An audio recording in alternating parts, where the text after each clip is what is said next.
Hello, this is Dr. Paul Cottrell. Apologize for being a little bit long on setting this up. January 7th is today. We're going to be doing a live stream on YouTube. We're also doing a live stream on Rumble. Rumble is the dashboard of the telemetry of the market. So I'm going to go over the market. I'm also going to plug some products. We're going to go over the news.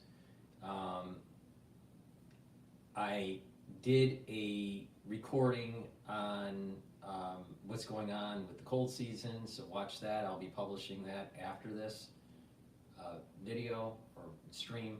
So, but I did do a Spaces. Again, I'm going to be doing X Spaces on this show. Set that up. You can do a call-in. You know the drill. So it's a great way to participate. You can watch the live stream on YouTube, on Rumble for the dashboard, or both versions on my website, the-studio-reykjavik.com. So with that, let me just plug just a couple products to help support my work here. It's really important to boost up your immune system. All right, we're in a season where there is a surge of cases, and it's important to boost up your immune system. There's lots of ways to do that, and I provide many different solutions. All right, let me start with the deodorants. All right, I've partnered up with Rainbow Herbals, and we have developed these deodorants. It's citrus version and the peppermint, lavender, and tea tree. Now you would say, how does this help me? Well, it's a dual purpose product. It's made from essential oils from the Himalayas, very high quality. Has no aluminum, no baking soda. Very high quality deodorants for males and females. But the other aspect to this is that it'll help to detoxify your body. And when you detoxify your body, you're improving your endocrine system and you're improving your immune system. So please get these deodorants. You can get it in peppermint, lavender, and tea tree, or in citrus. Go to the store, the-studio-reykjavik.com. The link is in the description of this video and all my videos, and get the great deodorants that I offer. Make sure you use discount 5. Discount, all caps, and the number 5, and you'll be able to get $5 off. Because we're in cold season, you should be getting lozenges and drops. I have Manuka honey lozenges and also elderberry zinc lozenges in a 21 count. And you can also get cherry structural nano silver drops in a 100 count. The reason why you want to get the lozenges or the drops for your household is that the moment you have an irritation, either during the cold season or during the allergy season, you want to take it, mitigate that irritation, maintain that mucosal barrier. Really important to get it right away. All right, and then when your mouth is dry and you need secretions because of mucus buildup or whatever, this is a great way to mitigate the problem. All right, so go to the store, go to the-studio-reykjavik.com. The link is in the description of this video. Get the structural nano silver drops and the structural nano silver lozenges that I offer. Get a couple bags for your household. You're going to need it for the surge in cases. I also have structural nano silver soap.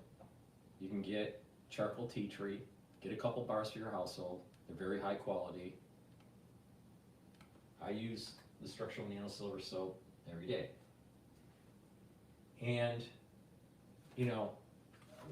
because we're in a season where there's a surge because of the holidays and all that, December and January, I said we're going to be problematic, and that's exactly what's happening in the news. So a great way to mitigate the problem for your household or people that you associate at work or in school or whatever is to get the structural nano silver gel. Now, I have two different types. I have it in the tube form or in the easy to use dispenser form. Okay, they're both high quality. You use it the exact same way. It's dual purpose. You can use it as a skincare.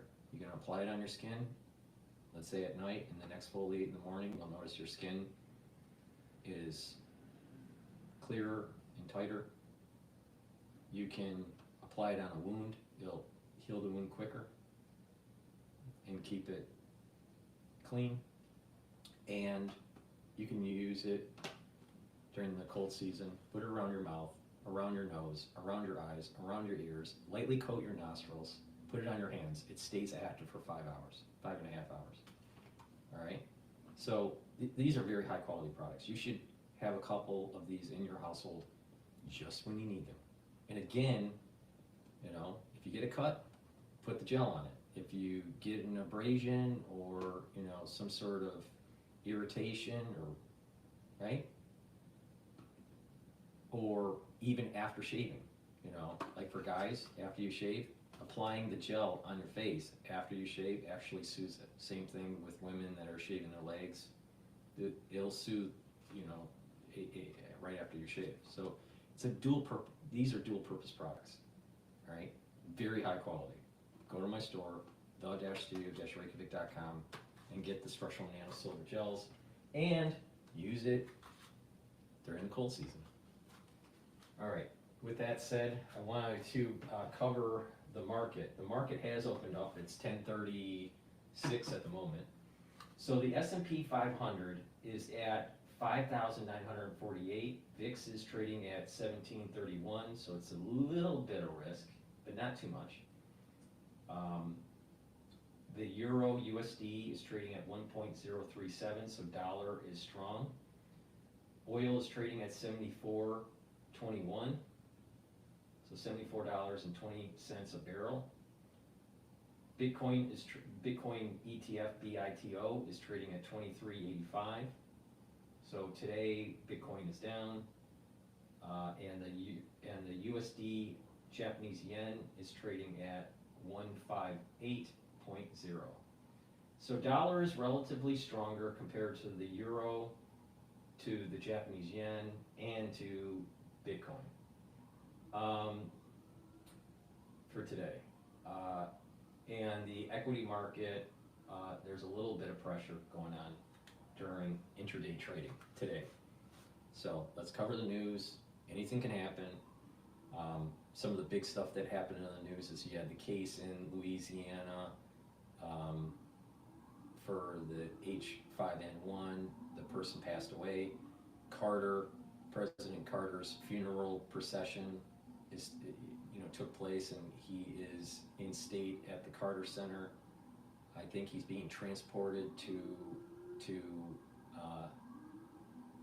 Washington, D.C. I think that's today. I think he gets buried on the 9th. So, lots happening for him.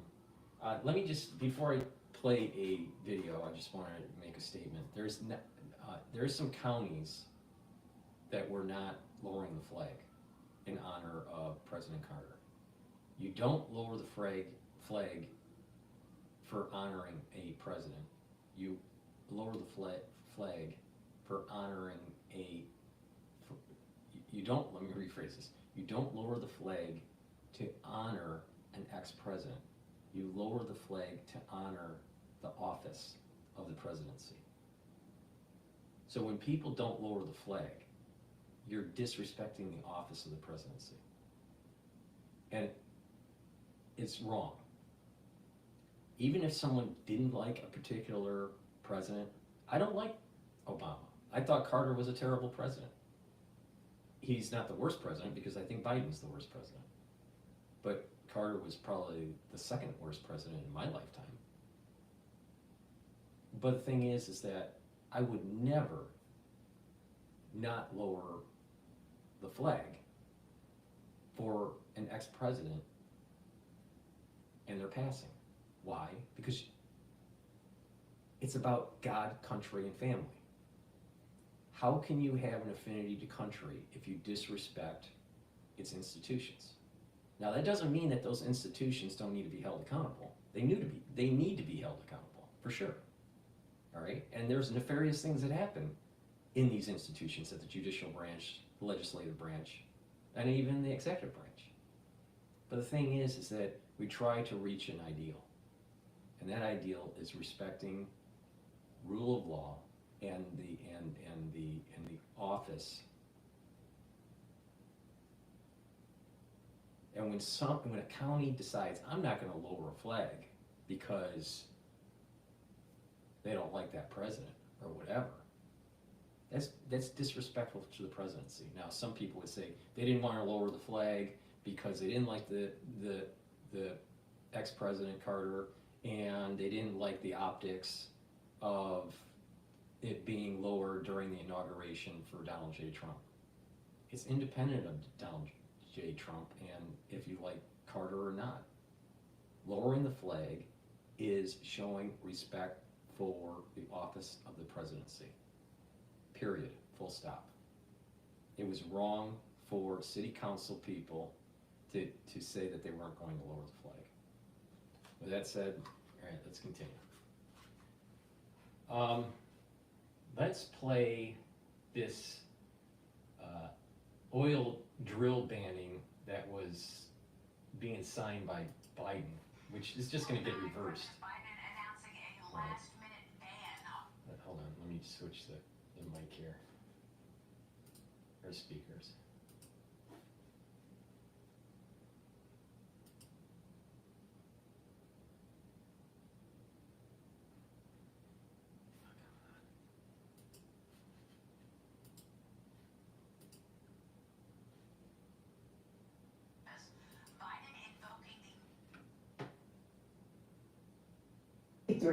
Outer Continental Shelf Lands Act, which means Trump.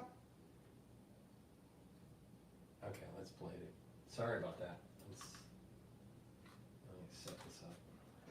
Welcome back. President Biden announcing a last-minute ban on new offshore gas and oil drilling across 625 million acres of U.S. coastal territory. This happening just 2 weeks before President-elect Trump takes office. Biden invoking the 1953 Outer Continental Shelf Lands Act, which means Trump will need congressional authority to reverse this move. Trump blasted the move yesterday. Watch. It's ridiculous. I'll unban it immediately. I will unban it. I have the right to unban it immediately. What's he doing? Why is he doing it? He doesn't even know what 625 million acres would look like. And we can't let that happen to our country. It's really our greatest economic asset. And we're not going to let that happen to our country.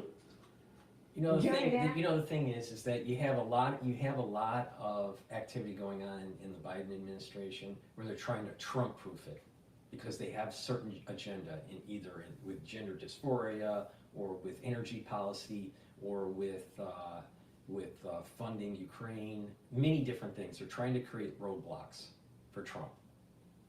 All right? The thing is, if you're gonna be using executive orders to try to hamstring certain incoming presidents, guess what? You're gonna be able to use executive orders to unravel it. And to say something and then to have it be fought in court and then find out that, you know what, this is an overreach by the executive branch. This is, going back to what I was saying about respecting the office of the presidency, right? Biden and his administration is trying to disrespect President Trump or the incoming President Trump, second term, disrespecting the incoming president. And by doing so, you're disrespecting the office of the presidency. You have Biden just disrespected the office of the presidency. Now, Trump has disrespected the office of the presidency. We don't have to go into the details about it. So has Clinton. So, the thing is that the will of the people at the ballot box said they wanted certain things done. Right? They wanted change and they wanted Trump's policies pushed through.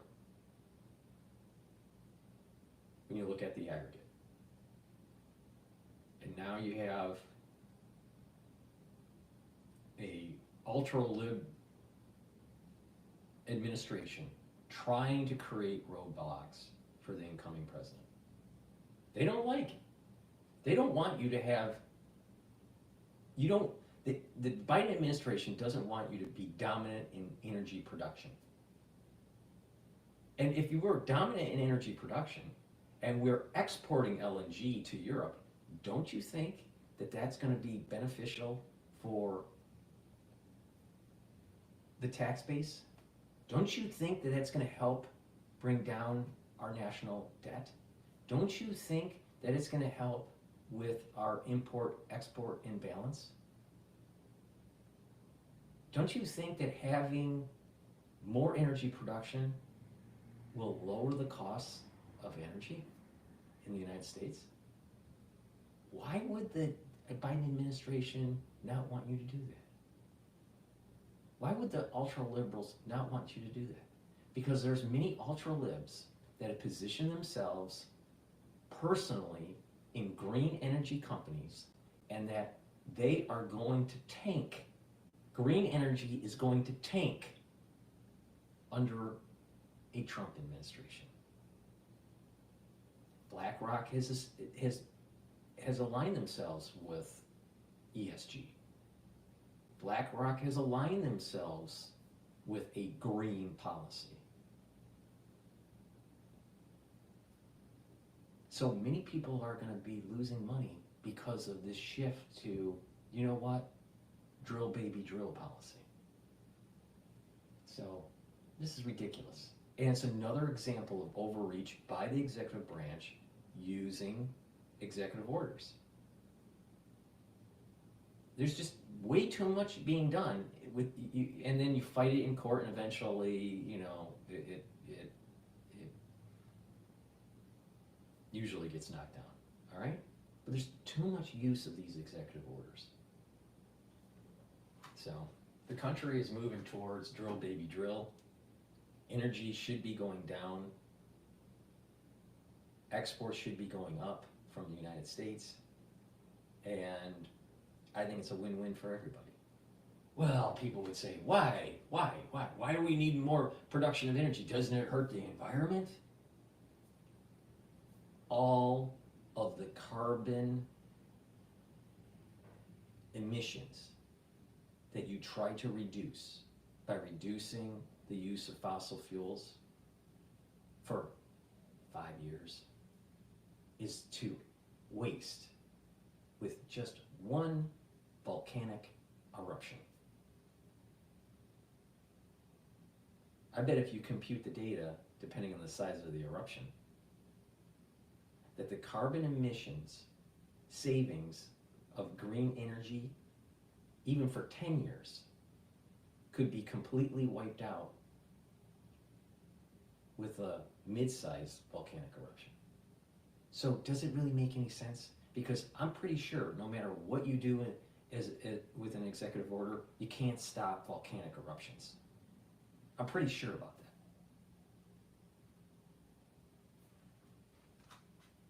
This whole ESG policy is stupid. Louisiana Attorney General Liz Murrill. AG, thanks very much for being here this morning. You've been threatening a federal lawsuit over this drilling ban. You wrote this on X. After 4 years of incompetence and bureaucratic reign by D.C. over the American people, Joe Biden's parting gift is to attack America's energy independence. This is a direct threat to our national security and the hardworking men and women of the country. So, AG, where are you on this lawsuit? Well, we're drafting the lawsuit as we speak, and we... See what I said? It's just going to be fought in court. All right. And remember that strategic reserve that we bought all that oil at such a low price during the Trump administration? And what did Biden do? Oh my God, energy costs are too high because of his inflation. And he sold the strategic reserve to China. Guess what? Just about everything when it comes to the Biden administration seems to be aligning with the Chinese. Now, I wonder why that is. Is it because it's pay to play with Hunter Biden?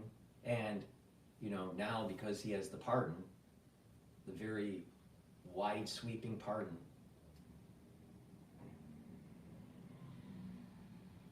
our country is under attack by the ultra liberals.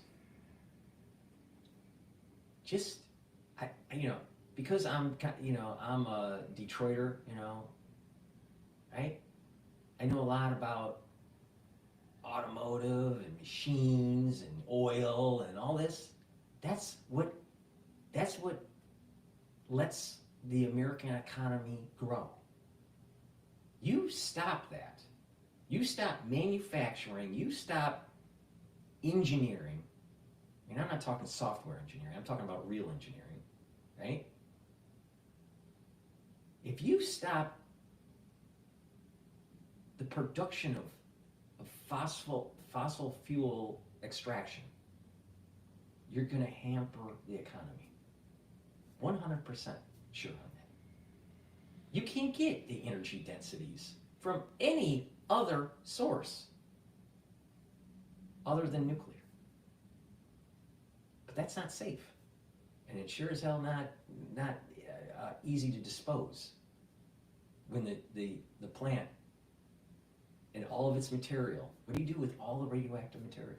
Not just the material from the plant core, but the gloves and the boots and all the gear, all the hardware. It's all radioactive. How do you get rid of it? Yeah, it's clean. It's clean energy. Yeah, right. Guess what? You can clean up an oil spill. You can't clean up effectively a radioactive spill.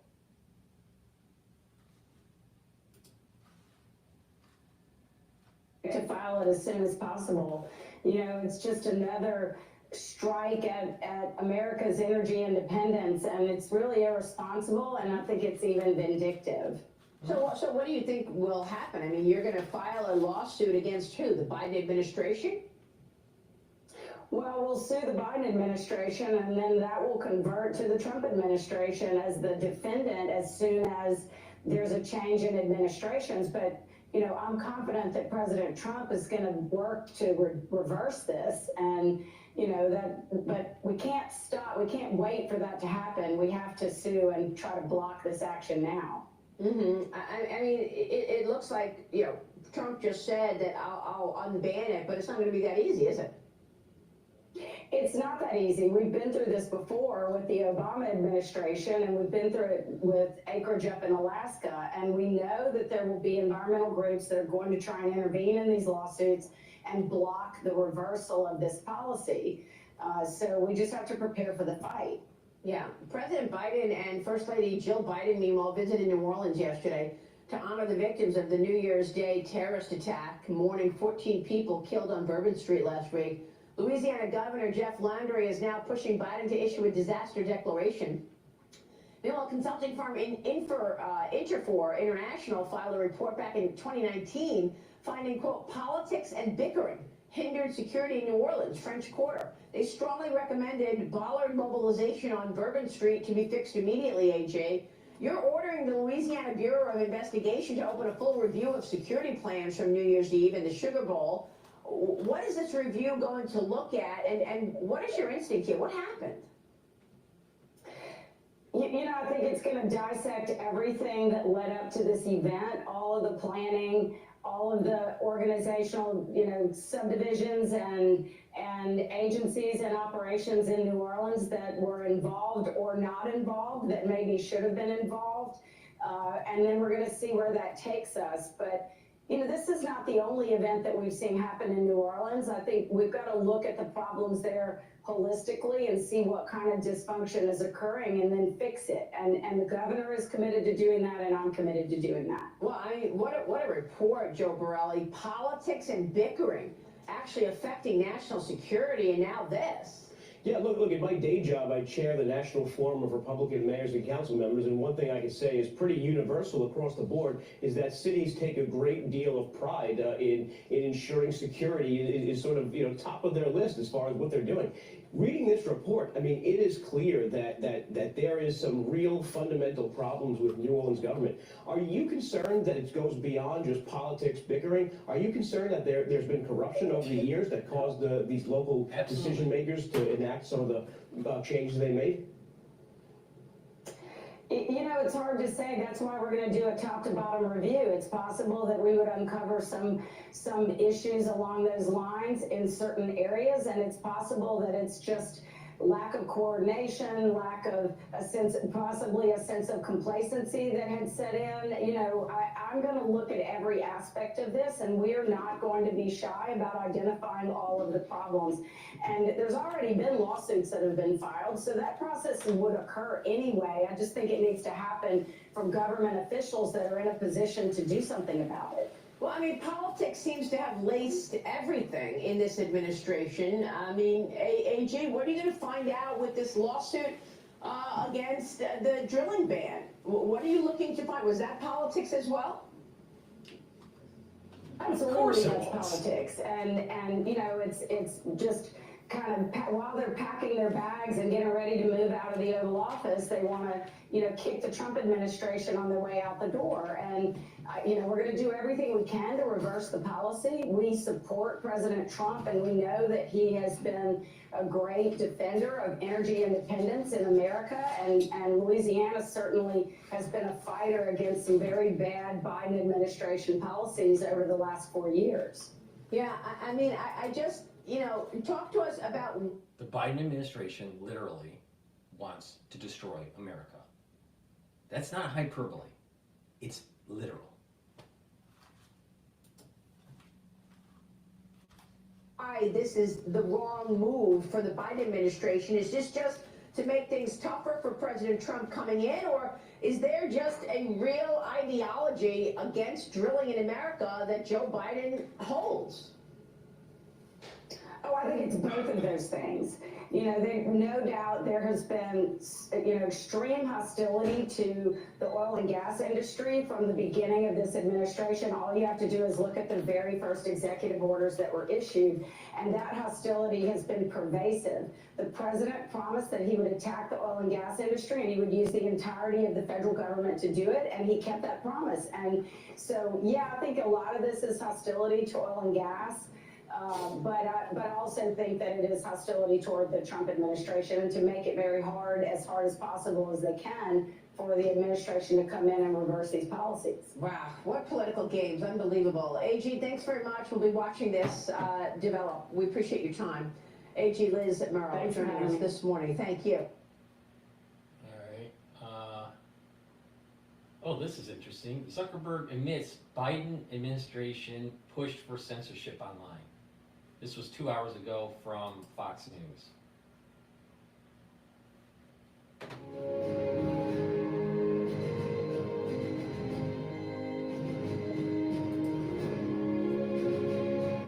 A Fox News alert. Just moments ago, Meta, the parent company of Facebook and Instagram, announcing a commitment to free speech online and a shift away from censoring all of us. And that's why it's been so difficult over the past 4 years when even the US government has pushed for censorship. By going after us and other American companies, it has emboldened other governments to go even further. But now we have the opportunity to restore free expression, and I am excited to take it. The company admitting that they were pressured into it over the last 4 years. And he was reading from a cue card. Now, you know, you listen to me because I give you unique perspectives, and sometimes it's a little off the wall, but I'm usually right. Now, isn't it odd that we have in the news something called HMPV, all right? That's metapneumovirus, metapneumovirus. Isn't it interesting that meta, you're gonna hear a lot about meta, trust me. Meta, interesting. There's also, I think, a tie to meta Kabbalistically, Metatron. You know, and we're moving into the age of Aquarius and all this. He didn't just change the name of the company because it was some marketing scheme, because it was a larger company and it did more. It's much more deeper than that. Under the Biden administration, Fox News contributor Jonathan Turley joins us now. Hey, Jonathan, thanks for joining us. Hi, Ainsley. Hi, what is your reaction to this, and why do you think they're doing this now? Well, that's the most interesting aspect of this story. I just wrote a book, The Indispensable Right, that talks about Facebook, Meta, and the social media companies. And we all love a redemptive sinner. It's just that it would be great if that occurred before you were caught. And we have a great deal of information now that does not really support the argument by Zuckerberg that they were unwilling partners forced into this by the Biden administration. Exactly. They resisted calls from many of us for years to join Elon Musk, to reveal, for example, the Facebook files, which they resisted. Exactly. They fought at every stage not to be transparent, and that finally collapsed. Now, that criticism aside, this is an important moment. Musk has been out there taking these slings and arrows throughout this process. As the only social media company that went full in on free speech.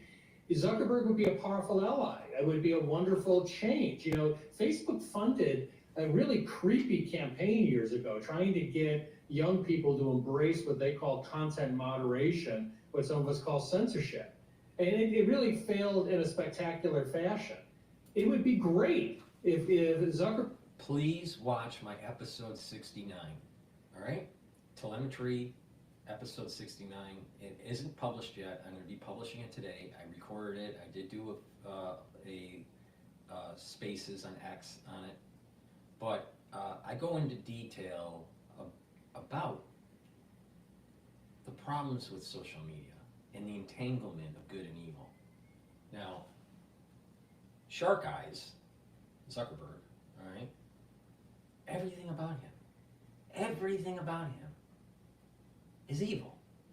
There's an evilness to the core.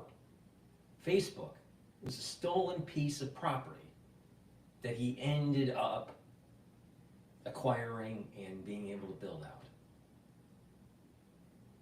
He's about taking people's information and monetizing it so he can be a billionaire.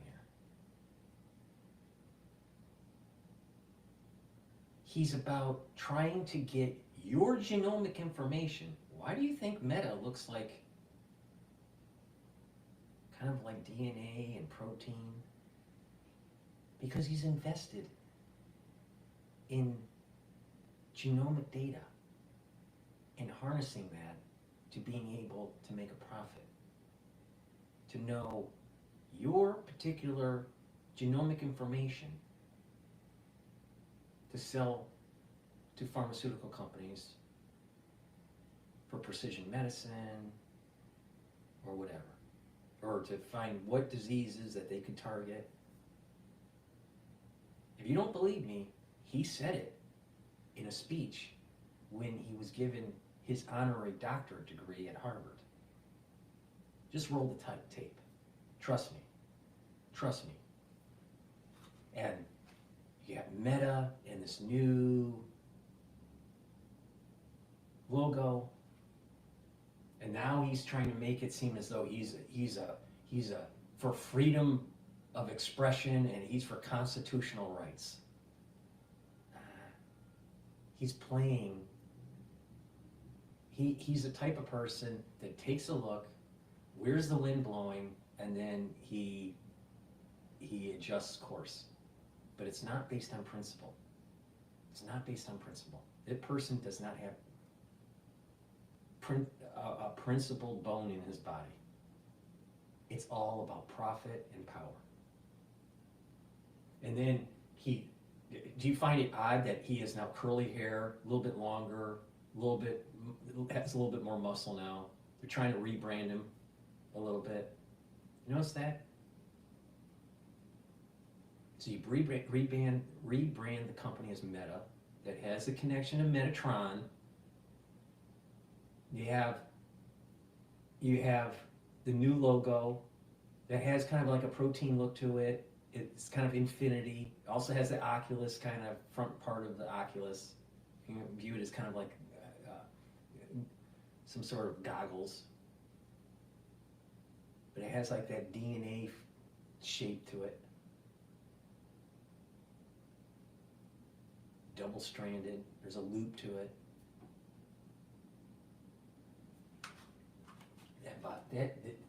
I'm telling you, Zuckerberg is an evil person. Evil. Evil to the core.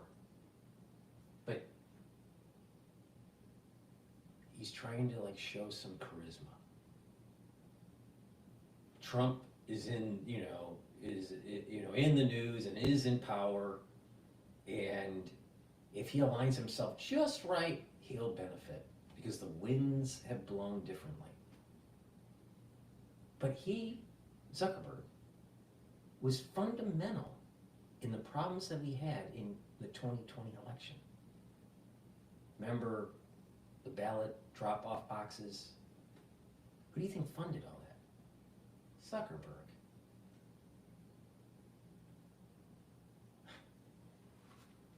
I'm telling you, Meta is Metatron.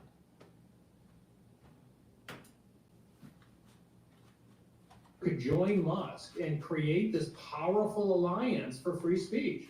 Well, Joel Kaplan, he is Meta's Chief Global Affairs Officer. He was on with us, and this is what he said. I'll play a clip, and then we'll get your reaction on the other side.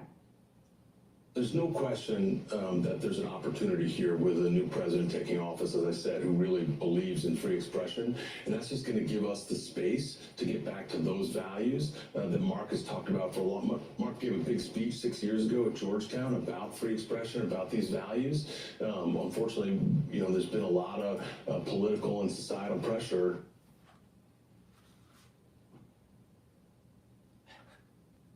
Literally. I'm not speaking in hyperbole. Literally. Facebook, because of censoring people, killed people. That's literal. Because they censored people during the crisis in 2020, the 2020 crisis, and, the years after. By censoring people, people died.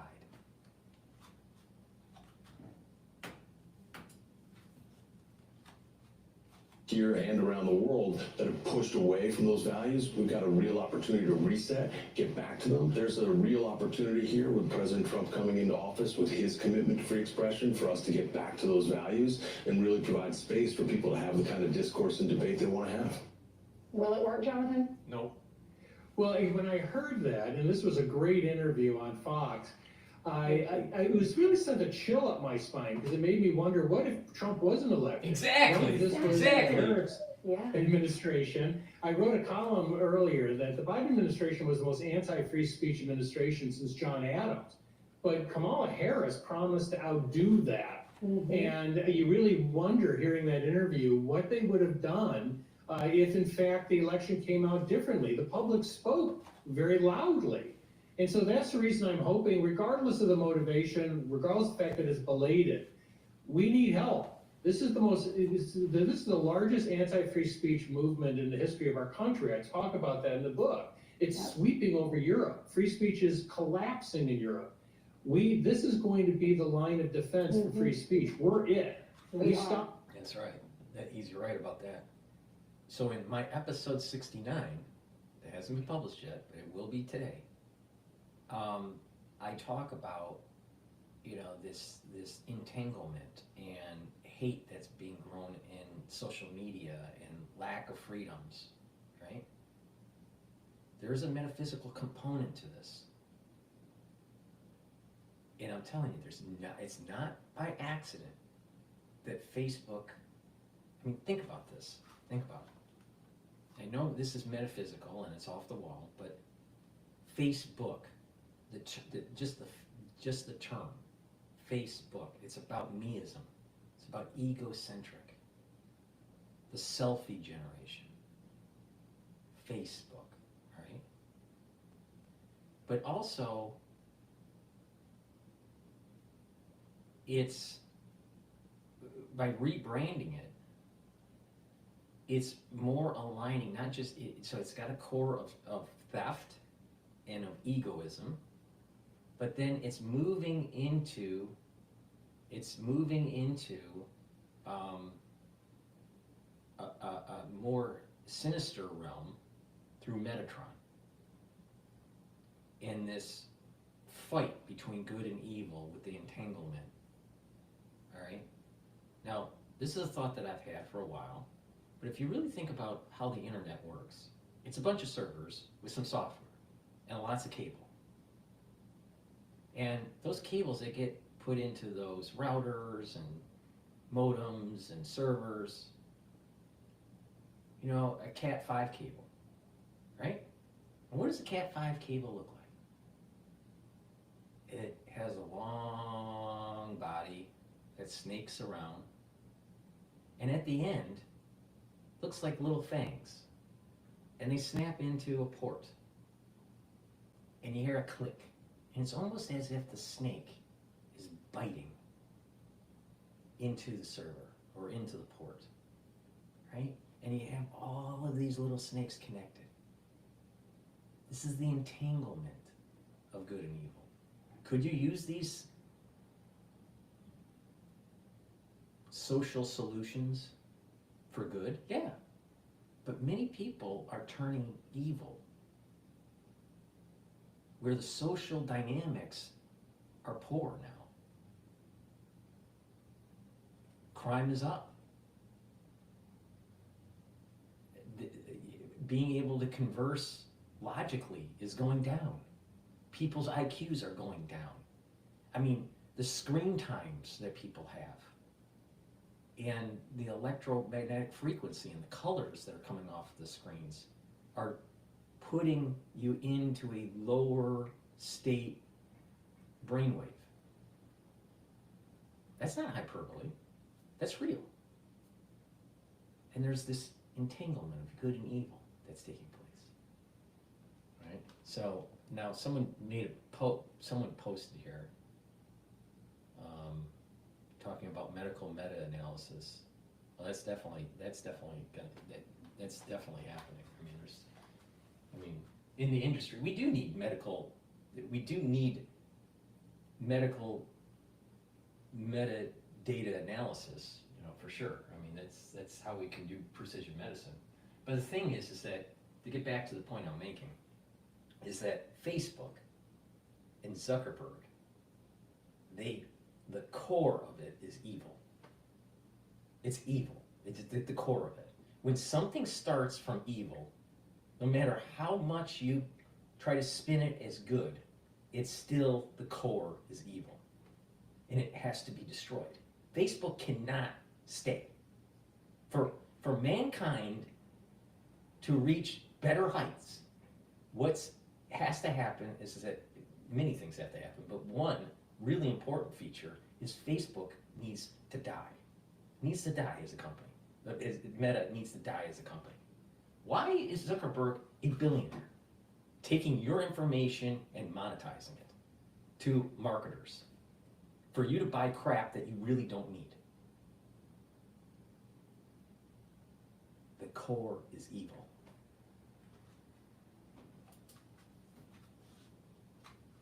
Here, or it doesn't get stopped. And look what's happening in Canada. The liberal ideals are not working. We saw that yesterday with Trudeau stepping down, and now the Conservatives winning by a landslide. Thank you so much, Jonathan, for coming on. We appreciate it. Thanks, Ainsley. You're welcome. I'm Steve Ducey. I'm Brian Kilmeade. And I'm Ainsley Earhart. And Now, click on here to subscribe to the on Bloomberg, they have an announcement where Meta cuts fact checkers, says content moderation went too far. All right, so let's continue on with this topic here on CNN. This was published 1 hour ago.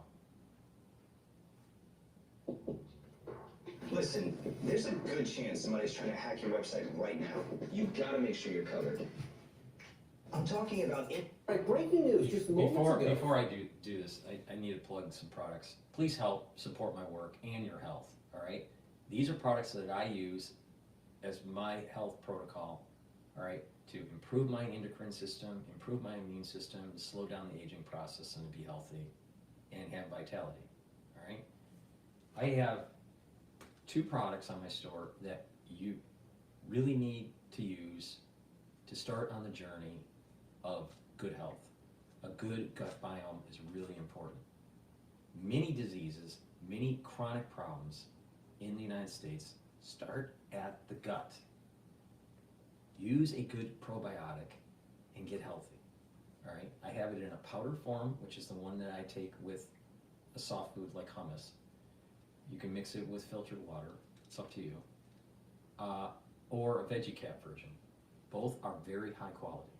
You take it every day, And what it'll do is it'll repopulate your gut with good gut bacteria and allow for you to digest foods better, to be able to absorb the nutrients, to reduce inflammation, improve the gut mucosal layer.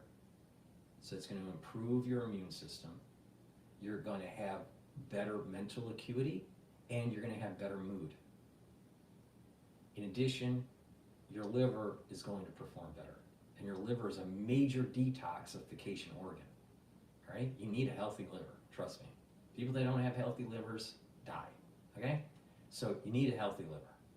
So get a good gut biome. Go to my store, the-studio-reykjavik.com, and get the probiotic powdered version or the VeggieCap version. Both are very high quality. Go to the store, the-studio-reykjavik.com. The link is in the description of this video. Just to remind everybody that's watching the live streams on Rumble or YouTube, I also have X Spaces up, so if you want to do a live call-in, tell me your opinion. This is supposed to be interactive. Please do that. Another product that I have on my store that is really high quality, and guess what? Something that you probably need since, we're, bombarded with chemicals and toxins and everything, is to take zeolite. Zeolite detoxifies your body. You can do this on a daily basis or just detoxify your body once or twice a year. It's up to you. But what this will do is remove heavy metals, toxins, and chemicals, including PFAS. That's the forever chemicals. It's a little harder to get rid of the PFAS, and you need to be more continuous with your detoxification, but it can be done. All right? Zeolite, once it binds to the toxin, allows you to urinate it out in 6 to 8 hours. You take 2 small drops underneath your tongue if you're going to take it every day throughout the year. 2 small drops underneath your tongue, drink filtered water. In addition, if you want to just take it once or twice a year, then take about 4 or 5 drops underneath your tongue. Small drops. Drink the filtered water, do that once a day until the bottle's done, and do that once or twice a year. It's up to you. But continuous use, maintenance use, is really important. All right? It performs better. So, zeolite, detoxify your body. Why? There's chemicals in your food, there's chemicals in your water, there's chemicals in your air. There's even chemicals because of just normal household cleaning supplies. All right?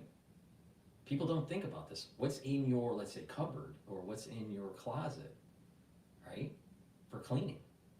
Certain types of chemicals get into the air, or when you spray it in your house, you're breathing it in, and it's causing disruption to your endocrine system or your immune system. And you need to get that out of your system. The stuff that they spray on lawns or in the air, you breathe that in. It's a toxin.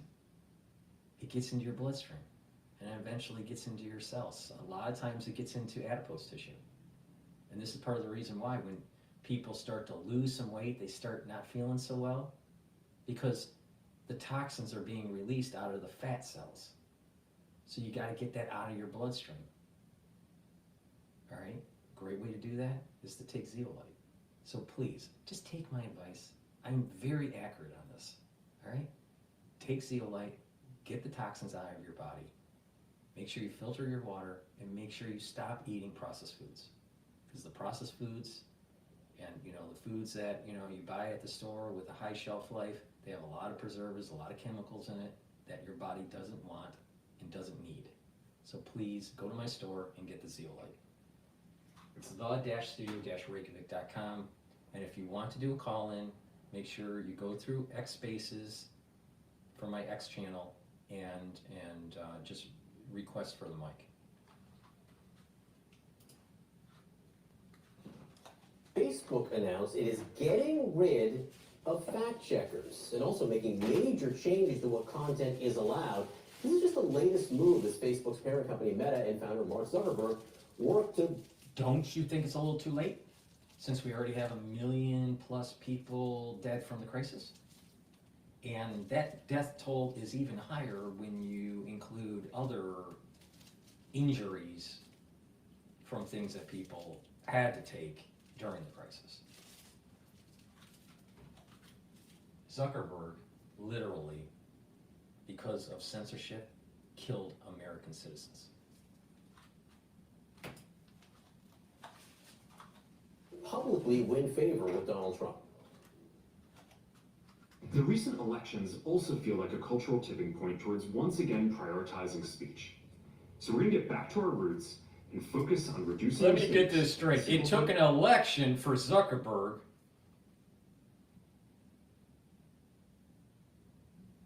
to come to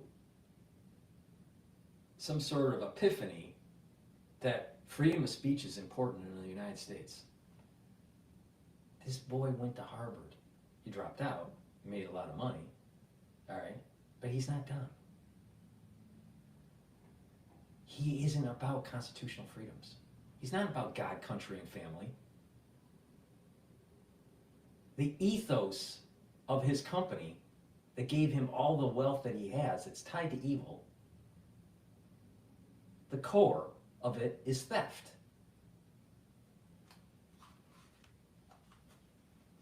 He doesn't represent constitutional freedoms. He never did. He never did. It's not in the business model. Show me on the slide deck that he was showing the venture capitalists when they were investing in Facebook that they were constitutionalists. I guarantee you it wasn't there. He's all bullshit. And now that the winds have changed and he's on the wrong side and he has to switch. He's a turncoat. He's a turncoat. If this took place during the revolution, you know what he would have been doing? He would have been fighting against Washington. He would have been part of the redcoats. And then once Washington won, the Americans won the revolution and kick out the British, and then he would go, "Oh, George Washington! I love America!" This boy was for the king. He wasn't for constitutional rights.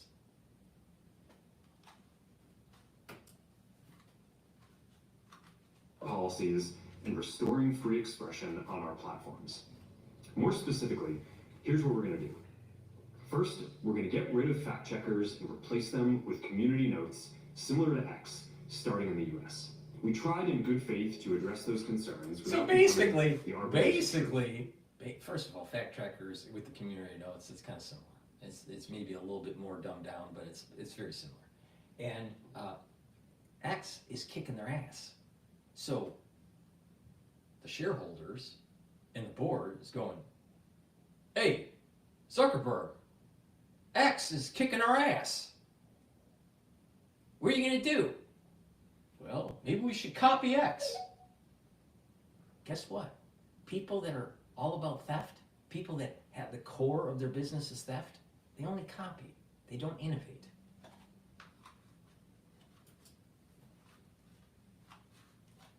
But the fact checkers have just been too politically biased and have destroyed more trust than they've created, especially in the US. Wow. Getting rid of fact checkers. And Claire Duffy, you can see her right here, is here with us now. So what's going on here? Yeah, John, this is a major reversal. Let's not forget that the reason that Facebook and Meta introduced this third-party fact-checking system in the first place was because it was accused of allowing foreign actors to spread disinformation and discord around American political elections. The national security state always first goes to someone in power, either in power in social media or in Congress or whatever. They always pull they're a foreign actor card first. What happened with Trump with the fake dossier? Foreign actor involvement. And then Lindsey Graham goes, "Well, we're going to have to investigate." And then when they found out that it was fake dossier, then Lindsey Graham had to change with the wind and align himself with Trump. Lindsey Graham is another one you got to watch out for different reasons. I mean, Lady Graham. All right?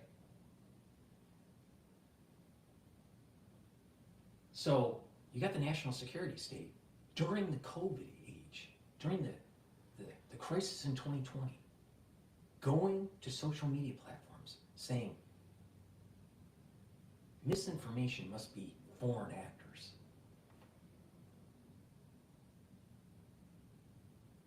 Censor them with no basis. And this is why I keep on saying that the national security state needs to be dismantled. And these people that were running them need to be prosecuted because they caused harm. Because they took away your constitutional freedoms. I'm still fighting the reach in the censorship on YouTube. And it's been 5 years.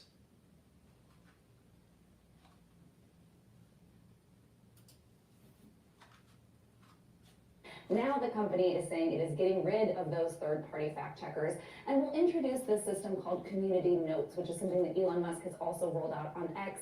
It lets users add user-generated context labels to posts, but you're relying on users to do that and to bring in the information. Now, on my episode 69, that's not published yet, that will be today, I also talk about how AI has gotten to a point where you can't even trust anything anymore.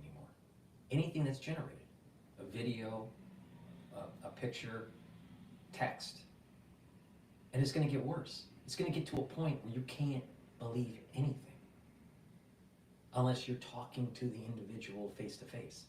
And if they say some fact, then the only thing you can trust is old documentation that's been printed.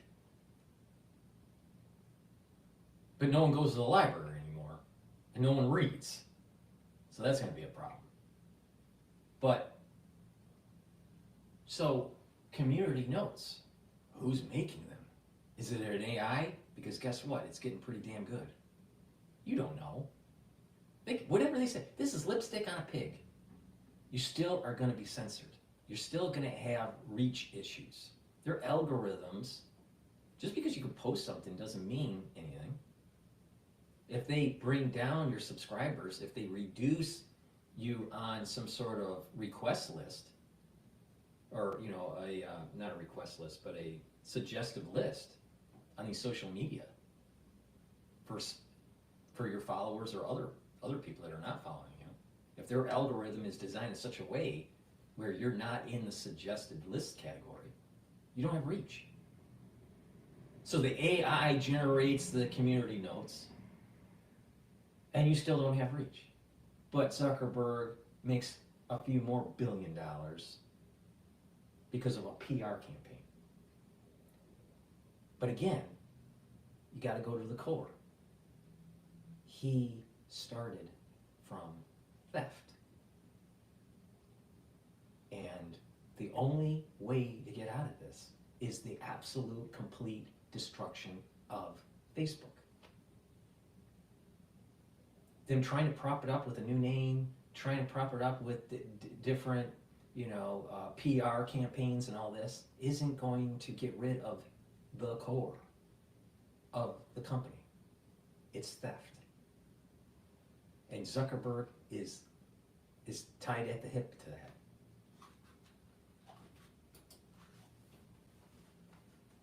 On Fox and Friends by Joel Kaplan, who's one of the company's top Republicans. Just last week, we talked about he was elevated to the company's top policy job. Here's how he described the system. And so somebody can write a note, and then the way it works is different people on the platform can sort of vote on that note. And if you get people who usually disagree, who all say, yeah, that sounds right, then that note gets put on the post and people see it. X has been doing. Now let's think about this for a sec. That sounds like democracy. But is democracy good? Or is a constitutional republic better? Democracy basically means, in its purest sense, that the majority decides. But if the majority thinks that taking away property from a certain group of people is right, then the majority wins in a democracy. So you really don't have property rights in a democracy. But in a constitutional republic, where your property rights are guaranteed, independent on what the majority thinks, that seems to be a better system. See what I mean? You can't fix Facebook. The core is theft. The core is theft. You can't fix Facebook, no matter what. So we're just going to have people vote on the community note, and if the majority agrees, then we'll post it. So if your channel is getting attacked by ultra libs and you're a conservative, don't you think the majority of the people that are rating your content are going to say, oh, that's incorrect? So fast forward to, or rewind, I should say, rewind to 2020. Let's assume this policy was instituted during 2020. And people were posting and trying to warn people about how to improve their health and what to stay away from, while the government was saying something different. And your channel is attacked by a bunch of government agents or people that have aligned themselves to the government policy, even though the government policy is harming you.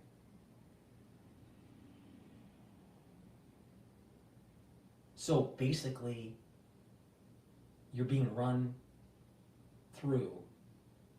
If people are, there's going to be this battle between quote truthers and this ultra lib thing that's going on in social media. So there's going to be more infighting. There's going to be more people arguing and hating each other, and this idea of this entanglement between good and evil. Social media will be worse, not better off. On top of, well, what happens if there's a bunch of AI bots that are doing this and there's no human being on the other end? You don't know. There's no way you would know.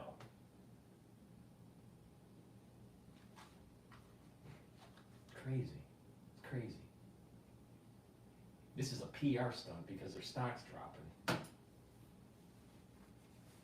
For a while, we think it's working really well, and we're going to adopt that system. So Meta also is announcing a number of other changes to its moderation practices. It's going to scale back some of the automatic filters that catch bad content. It says it will keep that for things like terrorism, child sexual exploitation, but for lower severity violations, it's going to ask users to report those before it evaluates them. So let's rewind back to 2020. If this policy was instituted. So if someone's trying to warn you that a certain platform from a certain company doesn't test properly before they put it in people's bodies, and you try to warn the public, it might get filtered because it doesn't go with the grain of what the government wants. And they just slap on, well, that just doesn't seem to coincide with what the CDC and the FDA want you to say. That's a problem. Especially when it's supposed to be freedom of speech and truth prevails. But if truth is censored, it can't prevail.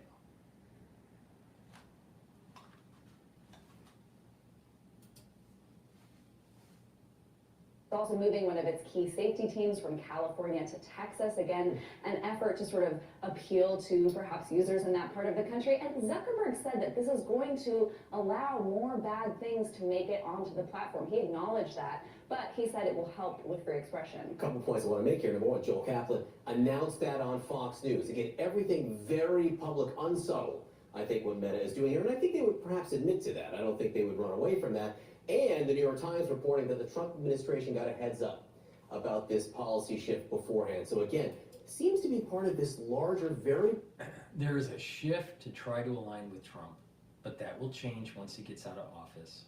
And there's a backdoor for the national security state based on the changes that are going on with Facebook. There's still a backdoor for the national security state. And I personally believe the national security state needs to go away. It's too big, it's too funded, it's eroding constitutional freedoms, yada, yada, yada. And Zuckerberg, literally, is evil. He literally is the human form. He's literally the human form of Jaws. You remember Jaws back in the 70s? You know, the big fish that ate people. All right?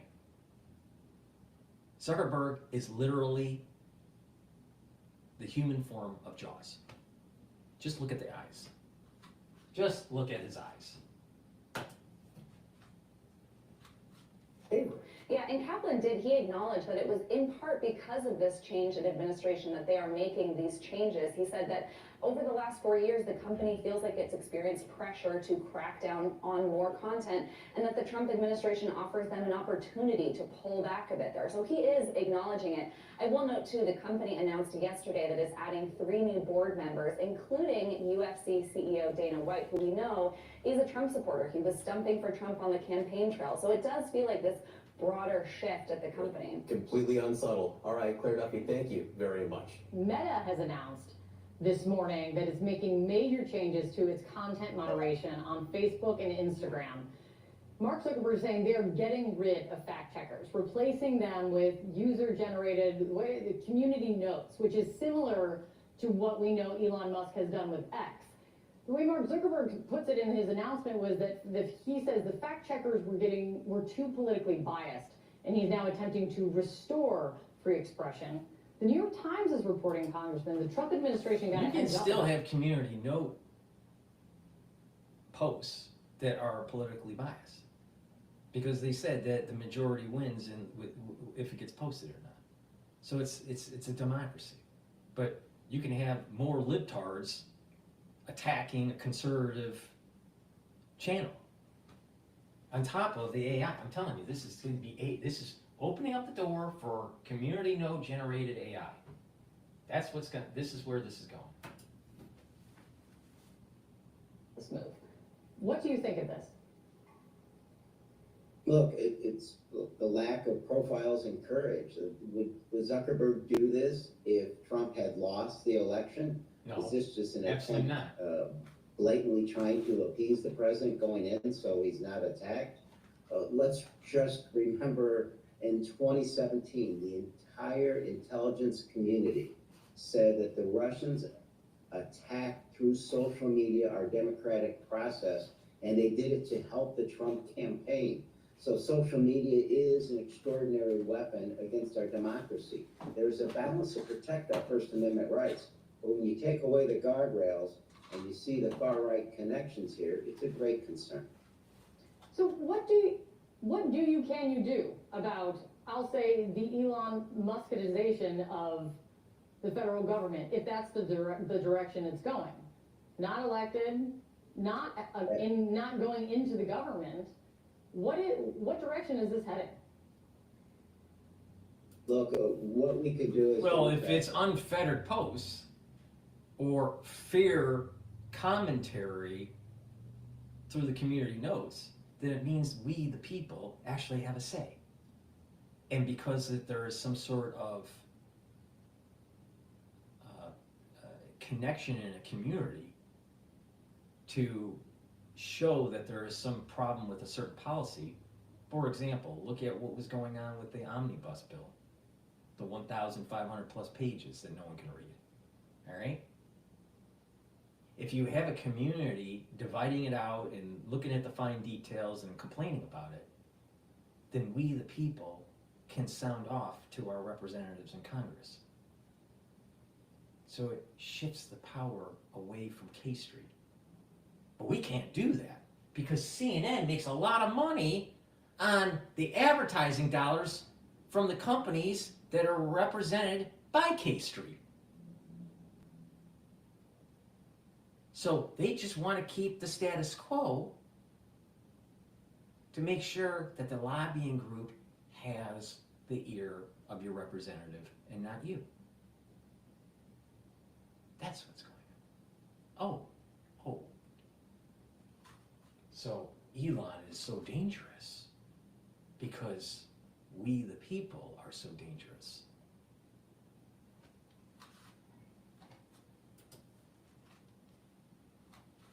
Just draw attention to what he's done and the fact that obviously he wasn't elected and how this impacts him. When we took out in that first bill, the disaster relief, all we could do was communicate with the American people how much it would cost each state in disaster relief. That had to get put back in the next bill, and it did. But that's all we can do is communicate directly with the American people and our colleagues and hope that they understand Mr. Musk, while wealthy, is not particularly intelligent about a lot of items. If you're so rich, why aren't you smart? And he's not connected to the American people, and he has a disconnect that isn't really concerned with their needs. That bill, that 1,500 plus page bill, gave more power to the national security state. And they don't need it. And we're being set up for a 9/11, another 9/11. Another one's coming. I think that's the limits of what we can do where we vote in Congress. Congressman Mike Quigley, thank you for coming in. You know, all these congressmen and women are on the table. The far majority are on the table. Career path. I've been baking since I was a kid. I wanted to. The far majority say they care, but once they see the dollars coming in from their stock purchases, they don't care anymore. You think Ted Cruz really cares about MAGA? Do you think Ted Cruz really cares about you, if you're a conservative watching? He doesn't. He cares about Bitcoin. You know why? Because he's going to make a fortune on it. I'm going to ask you a meta question, no pun intended here. Maybe pun intended. How do you feel about facts? How do I'm pro facts. I mean, Right. yeah, look, I'm an engineer. I'm a numbers guy. I'm a spreadsheet guy. I'm a firm believer that you look at the data, you make decisions, you be super transparent, especially for those who will public office. Explain to folks why you're making the decisions you are based on data, and you move forward. So some things are That's the way it should objectively be. true, other things are objectively not true. Last time I checked, yes. Okay, so the reason I'm asking is because Meta, the parent company to Facebook, announced this morning that it's getting rid of its fact checkers. Great, good. Nobody believes them. No, in their own words, there was severe political bias there. If there was a conservative group that had fact checkers, I'd say there's political bias. If there's a liberal group, if there's social media groups, if there's always going to be a bias in what you do. I think in the social media world, the political bias got very, very heavy. They acknowledge it. They're going to make a change. Can you get better fact checkers then, rather than getting rid of them altogether? How about not worry about fact checking? The better fact checkers that are coming from what? The more intelligent FBI? The FBI that were engineers? I mean, there are things that are objectively true and objectively not true. They are, but is that the role? Is social media's role to prove to you what is true and what is not? Or is its role to be an open platform for discussion, debate, opinion, you know, whether folks believe something or not believe something? I would say that's really where social communication, that's the more of the role of social media. I think that social media should not have community notes, and I don't think that they should have fact checkers. All right, and it should be the Wild West, and you know, it's just some sort of like just Amazon kind of like, you know, no order. All right, because that's what nature is. There's no order, but what's interesting about nature is that there is an emergent property out of chaos that leads to self-organization. So by not having fact checkers and not having community notes will lead to a self-organization of order in these social media platforms. Now, that's assuming no AI, okay? You're gonna have people, if you don't have the fact checkers and don't have the community notes, you're gonna have people posting stuff that's just not true. But that doesn't mean that they can't post it. This is where the responsibility is in the user of the information. They need to be discerning. And if people if you're watching someone that keeps on posting falsehoods, all right, with your discernment of the situation, then people will stop watching this person, and this person most likely will stop posting because they're not getting traction. And why would they waste their time if they're not getting traction? So the issue isn't so much about fact checkers to tell you what to think. The issue is having a population that can think. That's far more important. Far more important. Let it be Amazon. Let it have a self-organizational mechanism. But we need a population that has discernment. CNN wants to tell you what to think. CNN wants you to be told, how are you going to handle the next pandemic? Meanwhile, the celebrity docs that CNN has on their show, like Gupta, even though he's a neurosurgeon, didn't know much about viruses and pandemics. So you have the mainstream media that has aligned themselves with government agencies that wants to tell you what to think. They get paid through advertising dollars, by big pharma and big ag, to tell you what to think. Big ag wants you to think that it's good to have a lot of sugar in your diet. It's good to have GMO. They want you to think that it's good to make sure that you just start bathing in super saturated fluoride tap water. Meanwhile, studies come out that state, you know what? Fluoride is making the IQs of children go down. Oh, really?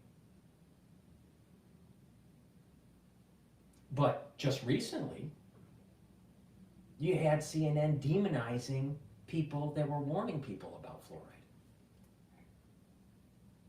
saying it's a conspiracy theory. So what we really need are people to have access to the facts, and people need to get educated and have discernment and not be told what to think. Don't be told what to think. Think. We don't need community notes, and we don't need fact checkers. What we need is an educated population.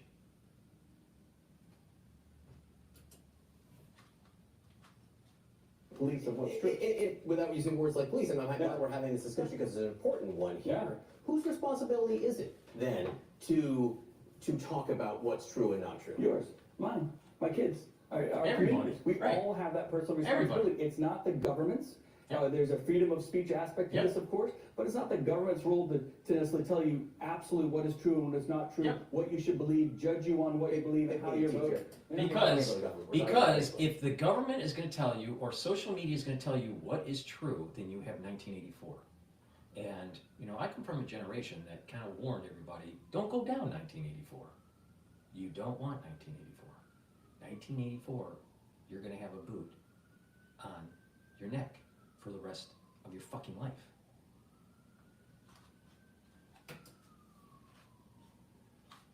Is it a private business? So Right. is it in their business model that we are going to be the police of truth in America, and when people say something that isn't true, we're going to immediately correct it or ban them? No, of course not. I'm going to guess. I haven't seen the business plan for Facebook, but I'm guessing that Meta doesn't have it in there. How do you know when you go on Facebook whether what you're reading is true? You don't. You don't, and that's why you shouldn't use Facebook or just Truth or just social media or just CNN or just ABC. You use your experiences to understand that what you're getting. And I'll say this: You get educated, you have experience, and you have discernment. But CNN wants you to be dumbed down. Drink your fluoride water, get stupid, and just buy what we tell you to. get on Prozac. That's what they want. They want to numb you. They want to numb you.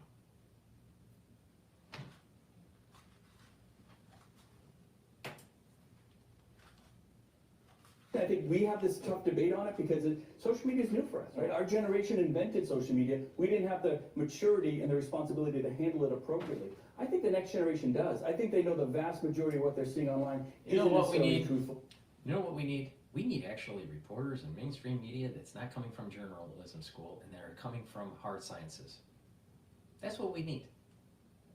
We need educated people talking. We need people having conversations. We need people that go, you know what? That doesn't make sense, and they have the wherewithal to go and look why. And they investigate. But not everything is a conspiracy. Not everything is David Icke. Trust me. Not everything, you know. Not everything is a conspiracy. It's too easy to connect the dots. If someone connects the dots all the time, there's something wrong there. Because you know what? That's not how the world works.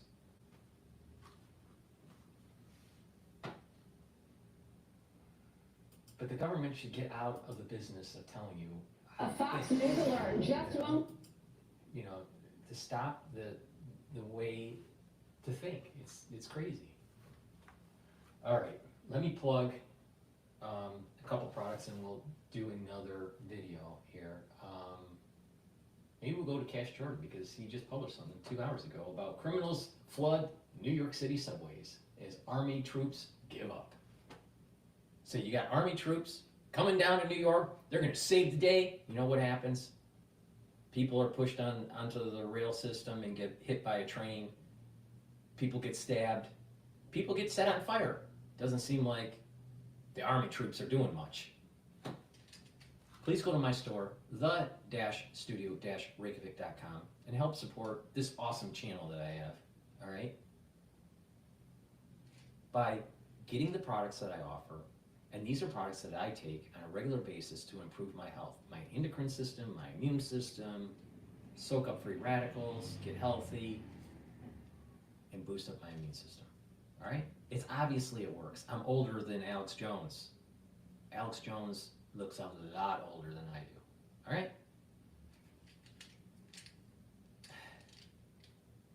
And I wonder how he was starting to do such a precipitous weight loss.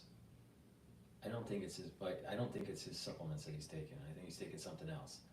All right, so please go to my store, the-studio-reykjavik.com, and get healthy. All right? I offer a lot of products that have dual purpose. And when they have dual purpose, that means that you're saving. You're able to attack multiple systems at the same time. Olive leaf extract does this. It helps with your immune system and your cardiovascular system. You should be taking this every day. You know why? Most people's immune systems are trashed. You know why? Because of 2020. Most people in America have heart disease at some level. Even if you don't have high blood pressure and your lipid profile is okay, chances are, if you have the SAD diet, the standard American diet, all right, you start developing plaque in your arteries at age 16, all right? But people would say, well, I feel fine. I'm age 16, I can eat everything. But you get those yellow streaks in your vascular system, and that's the beginnings of the plaque buildup. That's the beginning. The beginning of cardiovascular disease starts at age 16, if you're on the SAD diet. So, you know, if you're American, chances are you have heart disease. Please go to my store and get the olive leaf extract. Boost up your immune system and help with your cardiovascular system. How it works is it controls the lipid profile by lowering LDL levels and increasing your HDL levels. So that's reducing the chance of building up plaque. All right, you're reducing plaque buildup. And it also brings down pro-inflammatory cytokines. So it's reducing inflammation. That helps with your cardiovascular system because you need inflammation to create part of cardiovascular disease is inflammation in the vascular system that leads to plaque buildup. So you're bringing down the inflammation, reducing plaque buildup because of the inflammatory response. You're reducing plaque formation because you're reducing the LDL that could be oxidized. And it helps the immune system by reducing chronic inflammation, because chronic inflammation is not good for you. Chronic inflammation will give you diabetes. Chronic inflammation means a weakened immune system. Why? Because if you're chronically inflamed, you have high cortisol levels. So please, go to my store, the-studio-reykjavik.com, and get the olive leaf extract, and don't look like Alex Jones.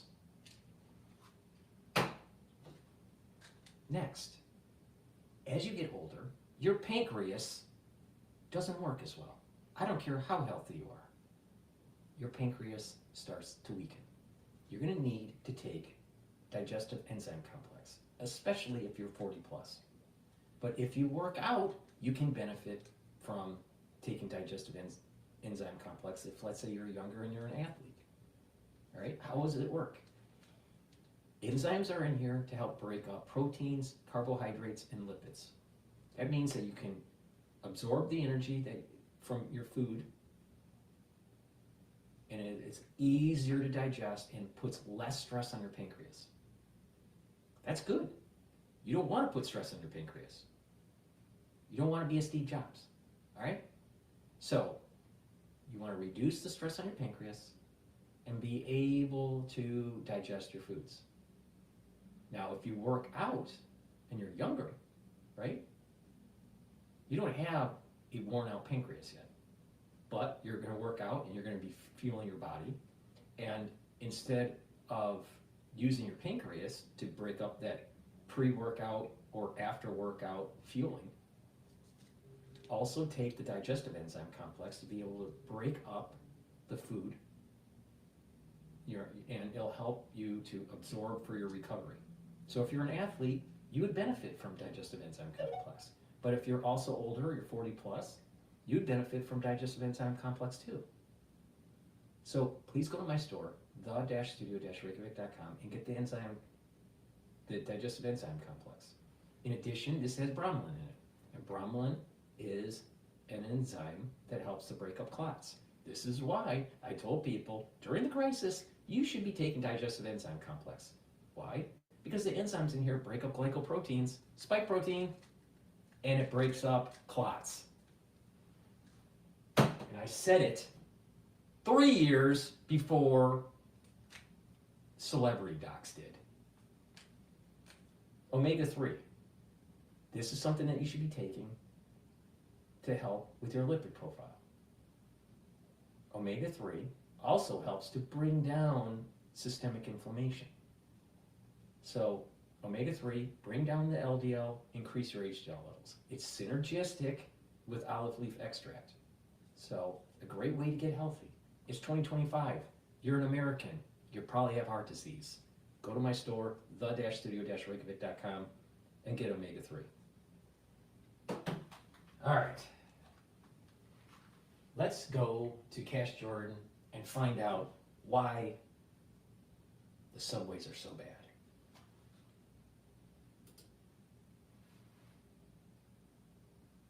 This one cleaning hack makes years of dirt disappear in seconds. Take any dirty surface, spray over the grease or mold, give it a quick wipe, and watch. First, a horrific scene on the New York City subway. The video difficult to watch. The suspect quickly captured by police and just charged with attempted murder. Eyewitness News reporter Sonia Rincon has the story. So we've got a problem because over the last few weeks, the governor has been pouring troops into the subway to stop incidents like this from ever taking place. But that hasn't been working, and New Yorkers are starting to realize that no matter how much security our subway gets, the marauding criminal element down here is going to find ways around it, making the subway so dangerous, nobody down here is 100% safe. The chilling video shows a man standing close to the edge of the platform behind a couple of ferry baiters and another man approaching and casually shoving him. First responders would go between the stopped subway cars to rescue the 45-year-old. A series of violent incidents on New York City's subways has some strap hangers shaken. I definitely think it's very scary to ride at the subway sometimes. There should be a bigger presence of police. Quite scared. I mean, today I've had some trouble on the subway all day. Everyone is either seeing something bad on the subway or, is, in some sort of, dangerous situation, all right? It's very prevalent in New York, right? It's a problem. It is a problem.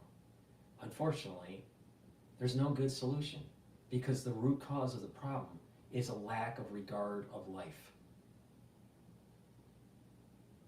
When you have a society that has a lot of people in it, and there's a subpopulation within that society that has low regard for life or property, these things happen.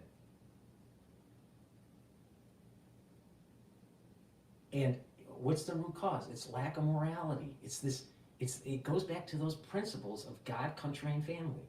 If you have if you're aligned with some sort of spirituality, if you're aligned with some sort of patriotism and betterment for your country, and you're aligned with the cornerstone, the foundation of society, which is family, most likely you will live a moral life. You don't have to be Mother Teresa or, Moses or whatever. You don't have to.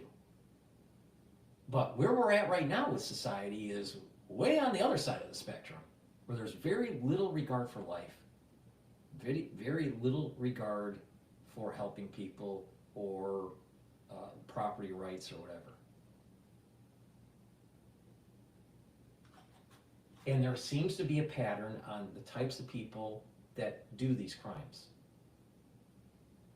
And there's something seriously wrong in their subculture.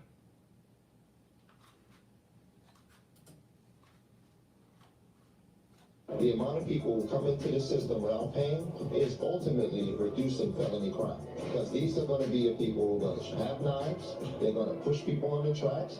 Police say this attack appears to be random, and this comes 1 week after NYPD says a 72-year-old man was pushed onto the tracks. And of course, earlier this month, a woman was set on fire by a man police say illegally entered this country.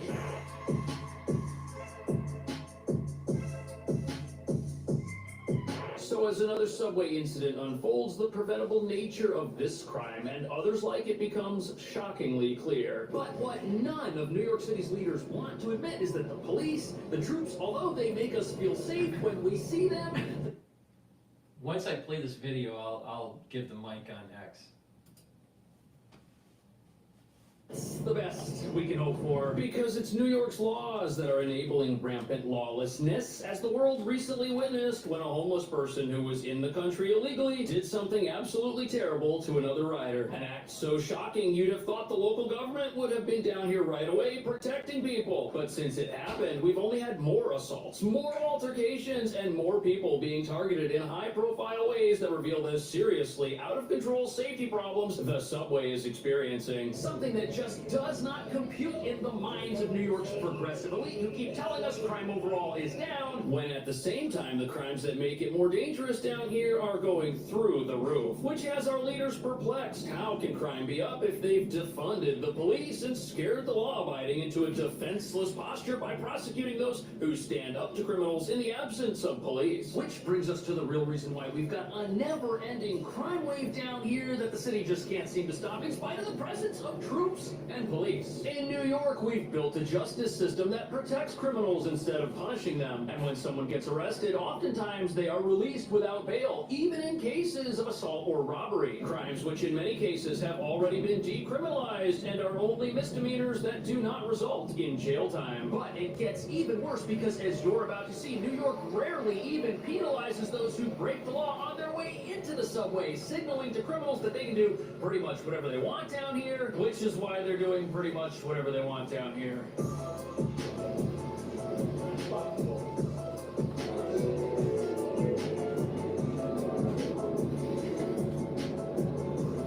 So here we are by the entrance to City subway. And if you want to know why crime down here is so bad, it's because that crime problem that we've got, it's allowed to start right here at the front door. In fact, I just saw multiple people walk through an emergency exit gate and none of them paid. All of those folks just rode for free. Now, he'll just say all those folks, but if you look at the video, 90% of the people that are they're jumping the turnstiles are black. 90%. Fact. Particular people look like dangerous criminals to me, not necessarily, but the NYPD says that a lot of dangerous, aggressive criminals who are inside the subway right now also didn't pay to use it. They say the people that are committing most of the crimes down here aren't paying their fares. They're then going on to ram the commuters, commit violent offenses, and then go on to create lawlessness throughout the transit system. So, according to the NYPD, people who commit crime on their way into the subway have a higher likelihood of committing more crimes once they're in there already. Is that Now, shocking? think about that. Nobody. Think about that. Somebody- Think about that. You know, what did I say early on in this video? Zuckerberg's core is theft. It started with the beginnings of Facebook. That's the core. It's theft. These people have a disregard to paying a fare. Now, I think the fares are too high. That's another issue. But they are stealing. And so if they're willing to steal from the MTA, eventually the MTA starts to raise prices, so they're kind of indirectly stealing from people that are paying the fare, because the MTA is going to have to raise prices. But they're stealing, and then there's a domino effect, where if you're stealing from just the MTA with the fare, then it's okay to steal at a store, or it's okay to rob someone, or it's okay to push someone over onto the tracks. See, it's a snowball effect. Where's the morality? Where they raised? I mean, how do you have a society where there's so many people that are like this? And I'm willing to bet it starts at the home, and it starts in these public schools where there's lawlessness. Now, obviously, if that's true, there's only one way to put a stop to it, and that is to stop people from accessing the subway without paying for it. A monumental task in a city that does not have the resources to keep people safe when they're in here to begin with. On top of that, a lot of our progressive leaders, they don't like that solution because it means somebody might end up going to jail and suffering a consequence for their behavior. On top of that, they like to tell us that it's too expensive to do this, it's just not feasible, we should just let it go. But try telling that to the people who end up getting... Is this a manifestation? And it's a question. Is this a manifestation of failing forward kids in the public schools where, you know, they're doing very poorly with their grades, but they just pass them into the next grade and they get farther and farther behind and have worse and worse behavior? Is this the end result of a failed Department of Education? I don't know. Maybe it's the fluoride. Maybe it's all of the above. But something's not right. When they're down here. On top of that, a recent frightening altercation reveals that no matter who you are, you may not be safe down here at all. And the criminals down here only need a couple of seconds to absolutely ruin your day. The chilling video obtained by Eyewitness News shows a man standing close to the edge of the platform behind a couple of fare evaders and another man approaching and casually shoving him. First responders would go between the stopped subway cars to rescue the 45-year-old. Sources tell us he... So that incident took place at a station just a couple of stops away from the one behind me, and it started off with two people hopping the turnstiles to gain access to the subway illegally, and then moments later, a much worse crime is committed by somebody else. Almost as if you've got got lawless behavior stacked on top of lawless behavior down here. But the worst part about this is these incidents are taking place after extra National Guard troops. I'm not speaking on a hyperbole here. New York City subway system is literally Dante's Inferno.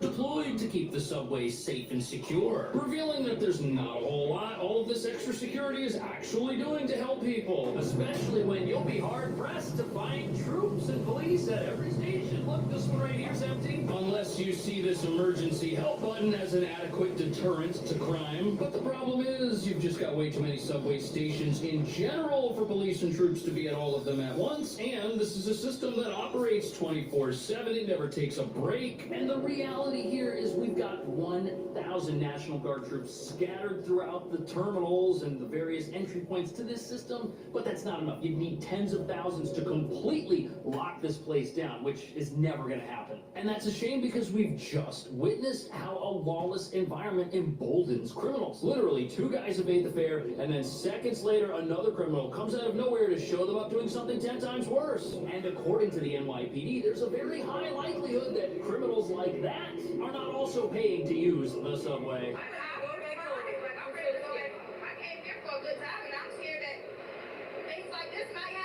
They want to hike fares up and they want to...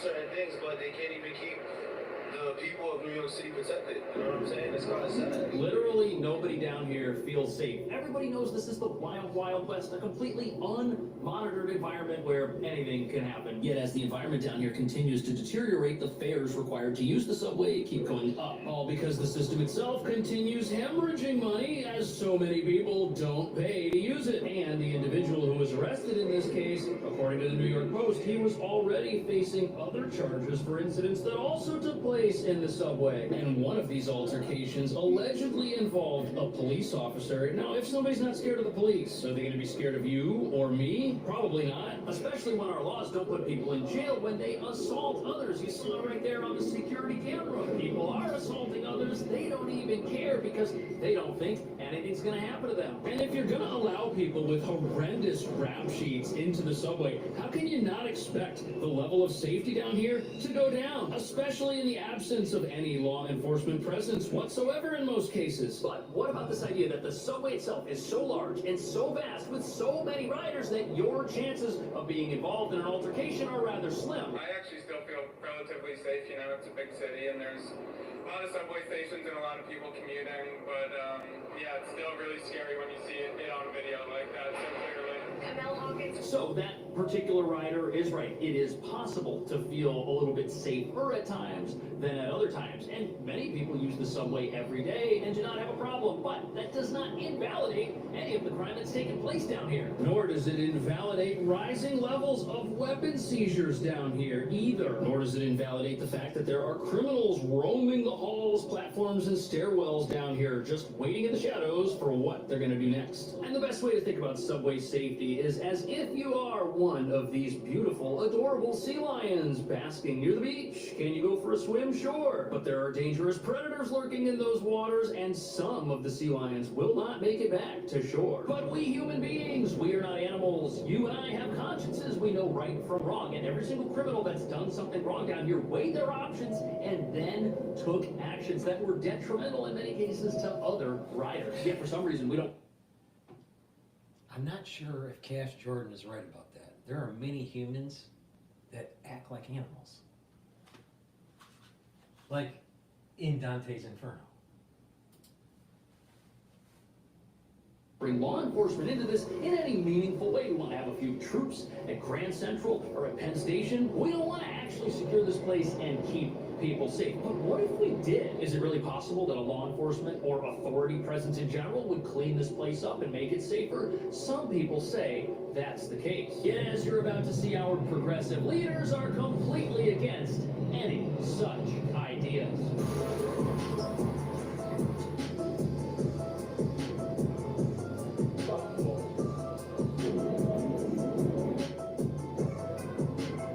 2 National Guard troops just went up the stairs over here, and seeing them does make me feel safer. When they're around, nobody's gonna try anything. But if you're wondering why the subway is never gonna get enough resources to properly police itself and lock down and keep people safe, it's because our progressive leaders don't think that's a good idea. In fact, some of them even think that law enforcement is toxic to the idea of public safety, which is why many of them are still in favor of defunding our police. But as we're learning today, that way of thinking, that might actually be the whole reason we've got this out-of-control crime wave in the first place. With the dozens of fare beaters, our cameras caught jumping the turnstile or walking through the emergency exit to avoid paying, you'd almost think the subway is free. But not paying still comes at a cost. All 5 people that video just showed just seconds ago, 5 people were, all 5 were black.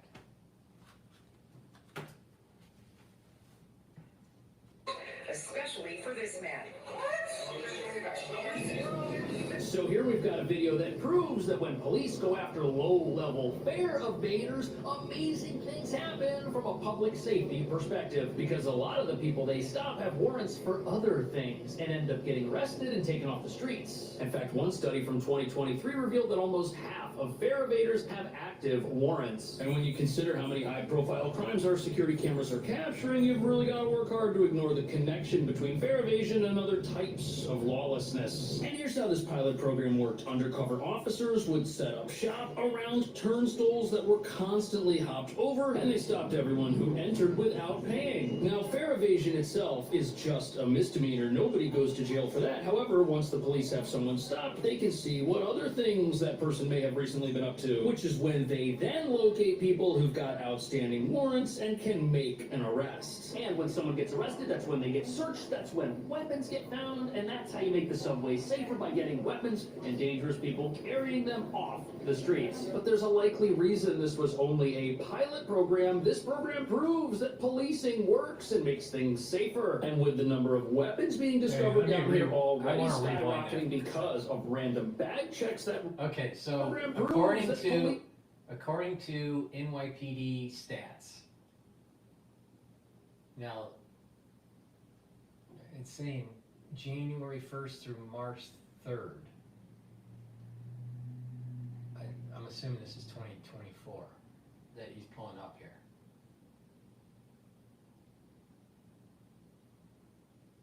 All right, so, well, okay, so this is year, okay, so this is looking at 2024 all the way to 2019. All right, in 2019, the number of weapons recovered during transit arrests is skyrocketing. All right, that's the title.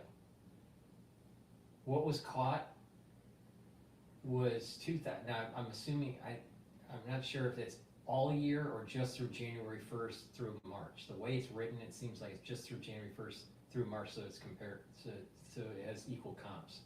So 2019 was 2 guns, 2020, 7, 21, 4, 22, 7, 23, 8, 24, 17. Now what's very scary here is the blades. So knives. So in 2019 there were 124, in 20 there were 88, in 21 55, in 22 113, in 23 199, and in 2024 there were 299. So blades possession is really skyrocketed the last 3 years. But I'm curious to know if that's for the whole year or if it's just through this time period between January 1st through March 3rd. The way this is written is kind of poorly cited here.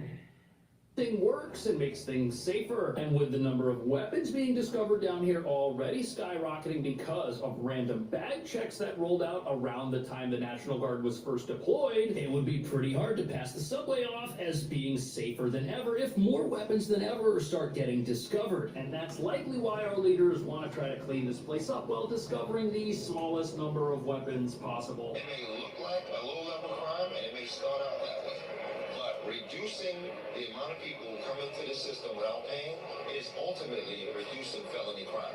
Because these are going to be the people who are going to have knives, they're going to push people on the tracks. They're looking for transit percent. You know, the saddest thing about the subway is it doesn't have to be dangerous. In fact, we've got evidence right here of what could be done to clean it up and make it safer, but we won't do it. And every single subway crime on the news recently followed a similar pattern. You have an individual who was bad news already because of past behavior and past arrests. Yet that person was on the loose, putting others at risk, and eventually went and did something in an unmonitored, lawless environment. And in all of those cases, we did not see police or National Guard anywhere near the scenes of those crimes. Yeah, they let him go. He fair evaded, but the cops just let him walk. And to be honest with you, I'm behind our police and our law enforcement. They've got tough jobs to do. Their safety is at risk just by virtue of them being down here as well. And the worst thing is that they can only be stationed in areas of the train by entry points. They can't afford to ride around on the trains. Then who's going to block the exits when a criminal tries to flee? However, that's not what New Yorkers want. New Yorkers don't want to just feel safe when they walk into a train, past police, and then get on a train, which is totally unmonitored. You know what New Yorkers want when they're on the MTA?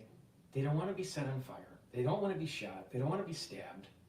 They don't want to be seeing someone defecate on, you know, in the train or on the platform. They don't want to see someone pissing in the corner. Welcome to New York. Start looking out for themselves. We want police riding the trains, keeping us safe, but that just doesn't happen. However, if that did start happening, the trains themselves would become a lot safer almost immediately, because right now there is zero authority presence on most of them. The volunteer vigilante group known as the Guardian Angels are returning to the New York City subway system. The Angel strategy will focus on performing wellness checks on homeless people and those with mental health issues. We'll obviously make sure that train is stopped and that the police respond, and then we keep order in the cars. So the Guardian Angels, they're back to policing the trains again. They're a concerned citizen activist group. Some people say that their actions are a publicity stunt, which is an argument I can understand. After all, they are unarmed. They do not have the power to arrest people, but they are a watchful eye in an area that has no authority presence whatsoever. And if they see something, they will alert the police. They will try to get the attention of authority figures if something goes wrong. And we're at a point now in our subway system where just the presence of someone who looks like they could intervene will be enough to deter some criminals, who will then decide to wait or move on for an easier opportunity in the future. Of course, this won't deter all crime, and again, they're not police or National Guard troops, but any check on lawlessness right now is a good thing. Anything that makes it harder for criminals to be criminals is a good thing. Right now, there's nothing down here stopping them from being criminals. And sadly, what this reveals is that if our city were to employ a group of people whose goal it was to prevent crime and had the power to arrest people, things down here could change quickly. Yet we already have that. Those are our police officers. However, funding them isn't something all of our elected leaders agree is a good idea. And look at how little the city cares about safety. Only $5.8 billion, which is a lot, goes to the NYPD out of a budget that eclipses $100 billion. You've got Dr. Evil money going to the city, and only around 5% is spent on keeping its residents safe. But what do you think about that? Are more police resources the answer to keeping people safe when they're underground? Is the National Guard a deterrent to crime? I personally think it is. I feel safer when they are around. I wish they could be everywhere. Do you think that would help? Let me know. Thank you for watching. I'll see you in the next video. New York City is Gotham. Now, where the hell is Batman? Because it seems like Penguin is running the town here. All right, before I pass the mic over on X Spaces, I just want to remind the audience that's watching on YouTube and on the live stream through Rumble. You can ask questions, pontificate, whatever. Just you can do the call in through X Spaces.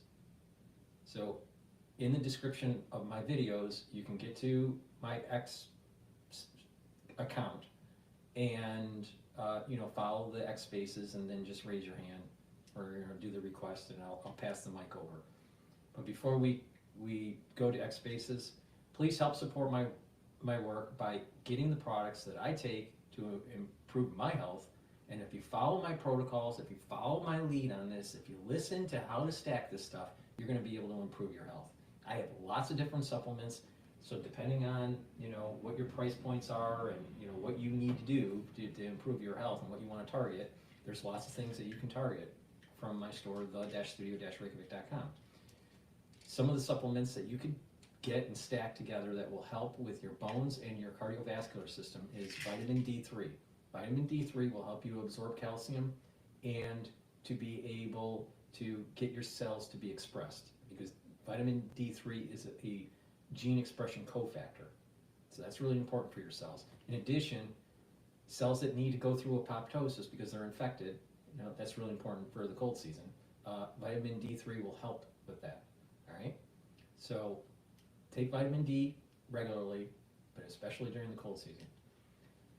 In addition, vitamin K2, MK7 helps with your cardiovascular system and your bone health, all right? By coupling it with D3, you're absorbing the calcium, you're doing a little bit of resistance training, you're building up higher density for your bones, you're reducing osteoporosis. That's really important for males and for females. But also, by stacking this together, you're going to be able to reduce cardiovascular disease. Why? Because what happens here is that when the plaque is starting to build up, it's built up through inflammation, an increase in LDL that's oxidized. It deposits this oxidized LDL, then macrophages come in, eats it up, turns into a foam cell, and that's the plaque. And then there's also calcium that comes in that will deposit in these plaque formations. Now with the K2 D3 combo, what you're doing is that you're being able to pull some of that calcium out, and you're reducing that depositing of the calcium. All right. In addition, vitamin D3 helps with your immune system, and it's going to help with those macrophages and reduce that inflammatory process when you need to. So it's taking K2 D3 helps cardiovascularly, but it works a lot better if you stack it with C60 and you bring down your LDL by taking omega-3s and nattochinases, right? Because if you have less LDL, you have less oxidation. If you're soaking up free radicals with the C60, you have less oxidized LDL. If you're reducing inflammation by taking turmeric and ashwagandha, then you're reducing that inflammatory response that sets in motion for plaque to start accumulating in the artery. So if you stack this with other stuff that I will talk about later, it really supercharges helping with cardiovascular health. But in simple terms, take the K2, take the D3 together to help with your bones, with your joints, and help with your cardiovascular health. And then vitamin C, everyone knows you should be taking it daily. This vitamin C also has magnesium. It boosts up your immune system. We're in the cold season. If you're not feeling well, take a double dose, drink it with filtered water. All right, so with that said, I'm going to pass the mic over.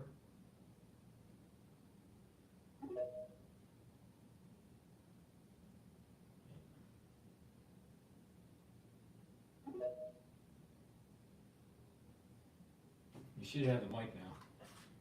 Hey, Paul. Hi, how you doing? Good.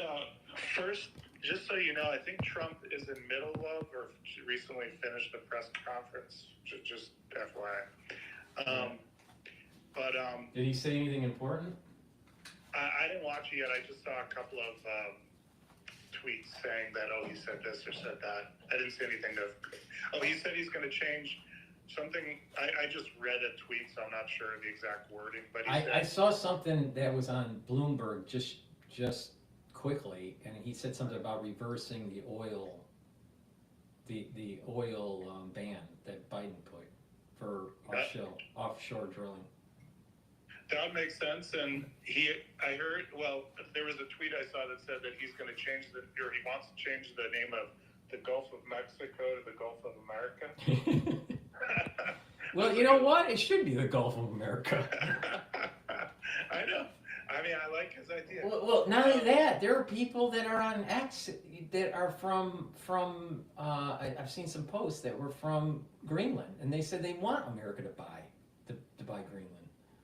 They want to be part of America. So if you survey Greenland and people that live in Canada, I bet many of them would say that they would like America to be, that Canada and Greenland and the United States all become one nation. Actually, that's exactly correct. There was, I saw an interview, a guy named Nick Shirley, and he interviewed a bunch of people in Canada on the street, and a bunch of them said that they would want to be part of America. So that was in Canada. And then the first thing I was gonna this morning, there's a bunch of short videos, tweets. Donald Trump Jr. is in Greenland. He flew in with Trump's plane, and he's in there. I guess probably setting the stage for talks on what comes next. And basically, my understanding, and there was an interview on CNN I saw this morning, somebody from either Greenland or Denmark, but what they're saying is it sounds, from what I gather so far, and I haven't done a lot of research, but a small amount, what I gather so far is that Greenland, they want to become independent of Denmark, like something like create their own constitution, but they don't have, they're not able to militarily protect themselves. So okay, when I say independent of Denmark, I think there's some level of independence they want, but they do want to create their own constitution. Apparently they've been working on this kind of thing for a few years. But their model that they want to go to fits the model in the United States, where you have states' rights and a state's constitution, and it gets integrated into the federal government. Well, that's why I'm curious to see what Trump will, because I think Trump will make a deal with them. The reason I say that is because, America used to have a base or more. I saw somebody did a video on YouTube about this. He was videoing like an abandoned American base back from World War or the Cold War. And America has a base way in the north for the Space Force. Mm-hmm. So America's deeply connected with Greenland, and if they could work out a deal with Denmark, then the only question in my mind is, I think a deal will be made. The only question is whether it will be like a military sort of deal, or will Greenland will retain some independence and America will take over from Denmark, or it'll be like a tripartite thing where it'll be Denmark, America, and Greenland in some agreement. But I can't see why an agreement. Well, I think that it's not going to be in an agreement where we're just putting bases like we have in the Philippines. Yeah. I think that it's going to be more integrated with the economy, and it's probably going to be steps to this. But if we were to purchase it, I have no idea how much you would go for. I mean, are we talking? It's got to be in the trillions. Well, somebody was saying even if you did $1 million per person who lives in Greenland, I think there's only 57,000. So that's I think it was calculated to be, was it 57 billion or something? I don't know. It was so. I don't think it's going to be billion. I think it would be trillions, because the land must have. I wouldn't be surprised that land has precious, rare earth metals. So maybe 57. Interesting. I mean, there's definitely the strategic. It's definitely the strategic Cold War kind of play. Where you have bombers and you have missile systems and all that. But I would suspect that Greenland would literally turn green if we have climate change. So I mean, it's you're gonna have green pastures there. so it just makes sense. And if you really look at what the founding fathers wanted, they wanted a larger country. They viewed Canada, the northern neighbor, to be subsumed by the United States eventually. Maybe we're moving into that. Maybe we're moving in. I think you're right, though. If it does happen, Greenland is probably will happen first. But we should have Canada too. I mean, I would prefer us owning it. And it's the United States, and they're just another state or a series of states. Because Greenland could be broken up probably into like 2 or 3 states maybe. But the thing is that, you know, you bring them in under the United States instead of a American economic union that's more in line with Europe. I think that would be a failure. Yeah, it's pretty interesting about Canada too, right? If we have the melting going on, then Canada's going to become greener too, I would assume. And so there's a lot of opportunities. If climate change it happens like people are saying it's going to happen, which I don't know if it will or not, and I really don't care, because I think that I think that, you know, agriculture will shift, but overall yield will be roughly the same or maybe even better. But the thing is that if it does happen, that means that Florida, all right, gets hotter, but that means that Michigan ends up being more like Florida, and Michigan weather is going to be more like the tundra of Canada. Right? So everything's going to shift upward. So people that have property, you know, in Canada or even in the Midwest, or those border states between the United States and Canada, that region, that weather zone is gonna change. It's gonna go up. My understanding is the zone number, when it goes up, it's hotter. When it goes down, it's colder. So the zones are gonna all go up. And there's tons. There must be. I mean, that land in Canada must be really fertile. Well, and they say that there's a ton of minerals, like valuable, like resources in Canada. Now, and the other thing is Canada apparently has a pretty low population, and so if it becomes greener, it'll be a lot of opportunity for people to move there. What's interesting is you know, Trudeau was a big jerk, you know, he with the truckers and everything and turning the national security state on them. But the funny thing is did Trump just meme him out of his damn seat by just basically demeaning him on the world stage? I think so. I mean, you know, he was weak. He was too ultra lib. That's true. I do think that ultra liberalism is on the decline. And so it just totally makes sense. And then, you know, when you had Freelander, who I'm not a fan of, decided to resign, you know, and other parts of the cabinet started resigning, he didn't really have an effective government, so he didn't have a choice. Now, I don't know if the rumor is true or not, but there seems to be, no, I wasn't going to go down that road. There's someone saying that he's somehow tied to the Epstein list. Yeah, I saw a tweet was kind of and there was something I saw too about him with, there was some scandal where he was teaching in a school. I don't know if it was involved. I just saw a quick tweet and I brushed by it.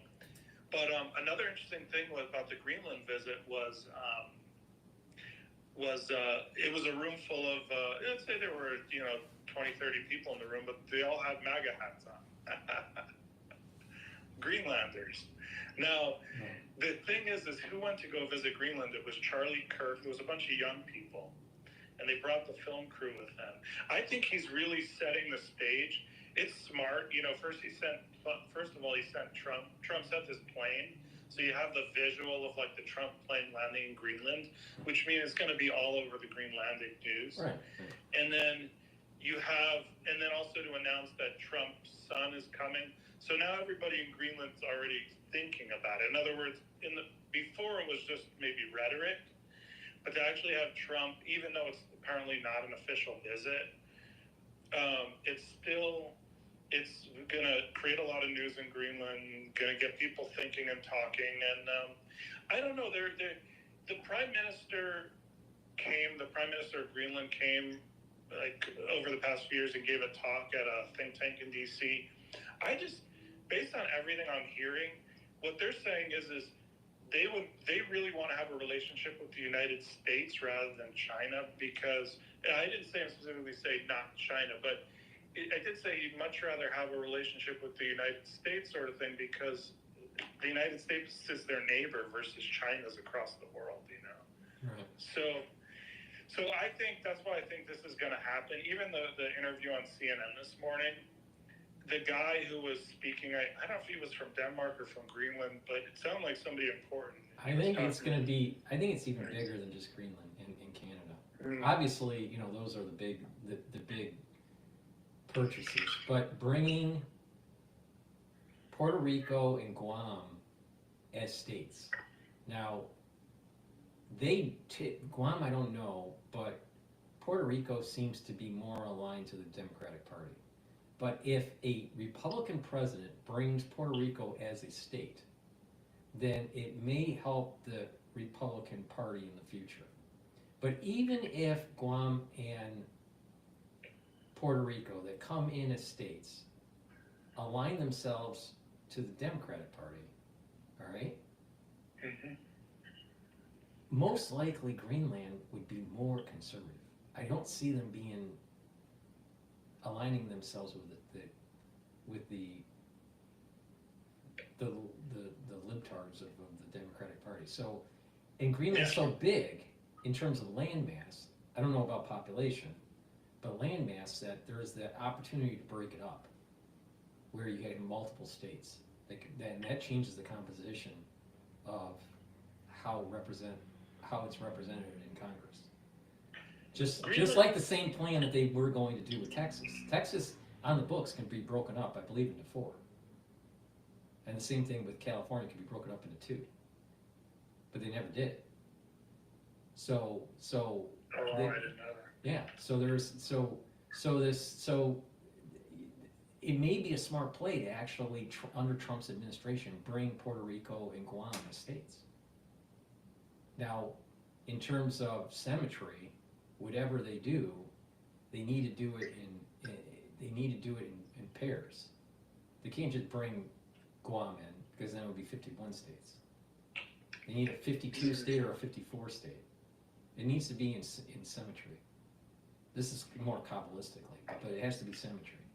So you know, if they bring Greenland in, then it increases the chances of Canada coming on board. But you're talking about potentially 4 new states. Now, that's important, not just for America to have a bigger map, but when you're talking about hypersonic missiles, you need a missile defense system that has a larger landmass, web to be able to catch the supersonics. So they need Greenland, and they need,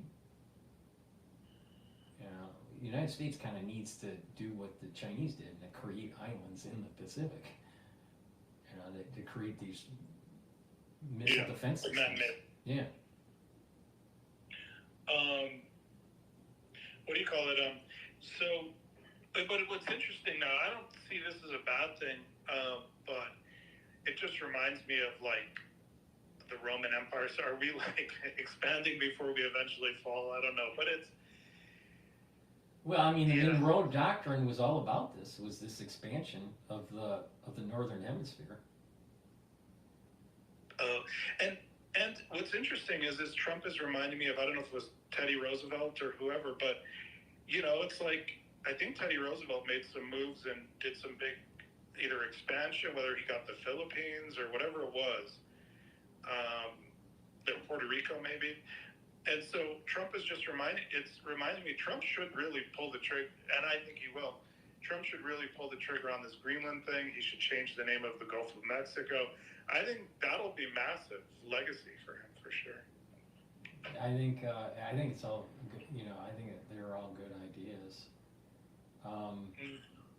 I do feel that Puerto Rico and Guam should be brought into the country by now. I was at a class, and actually, it was in a UAV class and taught by the government. And there was a guy there from Guam, and he told me that they're prepping for, like, in case China, tries to do something to Guam. This was a few years ago. That's part of their strategy. It's almost like,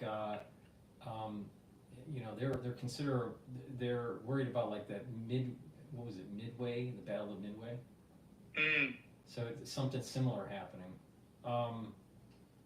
Guam is going to be an important island for us if we, are going to have a conflict with China, which I do think is going to happen. I just feel that they should be brought into statehood. They've been a territory for a long time, and I think it's just rightful for them to have statehood. I mean, I don't think the population's too big. I mean, you're not talking about a lot of people. And I think the same thing with Puerto Rico. I think that statehood would be important for Puerto Rico, just psychologically. Yeah, so expanding America, I think is a good idea. The resources are there, so it makes sense from a resource point of view. It makes sense from a missile defense point of view. And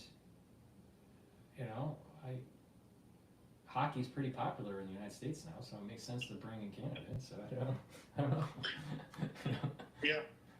Well, the funny thing is I never thought about Canada joining America until Trump said it, and it might actually. Yeah, but that's the America. I mean, we wanted Canada. It was only because of the War of 1812 that where that and we lost territory, so we stopped through treaties.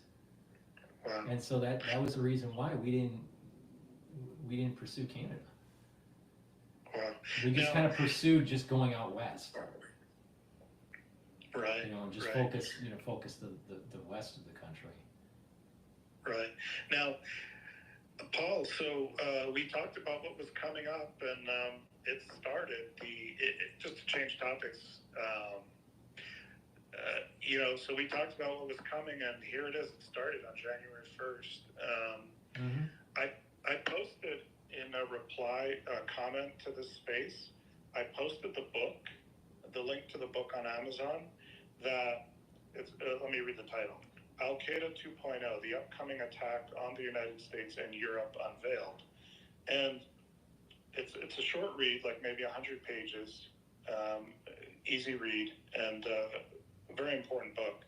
It's written by a former Intel guy. He goes by Guido on Twitter.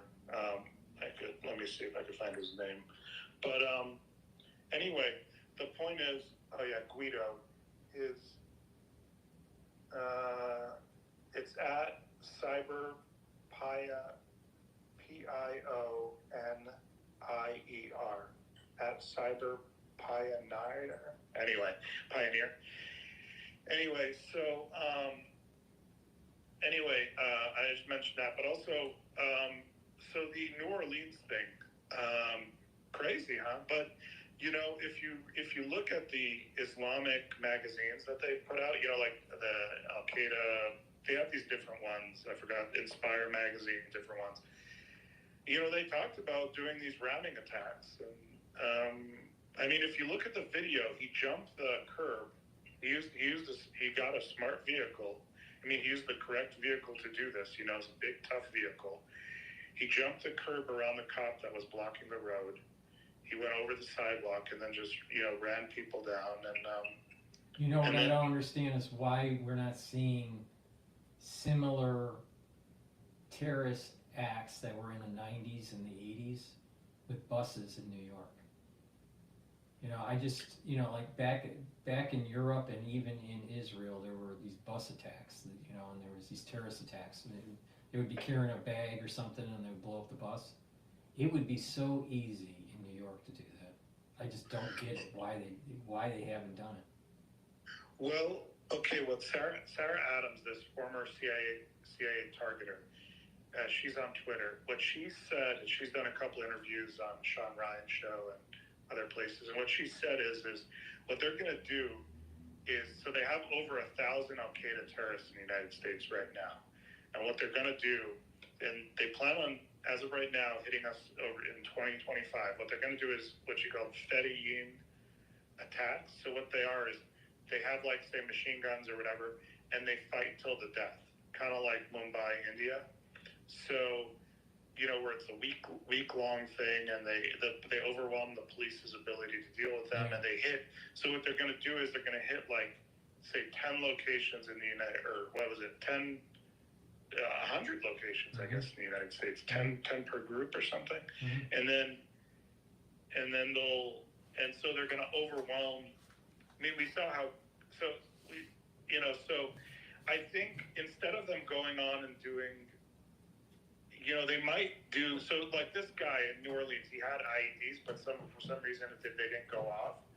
So I think they're going to do the IED thing, but they're going to do like these massive attacks. So let's say they'll have a group of 10, they'll have IEDs set up around, say Los Angeles. So with the new, just to back up 1 second. So the IEDs, the IEDs that the New Orleans attacker had, were they planted along the street, or was it in the truck? Yeah. No. Well, he might have also had one in the truck. I'm not sure, but there's some videos that came out. It shows him walking around with ice chests. So he had the IEDs in these ice chests, and he was planting them. I saw 2 videos of him planting 2 ice chests on the street.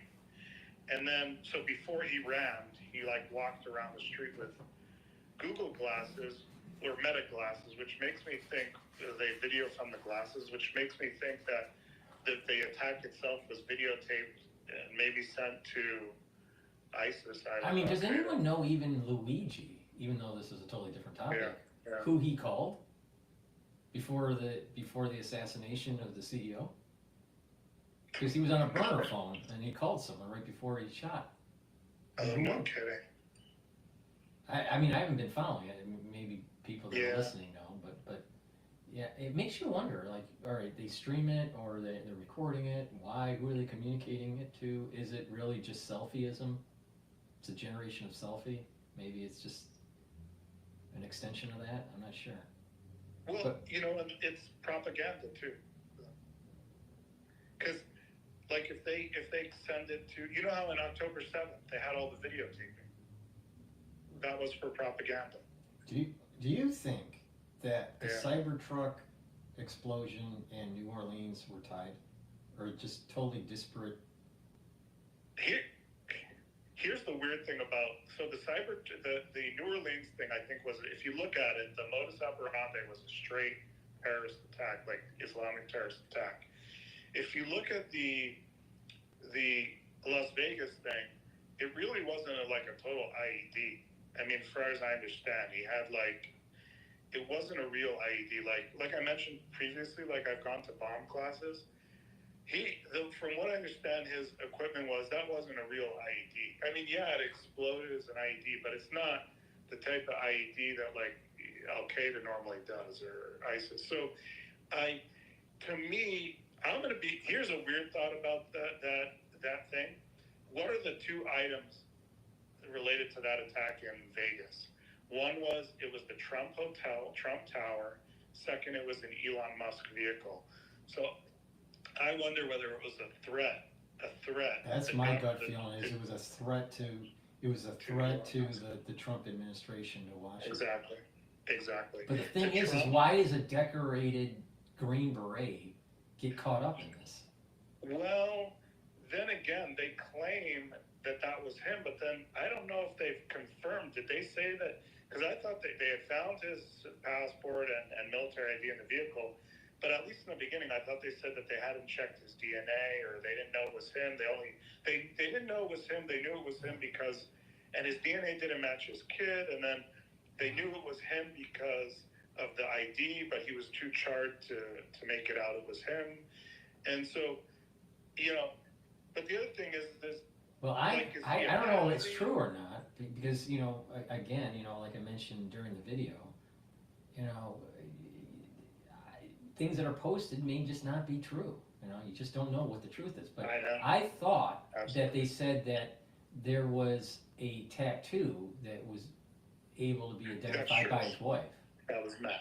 That's true. But the other thing is he might have not have known as well. Now, supposedly he sent out some emails beforehand claiming that he was Sean Ryan and a bunch of other people saying that he was trying to basically whistleblow on some things that the government was doing. But I mean, here's the weird thing: is if you wanted to threaten Trump, you would do exactly that. You would not do a full-on IED where it causes all this damage to Trump Tower. But this is this incident is 2 degrees of separation from Alex Jones. I mean, follow my logic here. Remember the show? I think it was on the History Channel called Hunting Nazis, and it was an ex-CIA guy that was the head of it, and he would hire these people to investigate old bunkers, and they would get a film crew, and they would so Ted, I think his name's Ted. What was his name? His last name's Kennedy. I think his first name's Ted Kennedy. Yes. Ted. He was in a TV show with this. Yeah. So guy. right. So he's Special Forces too. Exactly. He was interviewed on one of the shows, saying he knew the guy. He fought with the guy. So there's video of him in the show together with Tim Kennedy. Yeah. So all right. So and Ted Kennedy, when he was in between service, he was on shows with Alex Jones years ago. Yeah. Let's say that this is pre-COVID year. So this must have been like 2017, 2018, 2016, somewhere in there. So, but yeah, it's so weird. It's just so, it just doesn't make sense that a decorated person that seemed to be aligned with Trump would have gone to blow up a Cybertruck at Trump Tower in Las Vegas. It just something doesn't make sense unless unless emotionally they broke him for some reason. I don't know. But usually, these people that are like special forces, they try to break you in training, Yeah. So, so they're pretty mentally tough. So something doesn't make sense that he would just all of a sudden just break. Yeah. And if think about it for a second, because if you wanted to warn Trump, you couldn't come to him directly and say it, right? And so you blow it up in his tower, but you don't blow it up so big that you're going to have a massive FBI task force, searching.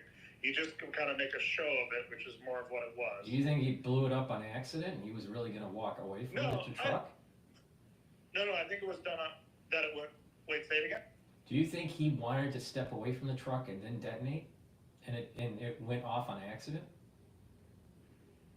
So he was killed in the explosion by accident? Yeah, I don't know. Or do you think, that's an interesting one, right? So maybe the government sent him there. Let's just put this out there. The government sent him there to do it. Right. He was going to walk away, but the government blew him up because they didn't want him to be able to ever say anything about it. Right.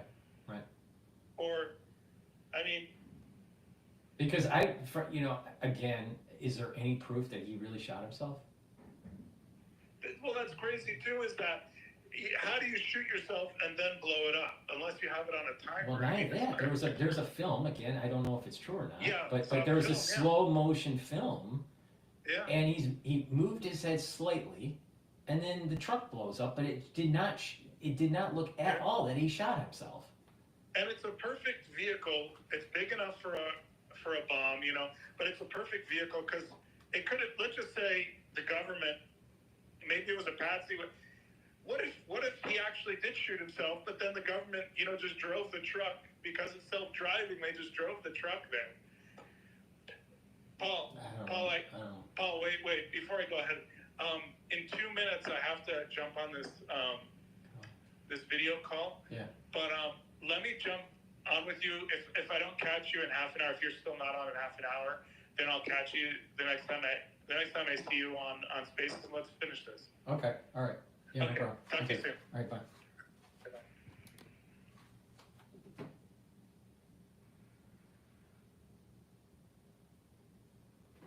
Okay. So just to remind the audience, you know, that are watching on YouTube and on Rumble, you can join X Spaces. Just click the link that's in my description box for the videos. They'll take you to my X channel, and you can do a call in through X Spaces. It's supposed to be interactive, so if you want to participate, please do. Okay, so let's do a market recap here, market update. So we have the S&P 500 is trading at 5,930. VIX is trading at 17.58, so it's been steady throughout the trading session. The Euro USD is trading at 1.03. Oil is trading at $74 a barrel, 74.34. And the Bitcoin ETF for the long is trading at 23.66. And the USD Japanese yen is trading at 157.69. So it's been pretty relatively stable.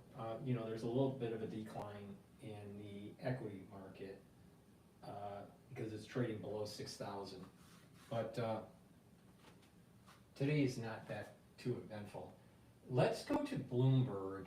They're talking about Trump on their political show. They just started.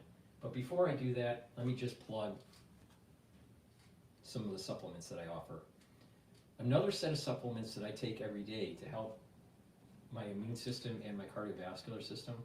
Now, why am I so, people would say, why are you so focused on, you know, cardiovascular health? My brother died from heart disease, all right? I had lots of uncles that died from heart disease young, all right? You need to be proactive in your health, all right? So take my advice, it works, okay? You can improve your health, especially your cardiovascular health, but it's through diet, exercise, and supplementation. So the things that I take every day are turmeric and ashwagandha. Why? All right, turmeric is an antioxidant, so it's going to soak up free radicals, but it also helps to bring down inflammation, pro-inflammatory cytokines. When you bring down inflammation, you soak up those free radicals, you're reducing the chances of plaque buildup. Again, like I said, by bringing down inflammation, you're reducing the chances of that signaling to start to deposit plaque. The antioxidant soaks up the free radicals to prevent oxidation of LDL. So turmeric also, by bringing down that inflammatory response and soaking up free radicals, will help with your immune system. Ashwagandha also brings down the inflammatory response of cortisol, right? So ashwagandha will control your cortisol levels, it'll bring them down. And ashwagandha will control your blood glucose levels.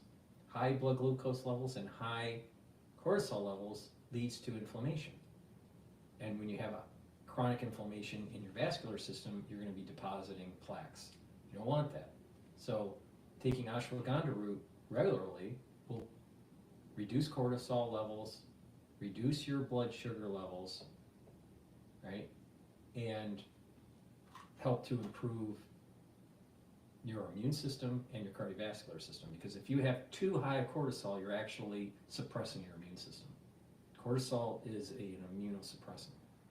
So taking ashwagandha root will help with your immune system and your cardiovascular system, and you couple it together, you stack. So you take ashwagandha root and turmeric every day, help with your cardiovascular health and your immune system.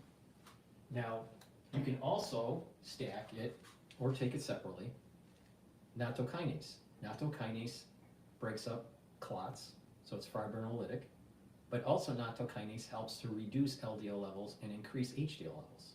So when you take nattokinase, you're helping your lipid profile. And when you're helping your lipid profile, you're reducing the chances of plaque formation. So this is a great way to help with your cardiovascular health. So I've added nattokinase to my daily protocol, all right, to help with cardiovascular health, and I stack it with the ashwagandha and the turmeric, all right? So this is a great way to improve your health.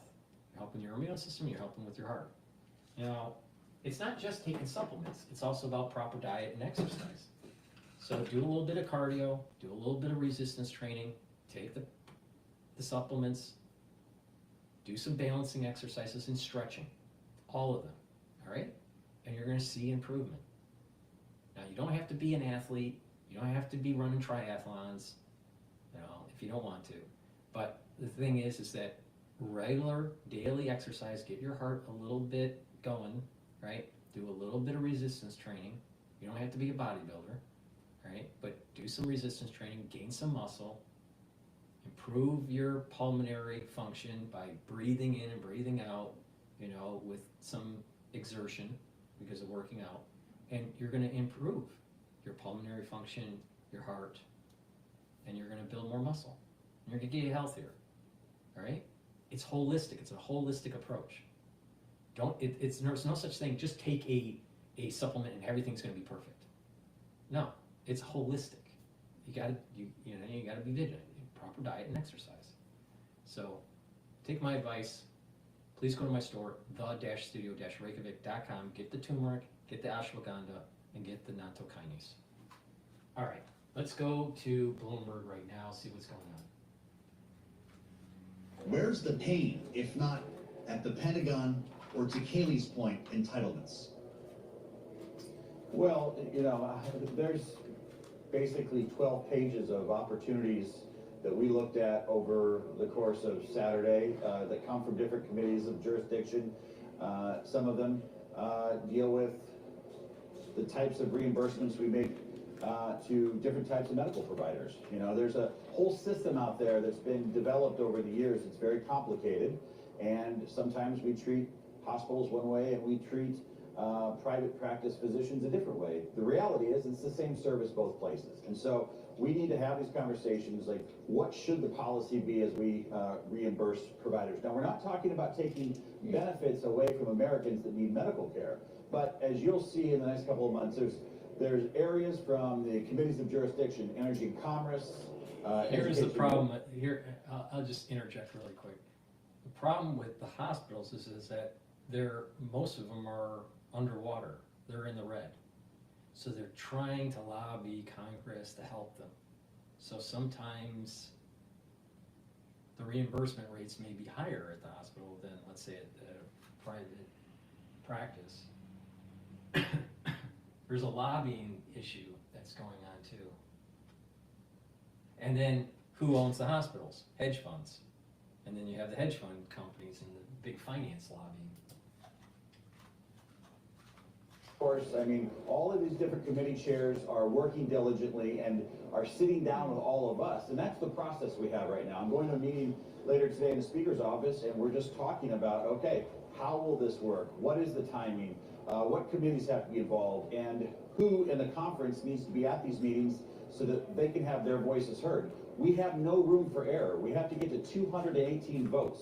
We can spare only one vote on a very, very narrow process. So hopefully we can get there. Well, and as we count those votes, what role are Democrats going to have to play in all of this, Congressman?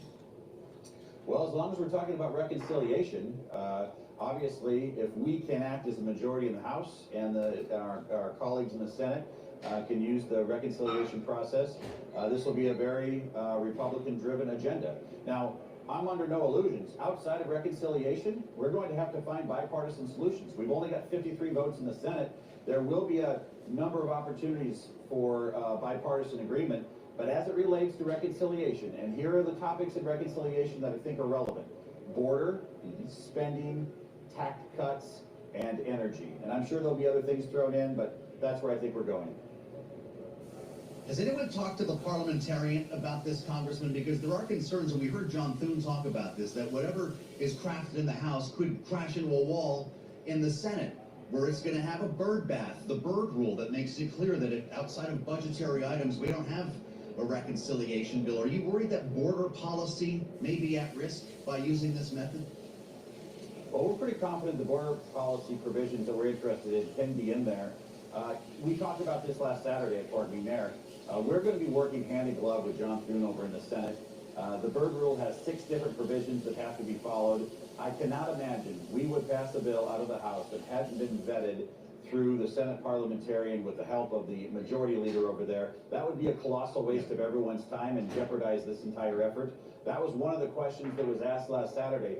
How do we ensure that what the House does passes the muster over in the Senate? Otherwise, this is an exercise in futility.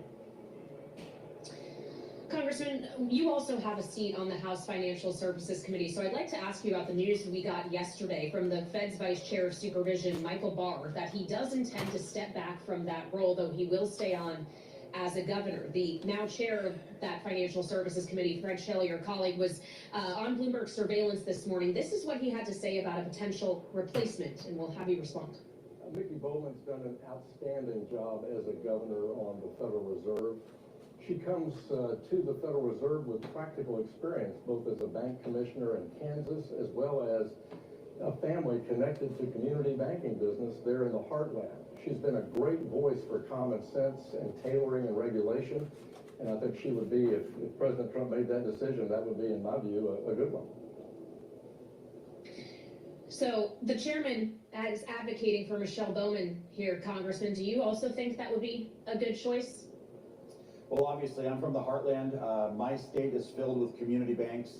And, you know, after Silicon Valley Bank's collapse and the FDIC rushing in and doing the right thing, and then watching a state bank collapse in Oklahoma without the same kind of attention, I think that this is a really good move for the Federal Reserve. Our nation is built on the backs of community banks, and to have someone that has that feet on the ground perspective, I think is important. The Federal Reserve is going to play an important role in our government, especially with Donald Trump coming into the White House. As a member of the Financial Services Committee, you know, Michael Barr and his Basel III and everything that's happened, we're going to turn a page and we're going to see a new Federal Reserve, hopefully, a new leadership of the Federal Reserve and big things ahead. Congressman, I know you have to go vote, and I want to thank you for joining us, making his debut here on Bloomberg TV and radio, the gentleman from Nebraska's 1st District, Representative Mike Flood.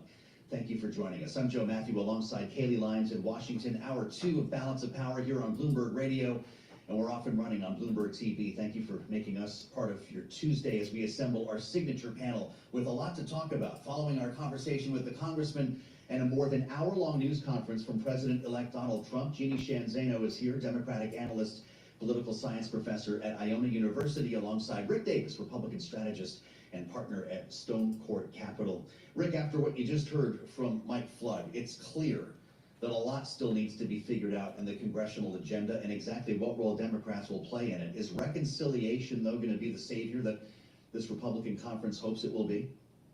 Well, I think they're going to stage it as if it is their savior, right? It can, you know, produce a budget. They'll probably use that platform, as we heard today, both from Donald Trump and others, that, you know, it could be the way we, you know, push back the deficit.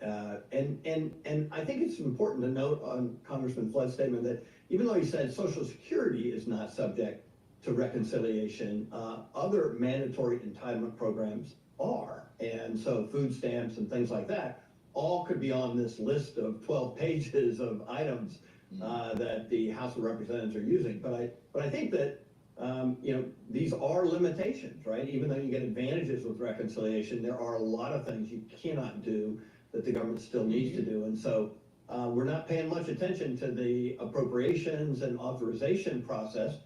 And I'd love to see regular order be the way most of this stuff gets done. Well, and Jeannie, Joe brought up an excellent point to the congressman, the suggestion that the parliamentarian is going to play a role here. Nonpartisan, obviously, they will decide what actually constitutes budget and revenue measures that can be handled under reconciliation. And for all of the conversation we've had in recent weeks about how hard it's going to be for Mike Johnson to get this thing through a narrow majority in the House, how hard is it going to be for John Thune if he really wants to preserve the traditions of the U.S. Senate? It's going to be difficult. You know, you wonder, for all of his institutional focus, and as you mentioned, preserving the traditions of the all-important upper chamber of Congress, is he tying his hands behind his back, essentially, by saying we will not question what the parliamentarian rules, we will abide by the filibuster? These are things that can obviously make his he believes profoundly in the idea of preserving what people have always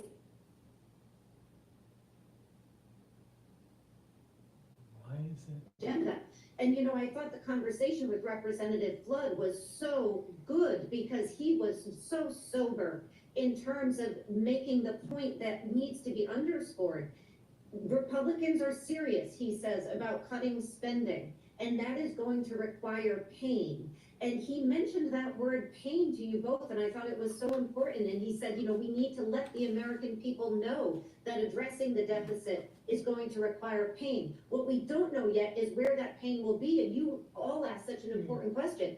If it's not Social Security, if it's not Medicare, if it's not defense, what is it going to be? And of course, we don't know that yet. They're still just in the early stages of this, but you know, it is going to be fascinating to see how they can get where they say they're going and how they can make this happen with a president who during the campaign was promising anything but pain for the American public, and certainly at his press conference at Mar-a-Lago today. So, you know, I can't help but wonder how they get there and, you know, indeed fulfill all these promises that they've made on the campaign trail. I'm glad you mentioned that, Jeannie, because I do wonder, Rick, if Congressman Flood is speaking Donald Trump's language there, or if they're in two very different places when it comes to the so-called pain and budget cuts. A big deal has been made about Doge. He says Elon Musk is the greatest cutter of all time, but is that the kind of rhetoric that Donald Trump's going to be using and potentially causing blowback from the electorate, the people who actually enjoy the programs that we're talking about?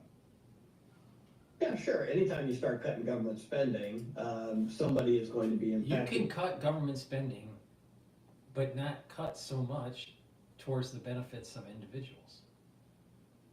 Because there's so much administrative overhead that I'm sure you can do savings that way. The pain is probably going to be government workers.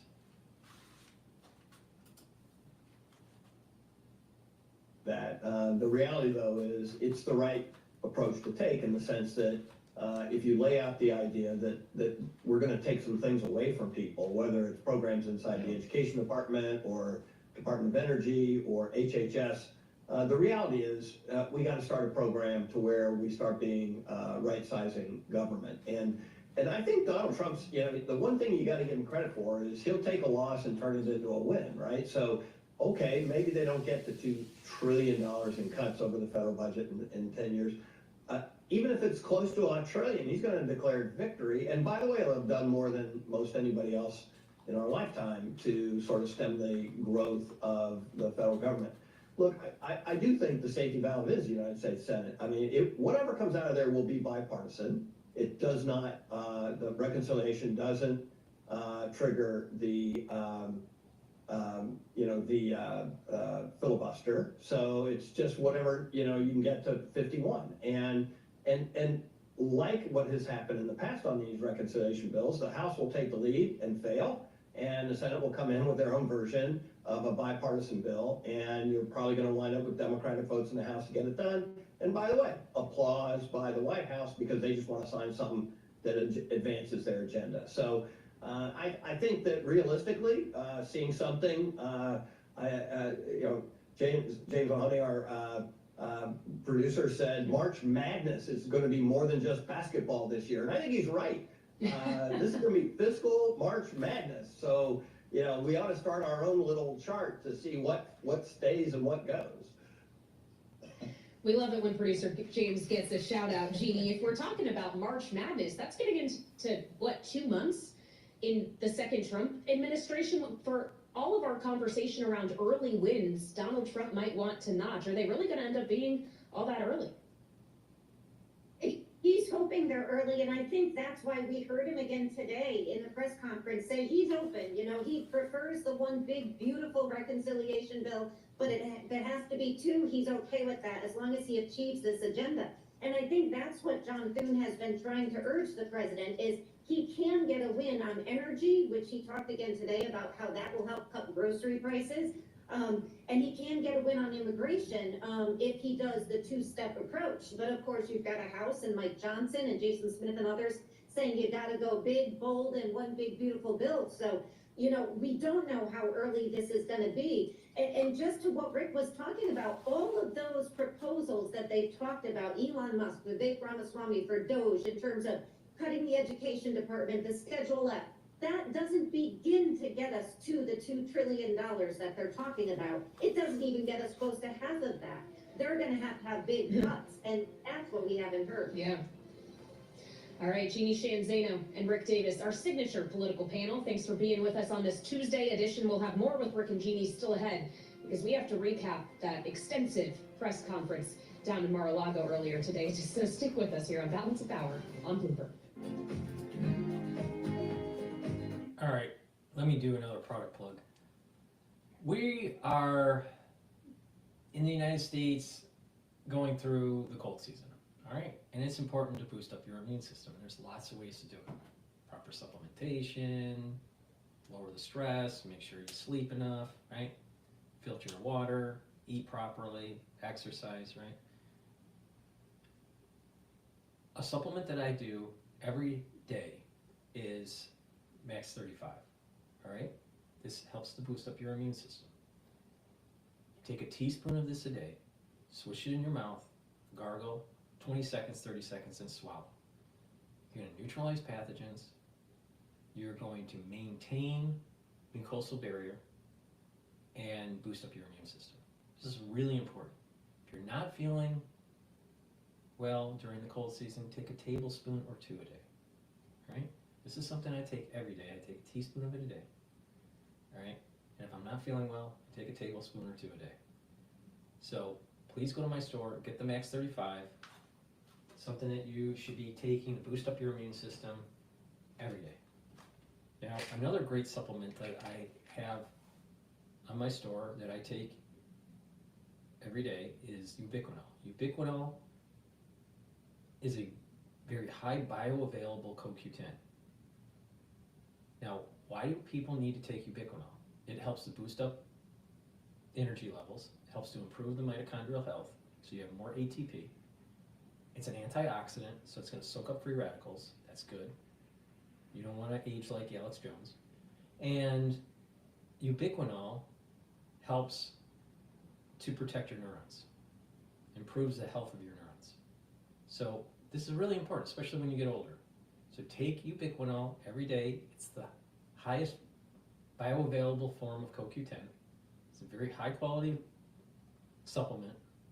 Go to my store, the-studio-reykjavik.com, and take the ubiquinol. Now you can stack this with C60, resveratrol, and you can also stack it with NAD+. So NAD+ is also a supplement that I take, that I stack with ubiquinol. And NAD+ helps to boost up energy levels. It helps to repair DNA damage in your mitochondria and your nucleus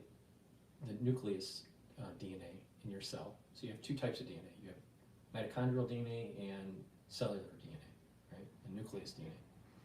So NAD+ will help repair damage to DNA. When you get older, you have more DNA damage, so you need a little bit of help. So taking NAD+ is important, especially when you get older. So you're boosting up your energy levels, you're helping to repair your DNA damage, and NAD+ helps to improve the health of your neurons. Very important when you get older. So this is a supplement that you should be taking. And again, it stacks very well with ubiquinol. NAC is something that I've added to my stack recently. And what this does is it boosts up glutathione levels. Glutathione is really important to soak up free radicals during a different pathway. C60 soaks up free radicals one way, ubiquinol soaks up free radicals a different way. So, but NAC goes through the glutathione pathway, all right? So taking NAC is going to soak up free radicals. That's important. It also helps to detoxify your liver and your kidney. And NAC helps to calm your nervous system. So many people, they have anxiety, they're in sympathetic, they're in sympathetic, their nervous system's in sympathetic mode. You want to go into parasympathetic mode and calm the system down, all right? NAC is a great way to do that. So NEC, take it, boost up your glutathione levels, detoxify your liver and your kidney, and help with anxiety. So please go to my store, the-studio-reykjavik.com. It's the-studio-reykjavik.com, and get the NEC. All right, now Bloomberg's still on commercial here, but they should be coming back shortly. Let me just plug one more before they come on board. Bitcoin is trading at around 97,000 a coin per $97,000 per coin. All right, Bloomberg's back, so let's go there. Bloomberg News now, wherever you get your podcasts. Balancing Power continues. Back we go to Washington. Very busy day indeed. Once again, your hosts, here they are, Joe Matthew and Kaylee Lyons. That's right, Charlie Pellet. Thank you so much, as always, watching Wall Street for us on the fastest show in politics. Yeah, busy day in Washington, busy day at Mar-a-Lago as well, where we heard from Donald Trump and brought you an hour-plus news conference live here on Bloomberg, speaking to a range of issues from the war in Ukraine to taking over Greenland and Panama, as he says, not ruling out the idea of using military force to do so. Took a series of questions as well. Talked about making Canada the 51st state, turning the Gulf of Mexico into the Gulf of America, pardoning the January 6th offenders. He said there'd be major pardons once they take office. Talking as well about the potential for a hostage deal in the Middle East before he is inaugurated. But actually began the news conference with an announcement of a multi-billion-dollar investment in the U.S., courtesy of Hussein Sajwani, the head of the MAC Group, who was with Donald Trump at Mar-a-Lago. Let's listen. This commitment further underscores that many of the greatest business leaders on earth are seeing a very bright economic future for America since the election. As you know, a lot of positive things have happened. So it started with news about foreign direct investment in the United States, data centers in the Mid-East and Southeast, Texas, Arizona, Illinois, and Michigan, and then the president-elect turned his eyes abroad. As Joe mentioned, Greenland, Canada, Mexico, Panama, even Denmark worked their way into this press conference. But when asked directly whether or not he could rule out using military or economic coercion in Panama and Greenland, the president-elect did not say he could. Here's a taste of what he said about Panama specifically. We need them for economic security. The Panama Canal is vital to our country. It's being operated by China. And we gave the Panama Canal to Panama. We didn't give it to China. And they've abused it. They've abused that gift. It should have never been made, by the way. Giving the Panama Canal is why Jimmy Carter lost the election, in my opinion, more so maybe than the hostages.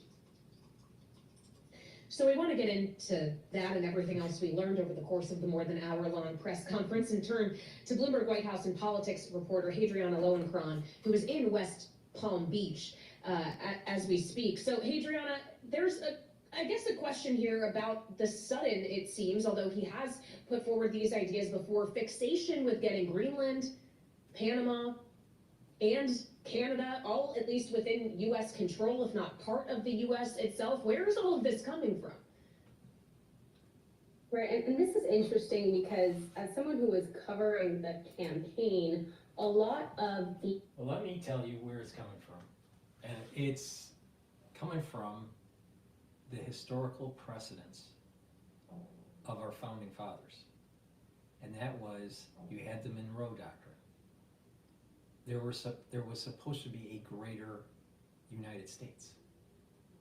Unfortunately, the War of 1812 happened. But Canada has always been in our line of sight to own.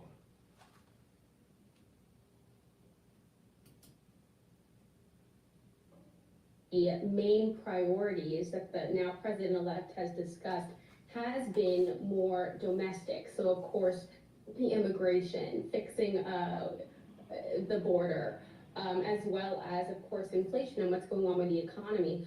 But another big part of what, now that he has won the election, the goal here seems to be is to really focus on the foreign policy and use that also as a point to compare to current President Biden. So we're seeing a bit of a shift here, and a lot of that starts with bringing in some of these investments to Mar-a-Lago.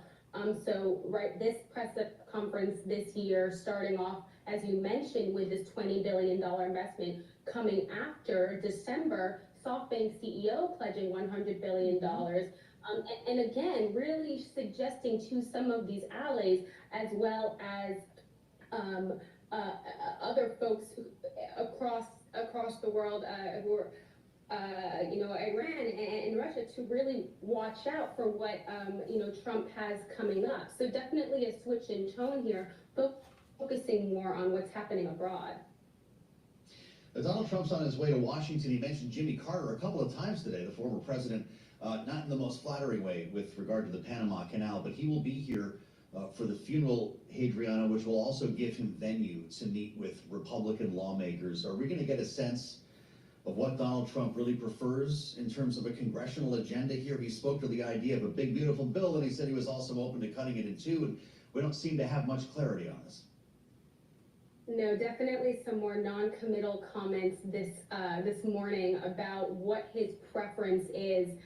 We know, of course, that the immigration is important, the economy is important. He's hoping to get as many wins as he can, and perhaps he could do that with the one bill here. But he has not made any. He's not advanced the conversation, and that's something that we are hoping will come from conversations, as you mentioned, him going this week to speak with people on the Hill. Adriana, it's great to have you. Looks nice down there, doesn't it?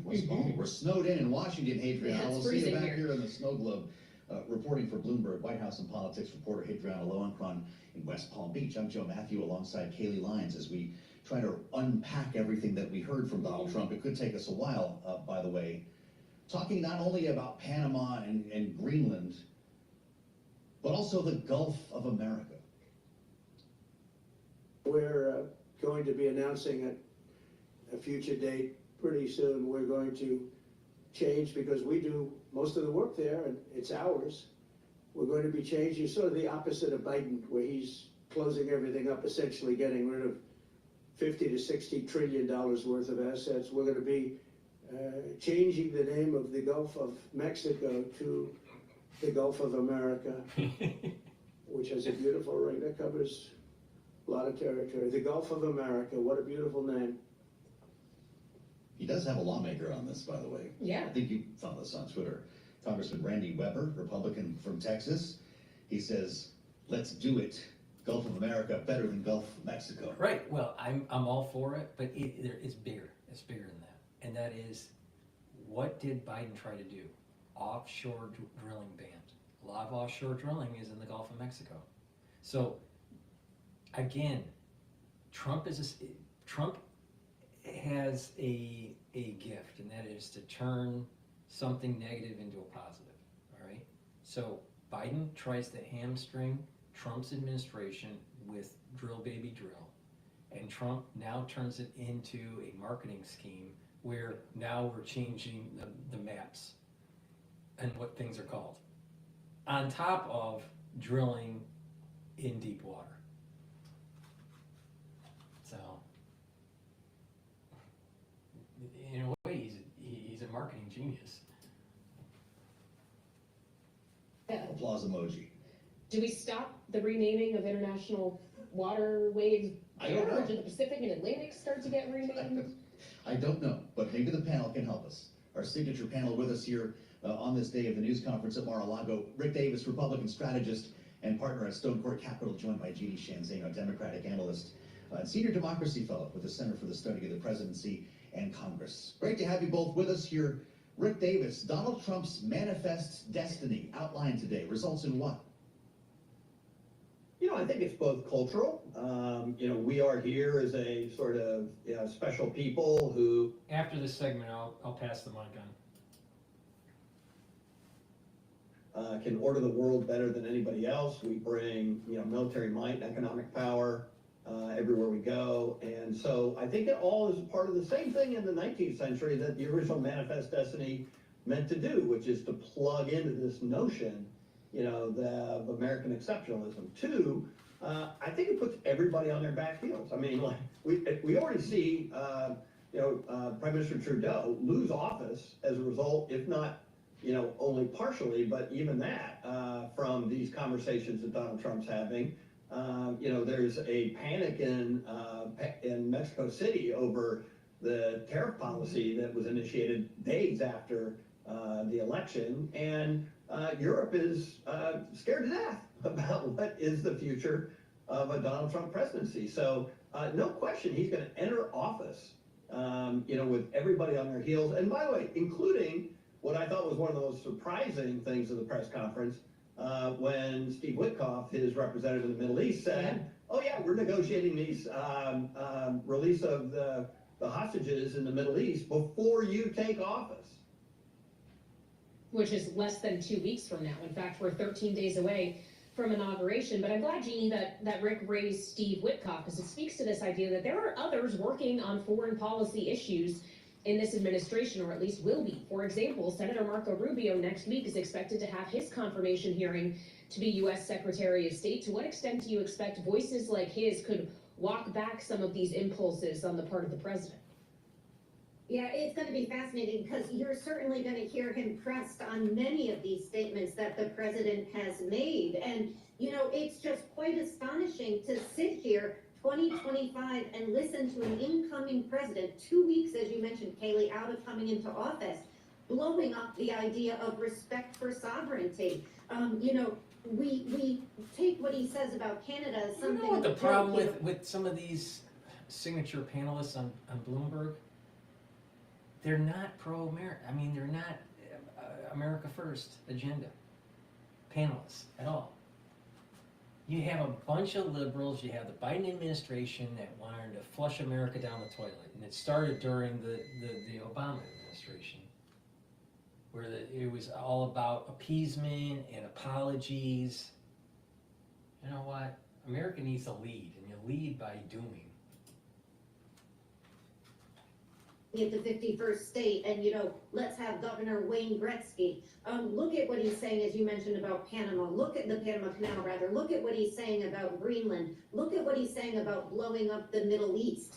This is somebody who campaigned in terms of making America great again, and mostly we've thought of that in terms of what he's going to do domestically. And here he comes, I think, a really astonishing press conference, and starts talking about his vision for the world, in which the United... I feel that the soul root, and I've talked about this before, but the soul root of America, a big part of it, is aligned with Jacob. And that Trump is a conduit that allows for America to be blessed if we do the right things domestically and internationally, especially internationally. And there's going to be a quickening. I have mentioned this on X.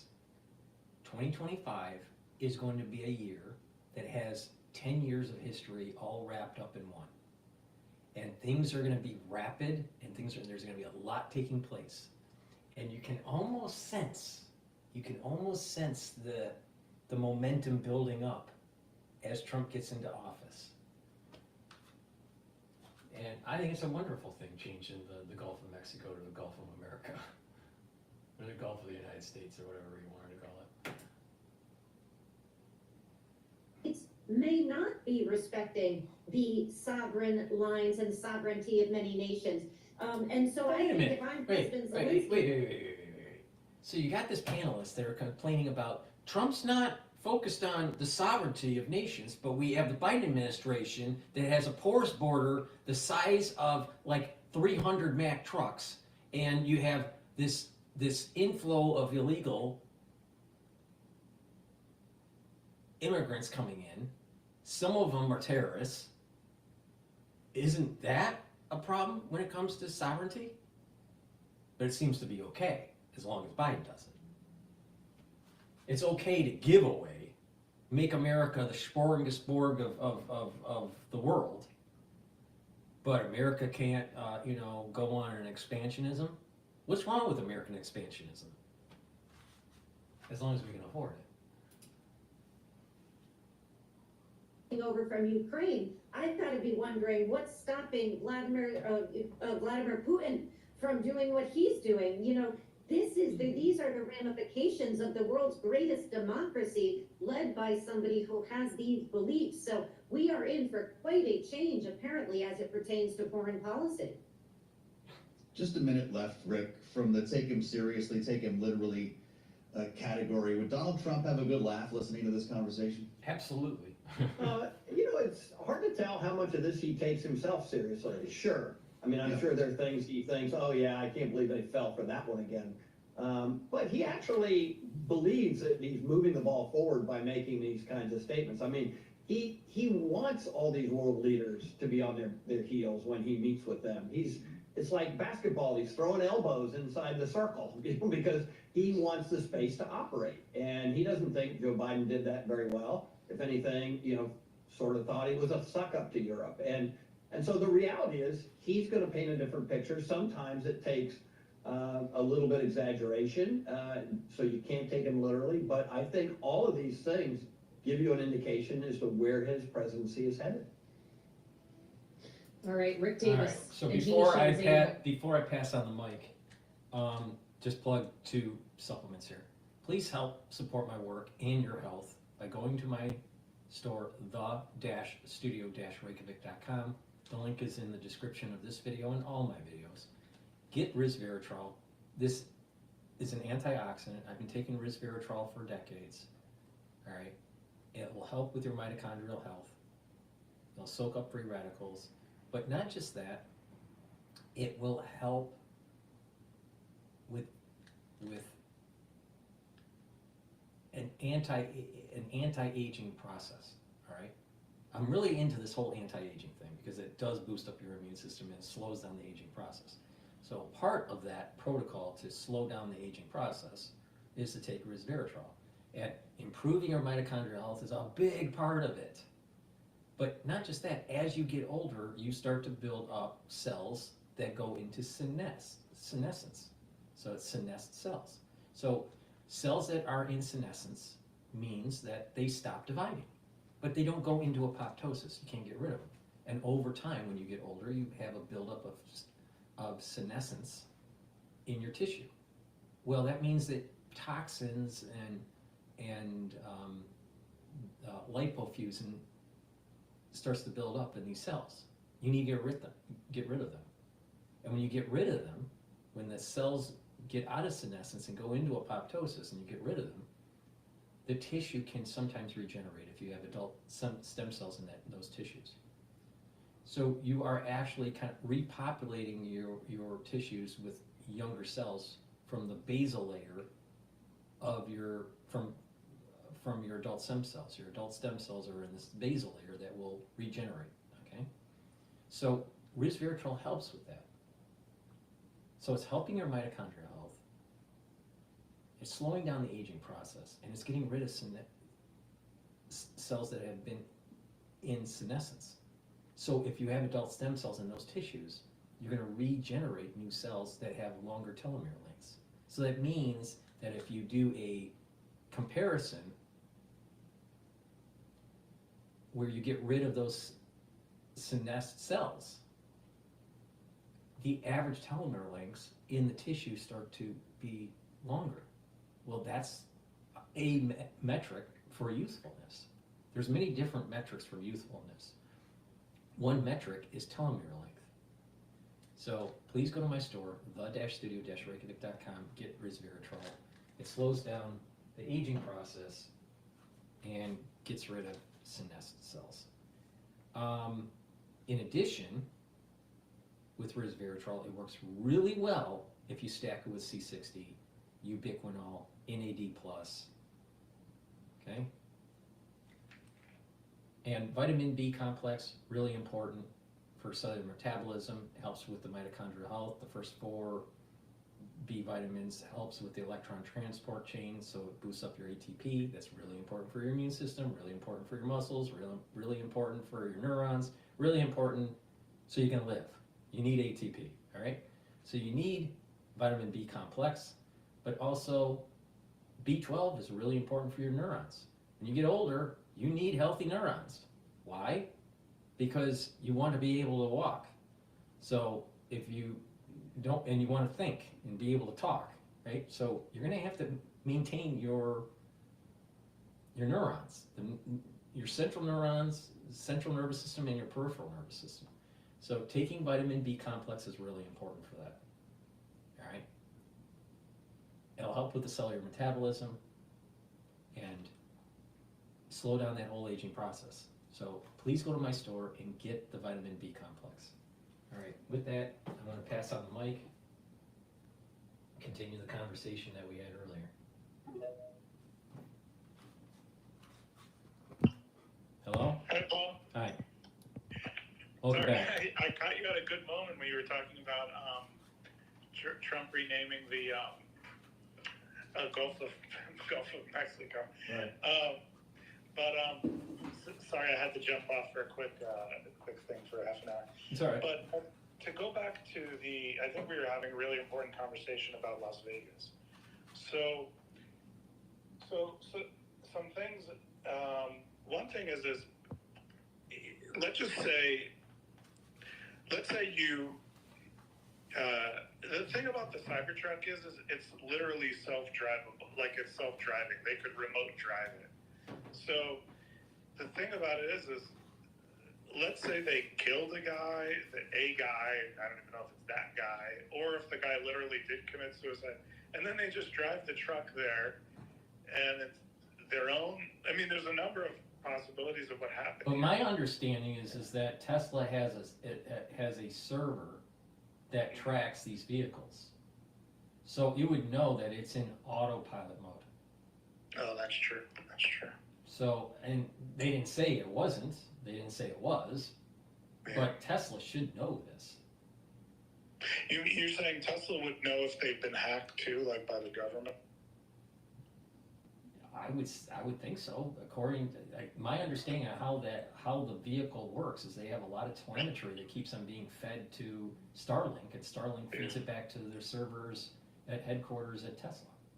Oh wow! And that's how they can update these cars. They update the software remotely. That's pretty smart. But if you took a 22, somebody took a 22 and shot themselves in the head, I don't think they'd be able to then light off a bomb. So what the hell is that about? And he took a 50 cal. They said it was an Eagle something. It's like a 50 cal. That thing is a 50 cal. So he would have blown his head off. Yeah.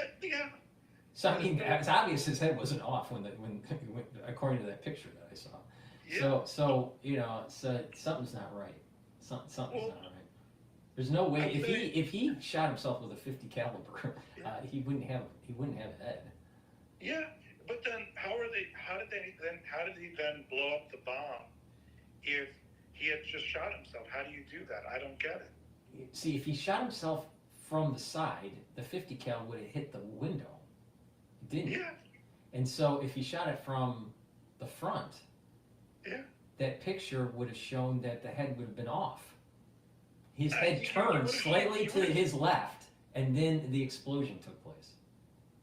It just slightly to the left. Exactly. The other possibility is he shoots himself. I don't even think this is possible.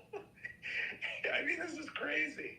The other thing is this guy, as many people have said, is highly, highly trained. You know what I mean? He wasn't only just special forces guy, so he knows how to make bombs. Right. And people were saying he knows how to make bombs that could actually blow up half that Trump Tower. Right. So to me, his IED, because I think they said maybe he had fireworks in there, that was for show. In other words, it seems like I think he was supposed to deliver the truck and walk away. That's what I think was the plan. Right. And again, what better way to give a message to Trump than to do it kind of in an empty place like Las Vegas Trump Tower in front of it where there's not too many people. Weirdly enough, I think there were a few people outside when this truck went off. Okay? There were 6. I heard there were 6 or 7 people injured from the shrapnel. Yeah. So, but not major injuries, just minor. Oh, interesting. So, right. So it's not like he he didn't pack shrapnel into even what he was doing, because he didn't pack like ball bearings or nuts or screws or. No, this is just from the explosion and just like pieces. The glass. Yeah, pieces of the truck, little pieces or whatever hit people. And but what better way to send a warning to Trump? Because if you called Trump or you met Trump and the deep state, right? They want to warn Trump.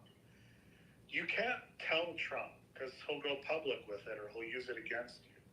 So you do it in front of a building that has Trump's name on it, and you blow up something for show, not for effect. Not for explosive, actual to do damage or really kill people. You do it in front of a named Trump property with Trump's name, and then the other thing is you warn. Who else do you warn? You warn the other person who's really close to Trump, which is Elon Musk, and you say, "Good." But the other thing is like, and blame it on and think about it. They blame it on a terrorist group, and Trump's going to align with Israel. There's going to be more conflict in the Middle East during 2025, and then it opens up plausible deniability of the national security state doing some sort of like false flag operation. The other thing is they could use this. I saw one person said this, and I had thought about it before he said it, which is they could use this sort of thing to say, look, you see veterans, MAGA. There were some people that were saying, oh, he's right wing or he's MAGA, whatever, or he's pro-Trump. So they're saying is oh, look, pro-Trump people are a terrorist threat. Well, I think it's trying to put individuals in that Biden category where they were, he was saying, oh, it's white supremacists, and you got to worry about the right wingers. They are more dangerous than the terrorists. Yeah. So it just doesn't make sense that such a highly trained, highly decorated soldier flip out and do something so stupid. I mean, it just seems like there was some sort of operation. I mean, I don't know how these special forces guys work, but I mean, if they were told by their commanding officers that there's an operation and that this is what he needs to do, I mean, I don't know. Would these soldiers would they do it or would they not do it? Well, and in other words, they might not even tell them what's actually really going to happen. They just tell them, oh, go here at this time. It was like, I think Timothy McVeigh, what did he say or something? He said that, in other words, or they'll send a guy and they say, oh, it's a dummy bomb, and then they could blow it up. I don't know. Right. And I just had this feeling that he was supposed to walk away from the truck, and that it was supposed to be a kind of a fear tactic against Elon and against Trump. Yeah, but then that makes the most sense, because then you get the warning of you warn both people. But why would he play into it? I mean, he's not a dumb guy. Why would this Green Beret play into that? Yeah. I mean, he obviously knew what he was. How could he not check to see? I mean, he picked up the truck. He picked up the truck from the rental place. The rental place doesn't have it wired with explosives. So he must have delivered the truck, or he himself wired the truck. So he knew somehow, some way that the truck was wired. I mean, so I don't understand why he would have even gotten himself into a situation where he's driving a truck to the Trump Tower. Well, is it possible like somebody else rigged the truck and then he didn't know because the stuff was in the truck? Yeah, but there's. My understanding is that he was the one that picked up the truck. Right. That was my understanding too. Right. So I mean, he didn't look. He didn't. I mean, all right. So he's going to drive this truck to the Trump Tower, and he didn't bother to look in the back of the truck. Well, you know what the JFK. And where did these weapons come from? They were in the car. They were in the truck. Yeah. They weren't in the bed. So he must have known. He had he knew that these unless those guns are just planted after the incident. But here again, it gets to the realm of conspiracy, and it gets into the realm you can't prove. can't prove anything now because even whatever the official story is may be suspect. But something doesn't seem right, and I do feel that it was a warning shot at Trump and Elon. And they said like he was kind of pro-Trump or whatever. Like, and I heard a special force guy, I think it was, or somebody saying that most of these special forces are pro-Trump or whatever. There's so like, no way they would be. I just don't see a special force guy blowing up a Cybertruck at the Trump Tower on New Year's Day.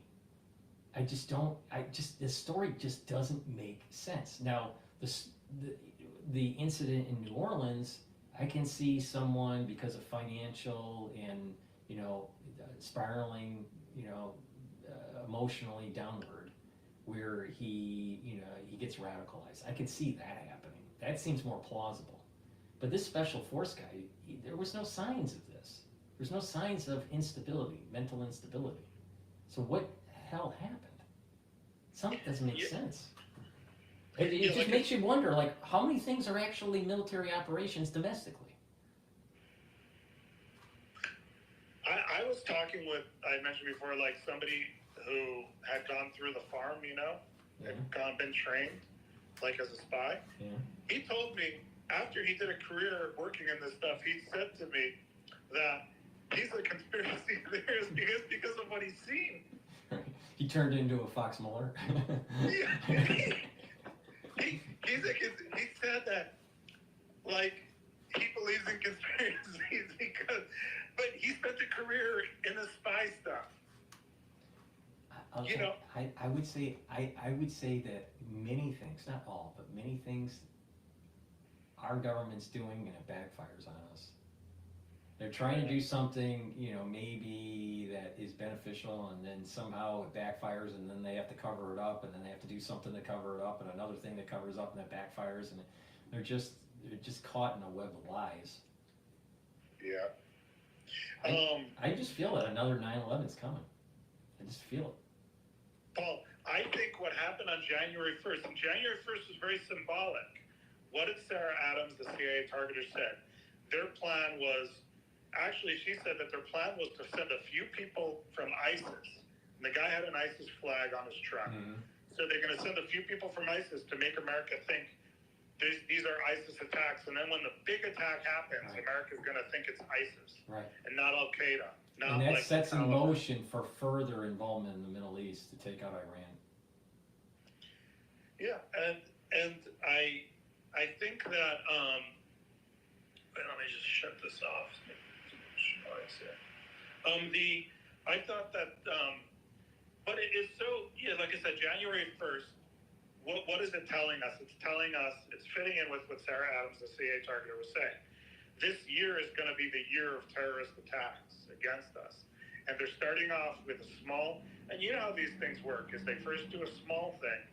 It was like 9/11 didn't happen all of a sudden. Right. It had been a buildup. Right. And so that's what I think we're going to see, is we're going to see one, it was one, and then we're going to see more, and maybe multiple at a time, and then will be the big one, But the thing is what would the big one be? They're not going to use a plane into a building this time. It's going to be something different. Well, here's another thing that, what Sarah Adams was saying was that now they have a new explosive material. And if you read some of the news articles, were saying that there was a peculiar thing about this explosive material that there's no way he knew how to make it himself. And so with the New Orleans Orleans guy, so there was this organic substance that seems to be rare to procure. So how did this guy get it unless the government gave it? Well, what they're saying, what Sarah Adams said, was that there's, in the Middle East, they have this new kind of, basically these terrorists in Afghanistan, they have this new kind of explosive material that dogs are not trained on, and that the machines they can't detect because it's new. And so what she's wondering is whether the explosive, those IEDs that didn't go off in New Orleans, whether those were that new material that can't be detected. And so what she's saying what she said is, the Russians are helping bring in explosives for these terrorists. And then the other thing, I was reading this book on China, or I just started reading it. It's Steve Bannon's talked about it quite a bit, but it's called Unrestricted Warfare, translated from the original PLA documents. It's written by two People's Liberation Army Chinese colonels. And basically, one of the things I was just reading the intro or the cover of the book, and it was saying that one of China's strategies is that America should always be faced with terrorism. So it's interesting. And then there was another book I read by a guy who wrote a lot, Gordon Thomas. He wrote a lot about. Wait, let's go back to just what's the reason to keep America just faced with terrorism? What, just to fund the national security state, just to create people in the country that be in fear, or what? I think so that they're not in the Pacific theater. Oh, okay, all right. Yeah, I didn't read it. I haven't read it. I'll let you know once I read it. But that's what I was thinking when I read it. Yeah, but the CIA, if they there's not a war they don't like. All right, so they want the national security state wants war, no matter where it's at. All right, so if there is a reason to go toe to toe with the PLA, we would. So if there was some sort of terrorism that was from the Chinese, that's just opening up more defense spending, more troop deployment in the Philippines, in South Korea, in Japan, around the islands that surround Taiwan. There's some small islands. So it would not be a good strategic move for the Chinese to poke us, for us to only increase our defense spending. I mean, the Navy is begging for more defense spending dollars. Yeah. All right, but if in the news we can point to a terrorist attack that is tied to the PLA, it would be instantaneous extra funds for the Navy. So it just doesn't seem like a good strategy from the Chinese, because the strategy from the Chinese is, if you're strong, act weak, and if you're weak, act strong. Well, if they're doing a military build-out, they're probably going to side with just being quiet and not trying to poke us. Yeah. There was another book by Gordon Thomas who wrote about the Mossad. He wrote a lot of books about intelligence and that sort of thing. And I had read his book, or I read part of it at least, many years ago. It was questioning whether China's relationship with 9/11. Because I think China's border either is on or very close to Afghanistan. I'm going to pull it up.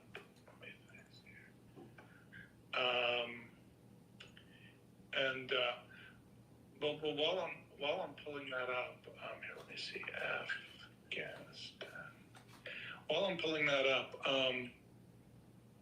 okay, so there's China. No, I think there's a tiny part of China.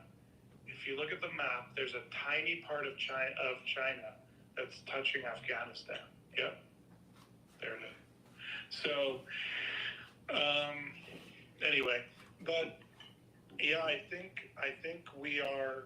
So what she was saying was with the CIA targeter, Sarah Adams was saying, was that with this invisible kind of explosives, they'll be able to get on a bunch of planes and blow up planes, mid-flight, or I don't know. It's interesting you bring that up, because another data point that I've been kind of focusing on is just, why were there so many planes that were falling out of the sky in such a short amount of time? Runway issues, so there were 3 planes that had problems, all in the same week, within days of each other. And the plane that was shot at, and there was then there was the landing issue, and it hit the barrier. I don't know. Something's not right. It doesn't feel right. Well, the two thoughts when I saw that was one DEI and the other was China. Yeah, but that many, three planes all in just days of each other? Well, the other thing that They were all Boeing too. They were all, I think they were all Boeing. what about Chinese or Russian hacking? Could be. Could. Yeah, so I think what Sarah Adams was saying was there's going to be this massive, say, 1,000-person, the final attack in the United States is going to be this massive 1,000-person attack, I guess. And, it'll be 100 locations, and they'll, it's very easy to get rifles in this country, and so each attack, how many people do you think they would take out? I think she was saying it's like 10 person per attack, so you have 100 groups, and so you probably just do that in a bunch of places, but what they're going to do is so they're going to have these invisible explosives.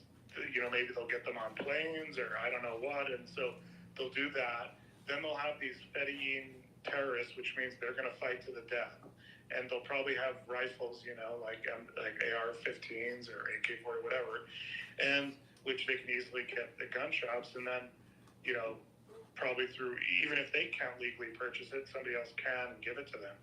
And so, a friend of theirs, like a fellow terrorist who's an American or whatever, and so they go and they do these. So they have, simultaneous explosions and these terrorists running all over the place, shooting, and then what if they, put some, nuclear material as part of the bomb, so that, like some radiological material, which is easy to get, apparently, and then you have a bunch of dirty bombs all over them. Yeah, so that's my understanding so far. If there was 100 attacks all at once, or even just days apart. Yeah, like waves. It could be waves too. And there were 10 or 20 people per attack that were killed. That would be all over the news. And all the soccer moms out there would just, go, I need safety, forget my constitutional freedoms. You can just see it playing out. Someone from CNN going on a New York street corner and just asking a bunch of libtards, should we increase our safety? Are you willing to take away your civil liberties to feel safe? And they would all say yes. Well, and you know what's coming. This guy I don't know if he was born in America, this terrorist, but he was an American citizen. So what's going to happen is they might say, meaning once this thing escalates and there's a lot more of this, they might say, we need to not just spy foreign, but we need to turn inside. So everybody's going to be spying. Well, these agencies have studied psychology, and group psychology and individual psychology.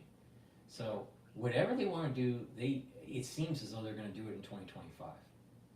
And they had to hit New Year's Day, or early in the morning. Why? Well, it's the beginning of the year. People are out, so they're easy targets. But not only that, there is this kind of almost like they're pulsing. They're pulsing like fear. So fear will die down, all right? It's like a moving window, like a moving average window, in trading. So they're going to pulse again in March. They're going to have to pulse again, maybe either late February or early March, to get that cortisol level back up again in the society in fear mode. And whatever they do, it's going to be bigger than the truck incident and the New Orleans incident. It has to be. Because if it's not, then they're not going to be able to get that fear. Because if it was something benign, then people would just not even pay attention to it too much. They'd forget it. So it has to be like something like 10 people are killed or 20 people are killed, something bigger. They have to pulse it in March, and then they're going to do another pulse 2 months later that will be even bigger, and then wait, and then do the big event. So that takes you into, say March, 2 months later, April, May, so you're in May, then then do something in August. Mm-hmm. Oh, interesting. I see your point here. Do something in the summer, August, with this multi-hit event. And she also said that, you know, their plan is 2025, but it could be pushed off, like if necessary. And like to 2026, for example, like I think October 7th was pushed off because America had killed Ayman al-Zawahiri. No, but here's the problem, though. The closer you get to, well, I guess you could argue it both ways. But my thinking is that the closer you are to midterm elections, if there was a terrorist attack on the homeland, either false flag or not, more people would probably vote Republican than Democrat. And the country would go on a war footing. So that would be beneficial to the Republican Party, not the Democratic Party. So if you're going to do this and to try to gain seats in the midterm election, you'd have to do it in 2025. You can't do it in 2026. Unless seat gaining for the Democratic Party is not part of the calculus. If they want Trump's administration to have less power, then they'd have to do it in 2025. Trump will gain power in 2026 if they do it for the midterm election, because he'll go in a war footing. We need to, fight these terrorists and fight China. And he's going to have a war footing. The Democratic Party doesn't have a war footing. The ones that they placate to are pacifists. Yeah, they're crazy. Yeah, so it seems that whatever event would take place would help Trump. The thing is that it would hurt Hegseth, Tulsi, and Cash if they're trying to restructure the national security state. Because if an event happens, then they can't restructure, and it makes more sense to do it in 2025 when they're planning the cutting of the funds. If they do it in 2026, they've already done the cutting. Yeah, that's a big problem for Doge. Yeah, so it makes more sense. It makes more sense if this event takes place to stop the funds being cut,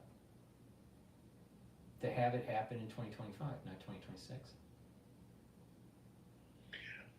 You know, there's this former 60 Minutes reporter, Lara Logan, and she posted on Twitter saying that she heard from her sources that the CIA was pushing their people in Afghanistan to get ISIS to hit in the United States.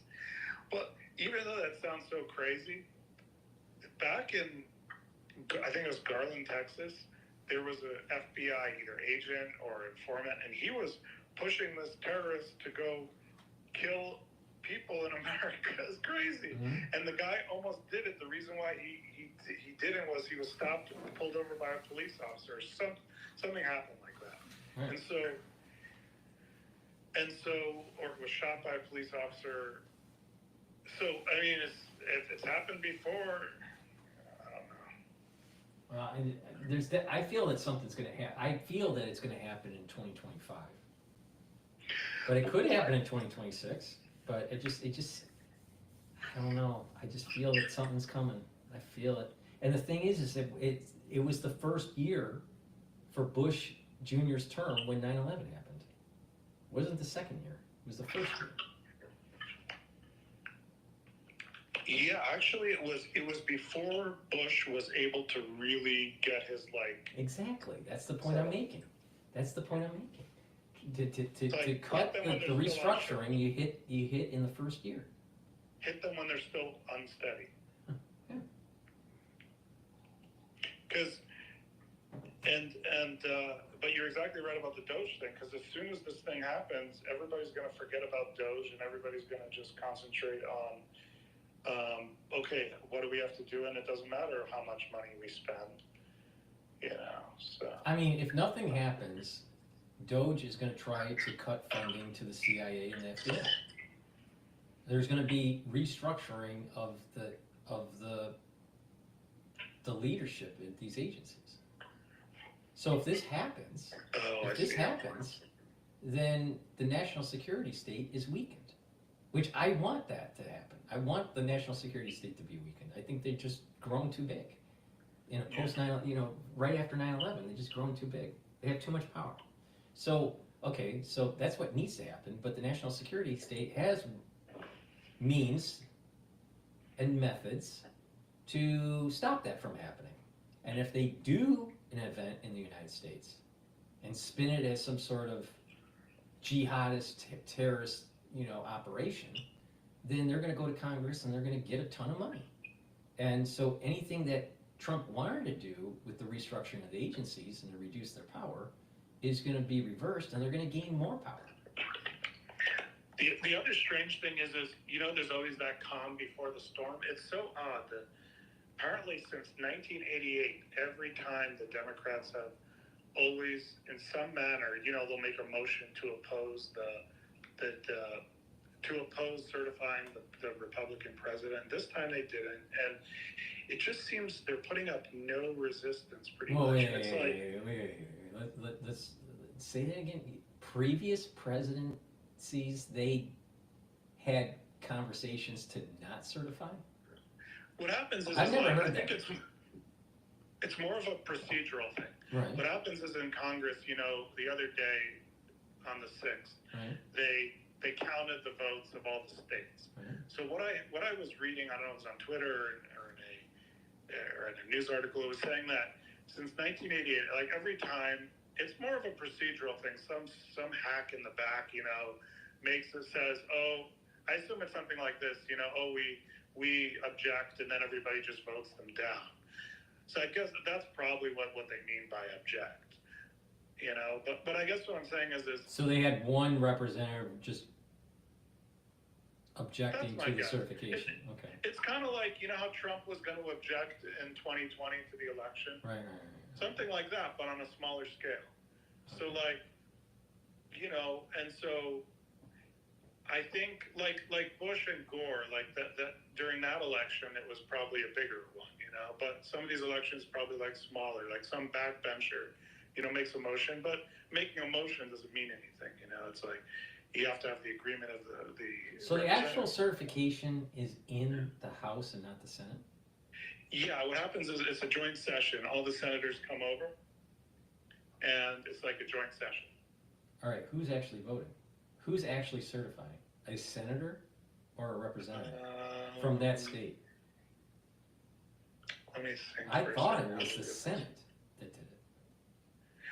Okay, I was watching this video on C-SPAN. What it is this is the part I caught, but I don't know if I watched the actual vote.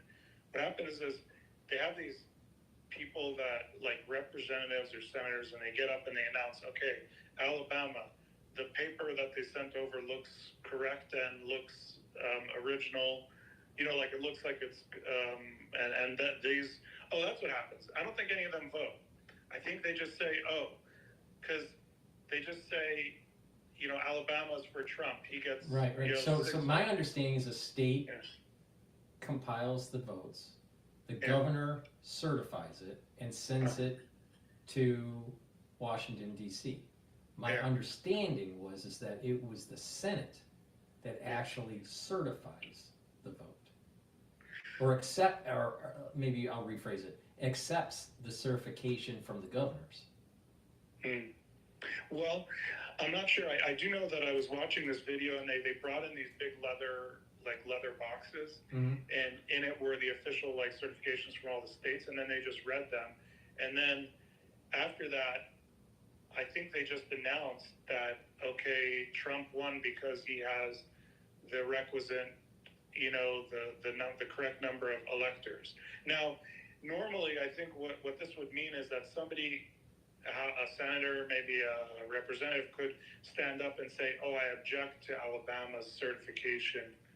That's probably how it's gone in the past, because there's an issue with it or something. You know what I mean? That's probably how it's gone. Right.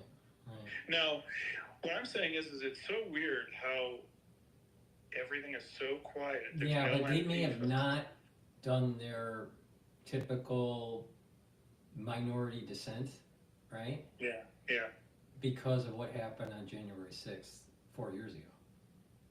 And they just wanted, just didn't want to, as just a political stunt, you know, just make it seem, it went really smooth for the transition from a Democrat to a Republican, but it wasn't smooth from the Republican to the Democrat side. Actually, I think you might be right, because I remember now that after Trump tried to object or wanted to object, they passed this law that said that like the vice president had no ability to stop it in the future. So I don't know, you might be right that actually the representatives and the senators don't really, they might not even have much power to actually stop it because of a law they passed. I don't know, but just political optics, you know, just being just cordial through the power, the transition of power, just, you know, makes it just look better for the Democratic Party. If the Democratic Party, someone, even if it was a minority, was dissenting on the certification, it just has bad optics. So it's just, just from a political point of view, it just makes more sense. I'm not sure if it's a calm before the storm. I just think that it was just a political calculation to just look better in the news. Because they want to demonize, they're going to try to demonize the January 6th incident in the midterm election in 2 years, even though it would have been 6 years old then. You know, so they're still going to say, we did the peaceful transition, but the first term Trump didn't. So they're still going to try to demonize, even though he'll pardon everybody and all that, and it's just really water under the bridge. But the thing is that they're going to continually bring up the same thing. It's similar to what's going on with the sentencing. So Trump's going to be sentenced on January 10th for the porn star payments. So he's going to get sentenced, and he's going to be a officially convicted felon based on New York law. Right?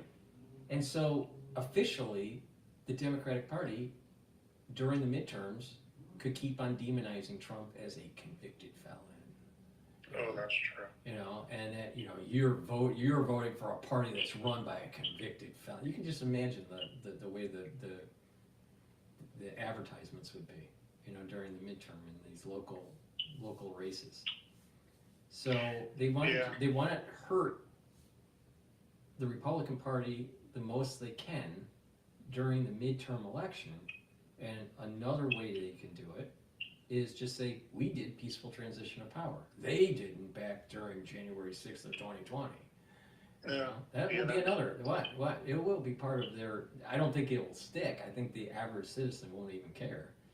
But, you know, 6 years in the rearview mirror is, people have goldfish memories. I don't think it really will stick, but they're trying to demonize his administration, and I do feel that an event in 2025 or 2026 is going to hurt his plans of restructuring the national security state and push in motion some sort of emergency power very similar to what happened after 9/11. Yeah, I've been watching India's putting in new restrictions on that. It's just like they could just do another pandemic too. Well, that's I don't you know, because of the censorship, I don't want to talk about it in this show. Yeah, I know. But I did talk about it in episode 69 that hasn't been published yet, but I will be publishing it today. I recorded it earlier this morning. But I go into detail about that, but I agree with you. There's a high probability of that happening. Yeah.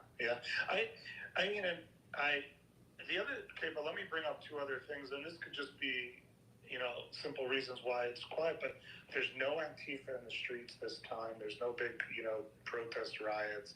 The Democrats seem almost unstable, as if like a boxer who's reeling and doesn't have his head about it.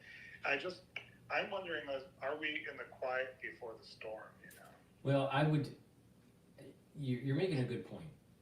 Is it that the leaders of the Democratic Party transmitting to a BLM or Antifa movement, be quiet, stay in silent mode? Or is it that they've been transmitting a message to be violent, but the transmission mechanism is broken because people are starting to just not want to participate in it anymore? I'm more of the latter than the former. I'm thinking the transmission mechanism is broken. If you listen to that speech that Kamala had, where she kind of looked drunk. Remember that one? Where she kind of looked drunk, and she's like, never let them take the, So she was, in a way, inciting violence, trying to activate like a BLM Antifa movement. It didn't take hold. It didn't take hold. Now, why? Because I think the transmission mechanism is broken. The same thing when Daniel Penny was not convicted of killing the in that subway incident. Yeah. They tried to activate BLM. There was a peaceful protest that happened in New York. Nothing crazy. It didn't happen. So the transmission mechanism is broken.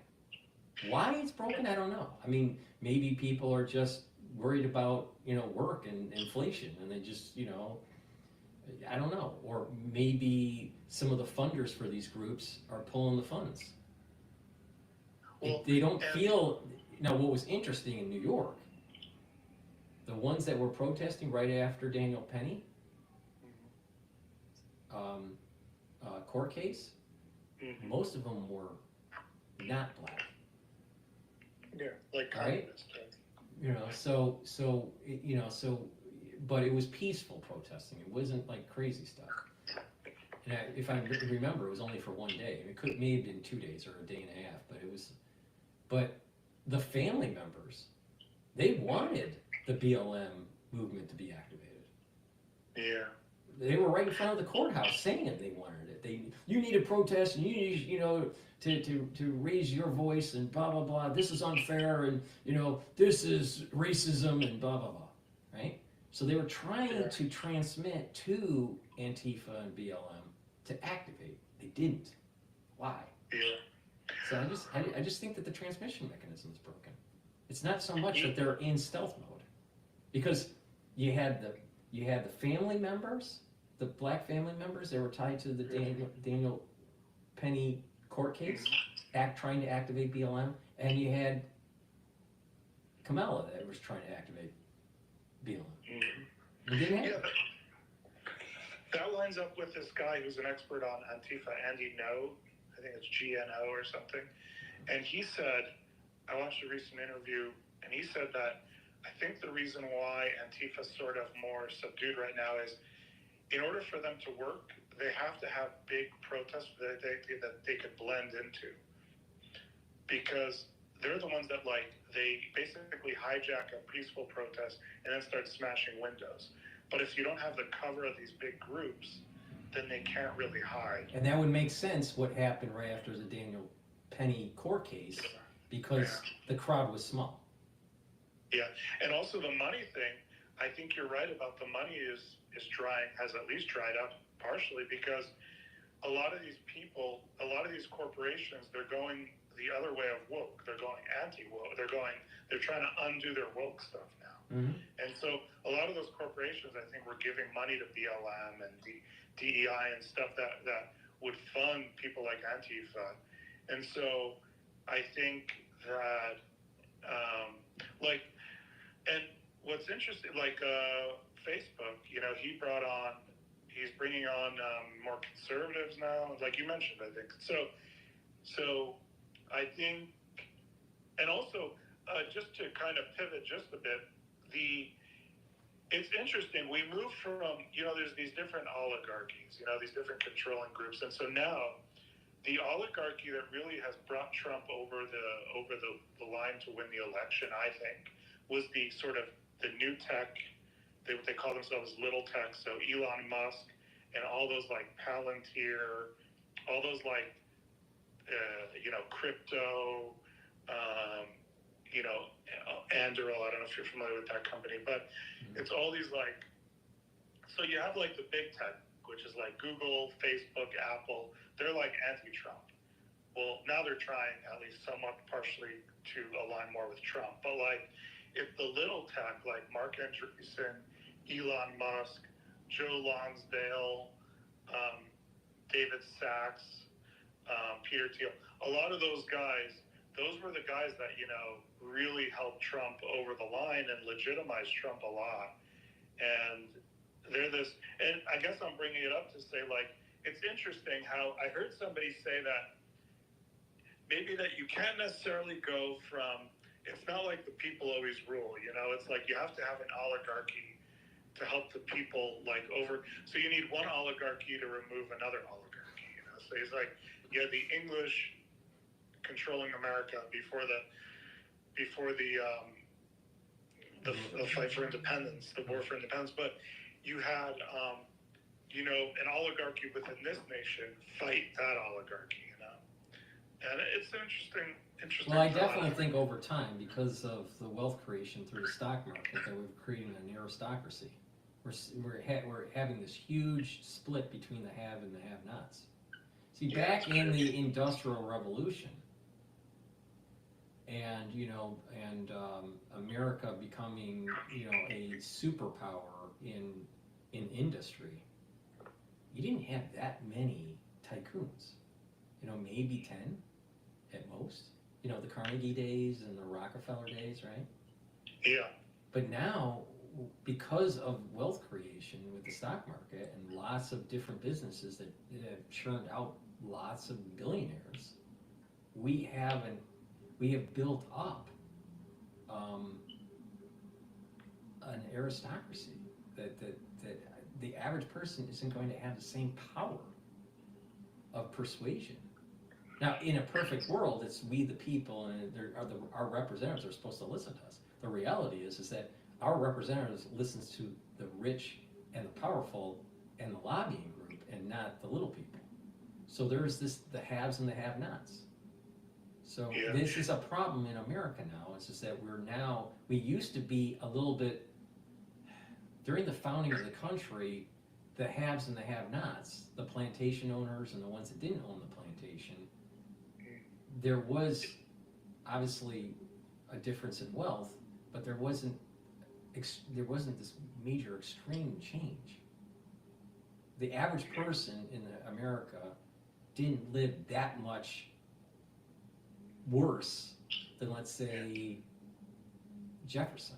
I mean, Jefferson was wealthy, but he also had a lot of debt, right? So he did have a better life than the average person, but there wasn't that much of a big change in the way he was living versus the way the average American was living. You look at now, the average person living, the average American, and how they live, right? And the amount of money that they have compared to someone that has $50 billion is totally different. The disparity is far greater.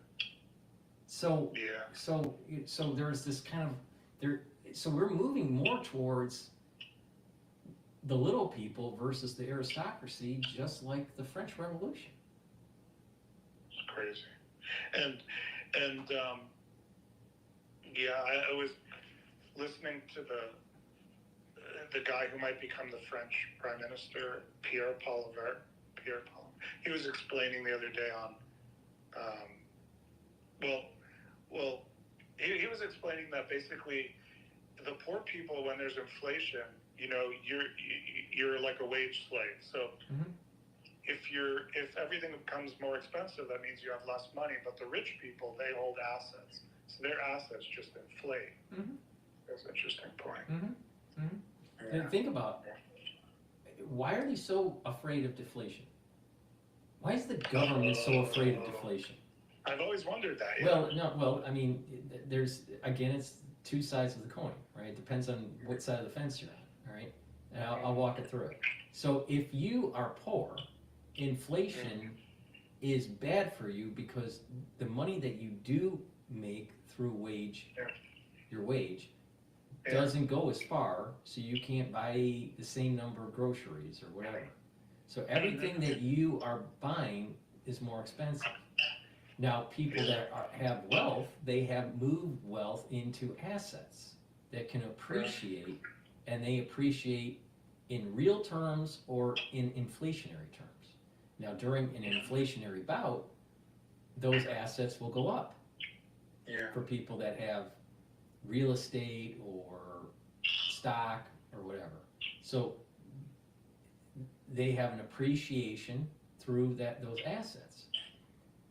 Now, the problem comes in is that if you are an individual that has, let's say, a mortgage, and it's a fixed mortgage, fixed, not adjustable, an inflationary situation is actually better for you in the long run. Yeah. Because you're paying with cheaper dollars on a fixed loan. Yeah. So the loan issuer is getting cheaper dollars and is losing money. The loan issuer is losing. Right, so the bank is losing money, and this is the reason why during inflationary pressures, the banks want you to move to an adjustable mortgage. Oh, wow. Okay, now, the other side is that, let's say, now let's play the game where it's deflation. If you have a loan that's fixed and you're a little person, right? Then you're giving to the bank more expensive dollars. So the bank's really making money on you. Okay? So for the little person, deflation with loans that are fixed, it would be a problem. If it's adjustable, it's actually better for the little person and not the bank, because there's an adjustment of the value of the dollar being transferred. Now, for people that are rich, that have assets, and most people that are rich have most of their assets in real estate or in stock, during a deflationary situation, stock prices go down and hard assets like real estate go down. And this is the main reason why the rich are afraid of deflation, and they prefer to just pump the system with monetary spending and have an inflationary bout. Because they benefit from their hard assets, and there are some people that will benefit that are poor, that have a fixed loan in an inflationary bout. They're okay, but the problem is that any gain that they had from that is probably eaten up by the high inflation on other goods and services that they purchase. So they benefit, the rich benefit from an inflationary bout. They will lose money, most of their money, if there's deflation. And there is the big problem. So the Achilles heel of the aristocracy in the United States is deflation. And this is the reason why the Federal Reserve always pumps money into the system, because they cannot have the aristocracy fail.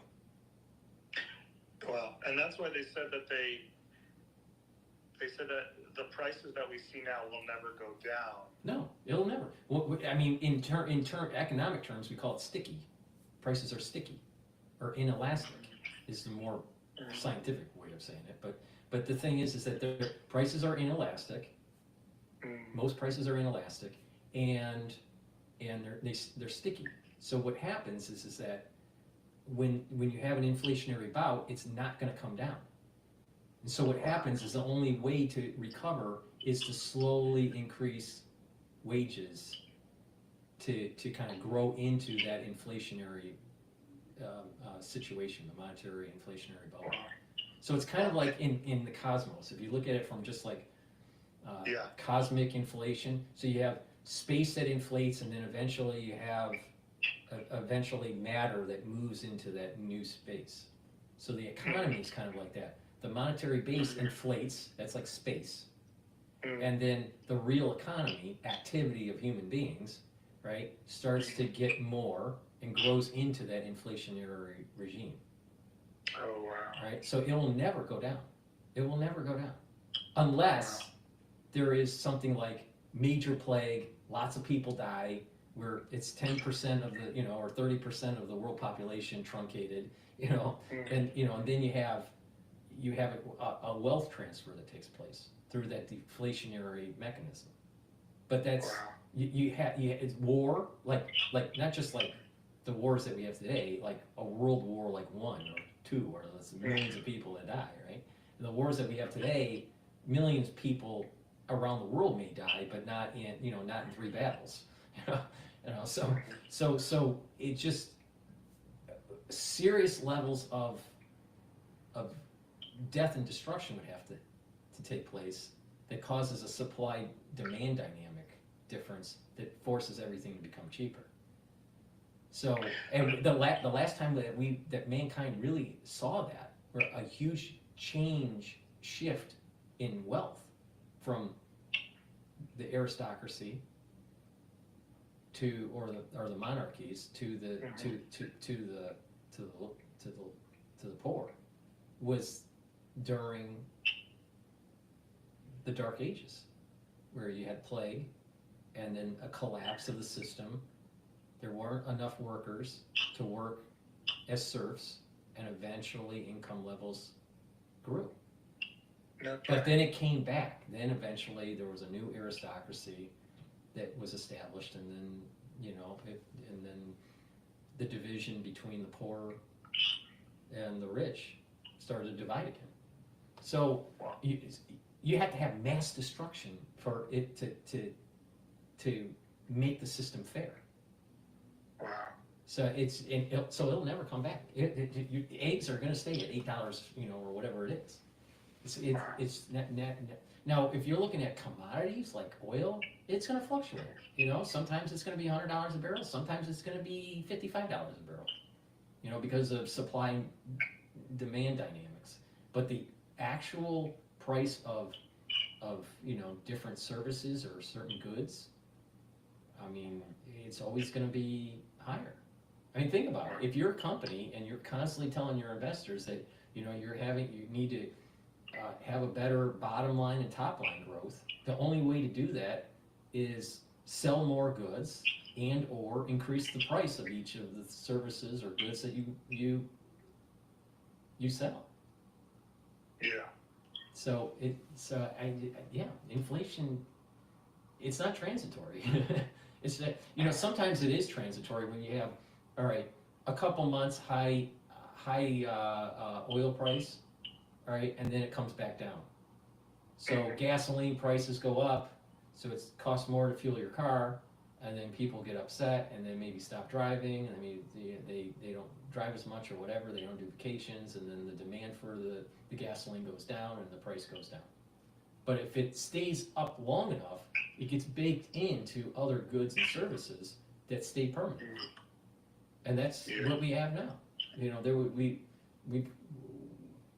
The inflation is not, anyone that thinks that the price of goods are going to go down is crazy. It's not going to happen. It's sticky. It's just the only thing that's the feel of them being cheaper would be wages improving. Now that could happen if the society is productive, but we'll see if the society becomes more productive. I think that AI is going to cause the system to be even worse. The rich are going to get richer off of AI, and the poor are going to get poorer because they're not employed. Wow. Gosh, I could ask you some questions about economics, but just to go back for a second about the future, one other thing about the terrorism thing. So what Sarah Adams, the CIA targeter, was saying was, like I mentioned, the 1,000-person attack in the United States, but the other thing she said was they also have, I think, like 1,000 people or something in Europe. So they're going to do a similar thing in Europe. But before this, I guess, before the attack in the United States, now I'm not 100% sure on the 1,000 in Europe, but I'm pretty sure. The other thing they're going to hit some U.S. embassies in Europe.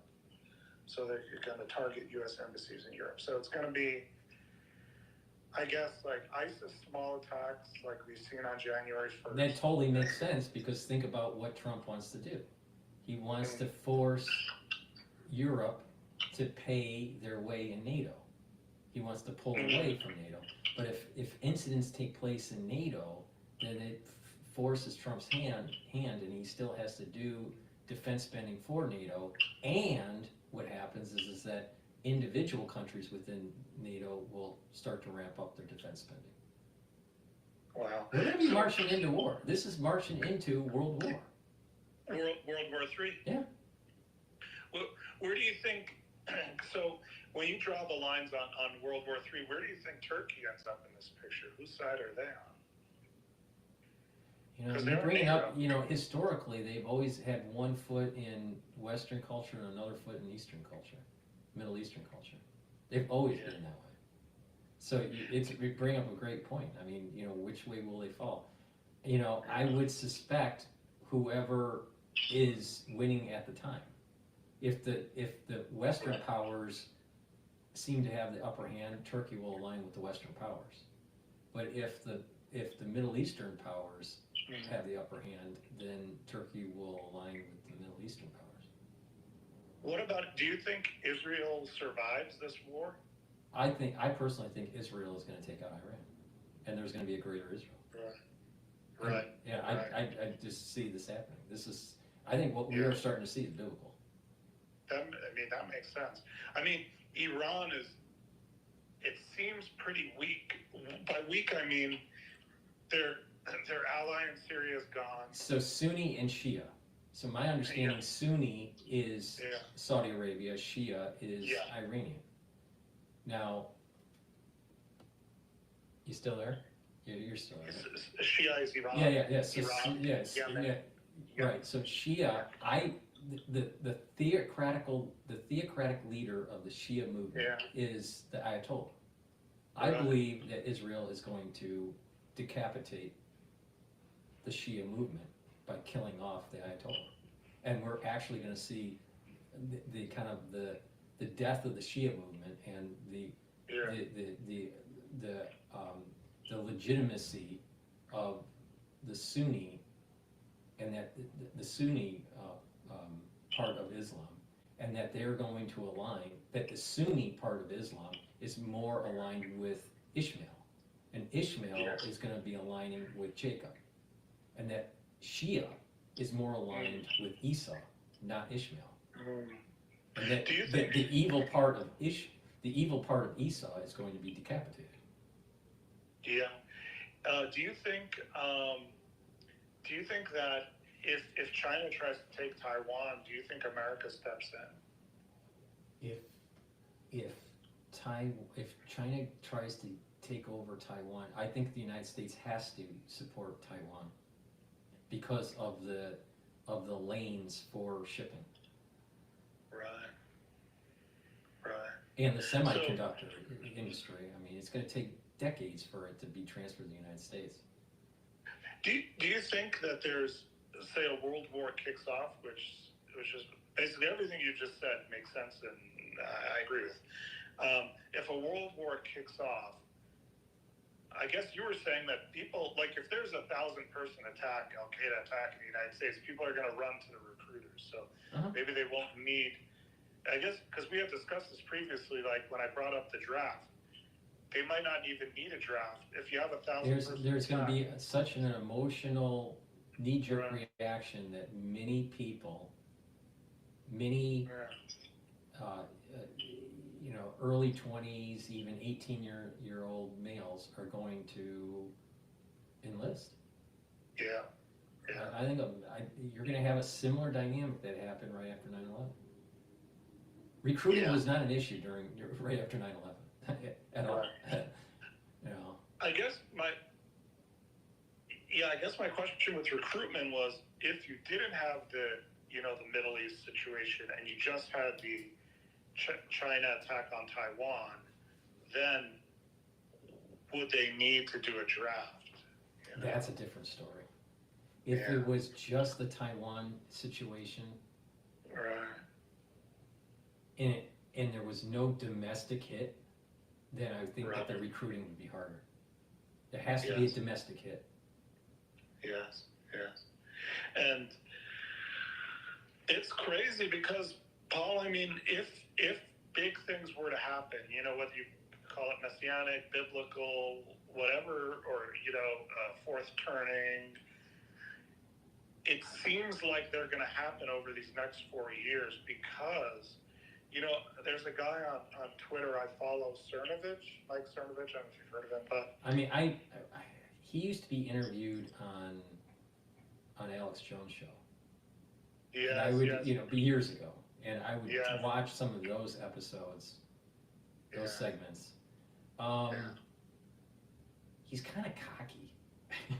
Oh, very, very overconfident. And because he's so cocky, I just like, you know, I just kind of, I tuned out. He's very overly cocky, but yes, but I will say one thing, he's gotten certain things right over the past number of years. One thing he said, which I agree with, is there's people, the amount of quality. Oh, by the way, for people who are interested, I started a Substack. It's called basedreporter.substack.com. And on it, I'm going to be doing research, and I'm going to be posting my research. So it's going to be like data-based research, not like trying not to do any speculation. So like right now, my first post is on all of Trump's appointments, nominations. So far, I count like 146. And what I do is I put the name there, and then I put Trump's language, and I have it ordered by like department. So I'm going to continue doing this, and then I plan on doing a few of these Substack posts, like all of Trump's, you know, all the actions Trump takes from, you know, January 20th. But I'm starting to ramp up now. Well, make sure that you in the comment section, make sure you post your post the link. Yeah, post the link for the staff. Okay, I'll do that. But one thing I've noticed is the quality of people, and I noticed this without even doing the compilation on the Substack, but one thing I'm noticing is the quality of people Trump is bringing in is really high. And Cernovich said with, you know, such high quality, it's like almost like an omen for bad things are happening, you know, bad things are going to happen. Because why would you need such high quality people? And so, and I just think, like, if you look at who Trump is building out in the cabinet, it's China hawks. It's people who are capable of, at the highest level of technology, of MAGA, of China hawk sort of types, you know. And so I just think, like, if the next 4 years are like the perfect time for big things to happen, besides Trump doing whatever with Greenland and renaming Mount McKinley. He wants to rename the highest mountain, I think, in the United States, Mount McKinley. Obama changed it to Denali, but Trump really thinks highly of President McKinley, so he talked about renaming it Mount McKinley, which would be great. But Gulf of Mexico to Gulf of America, you know, all that stuff, Gulf of the United States, whatever, all that stuff. But besides that, if we get hit with the terrorism thing, and then we finally have to fight this caliphate, which is what it is, essentially. They're trying to build a caliphate. And it's like you said, we're going into the Third World War, and if it involves Taiwan as well, and Russia, China and Russia. And so I just think the perfect timing for them to do all that stuff is going to be over the next 4 years. I totally agree with you. And I would not be surprised that it's already started. You know, when you like try to delineate when did World War II start, you know, it's not so, you know, some would say, well, maybe it was 1939, maybe it was, you know, the invasion into Poland or Czechoslovakia, or maybe it was, you know, going all the way back to Japan invading, you know, certain areas in Asia. Perhaps World War II was just a continuation, it was just a pause of World War I. That it never really, World War II never started. Or it was really just a continuation from an armistice deal from World War I, not World War II. Yeah. You know? So you know, so where's that delineation? You know, who knows? You know, I suspect that World War III may have started with leaving Afghanistan and ramping up in Ukraine. Yeah, the Afghanistan thing, what that did was it created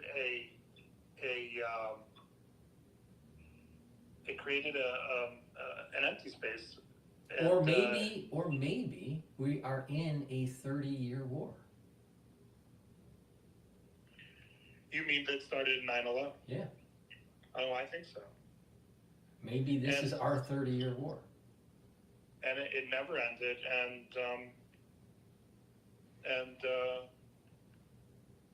it never ended, and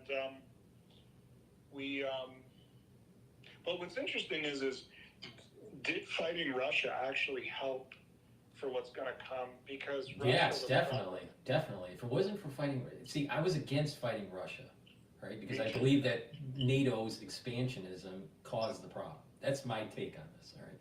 But the war, that doesn't mean that positive things couldn't have come out of it. A lot has been learned about drone warfare in Ukraine.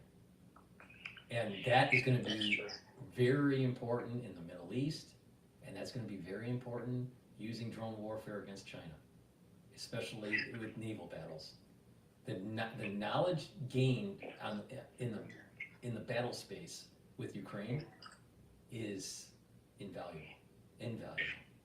Also, they said that, I don't know if it's true, but they said that the reason why Russia didn't stop the takeover in Syria was because they were too bogged down in, with Ukraine. So basically, because Russia, historically, I think they've sided a lot with the people who have been enemies to the United States, like going back to the Cold War and stuff. So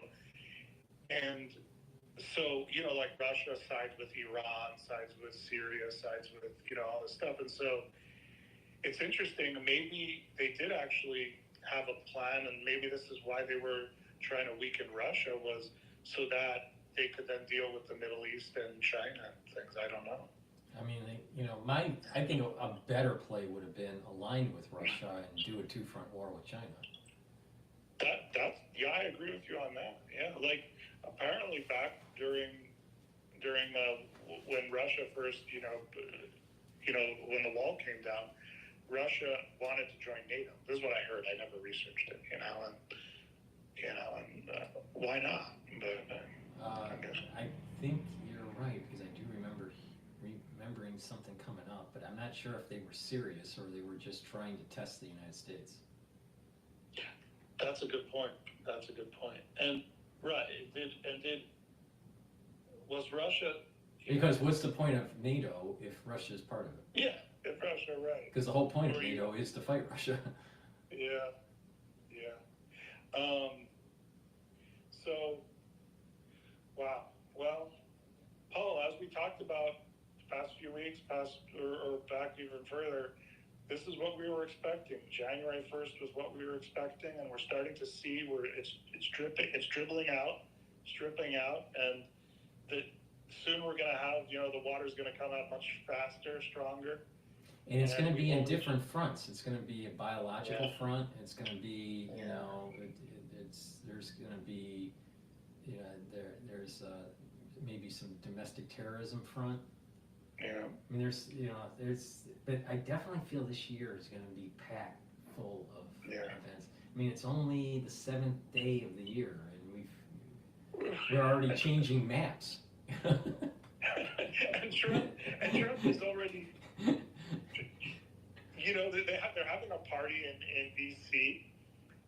It's called the Coronation, which is, it's like MAGA, really like serious MAGA people. So like when Trump first won in 2016, they had a party, I forgot what it was called. And it was like all the serious MAGA people went to the party, because they go for the inauguration and then they go for the party, or the party for the inauguration. This time it's called the Coronation, which is so fitting because, first of all, it pisses off the libs because, they think we look at Trump as the king, as a dictator, whatever. But the other thing is like Trump, like I said, like when I talked to you before, when he went to the church in France, the cathedral, to me, it looked like he was treated as a king, you know, and Trump is moving so fast. He's a lame duck, meaning he doesn't have to worry about re-election. So he just looks like he's going full force, you know? I think it's a combination that, you know, it's his energy and wants to do something very profound for the country. But I also feel as though he's given a divine hand to help. You know, that there's divine help in this, and that he's easing. You know, it's like God is easing the road for him to allow him to do the things that the country needs to do. Do you think he's almost like Churchill in the sense of, I didn't research this, but I heard that Churchill he wasn't liked, or he didn't, but he was the right man for the time. Yeah. For Britain, and he had to reinvent himself and resurrect himself politically multiple times. He was kicked out, and then he came back, and then kicked out, and then came back, and you know, and so it's hard to understand UK politics because it doesn't seem stable at all. It seems like the moment you're, you know, in the unfavorable category, they kick you out. But he definitely, Churchill was the right man for dealing with World War II. And shortly after that, they kicked him out. He wins the war and he's cut down. Wow. So you know, he literally saved the UK. Yeah. You know, so. Do you think? Yeah. Go ahead. Sorry, I didn't mean to interrupt. No, go ahead.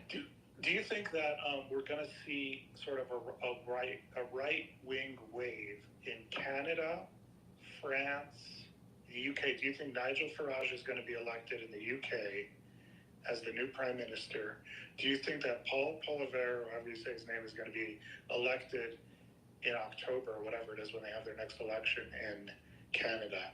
And do you think like Le Pen is going to be elected in France and then AfD in Germany? Do you think, because if you were having a world war, you'd want those people in charge, because the right wing would really fight much harder against Islamic terrorism and China, that sort of thing. Mm-hmm.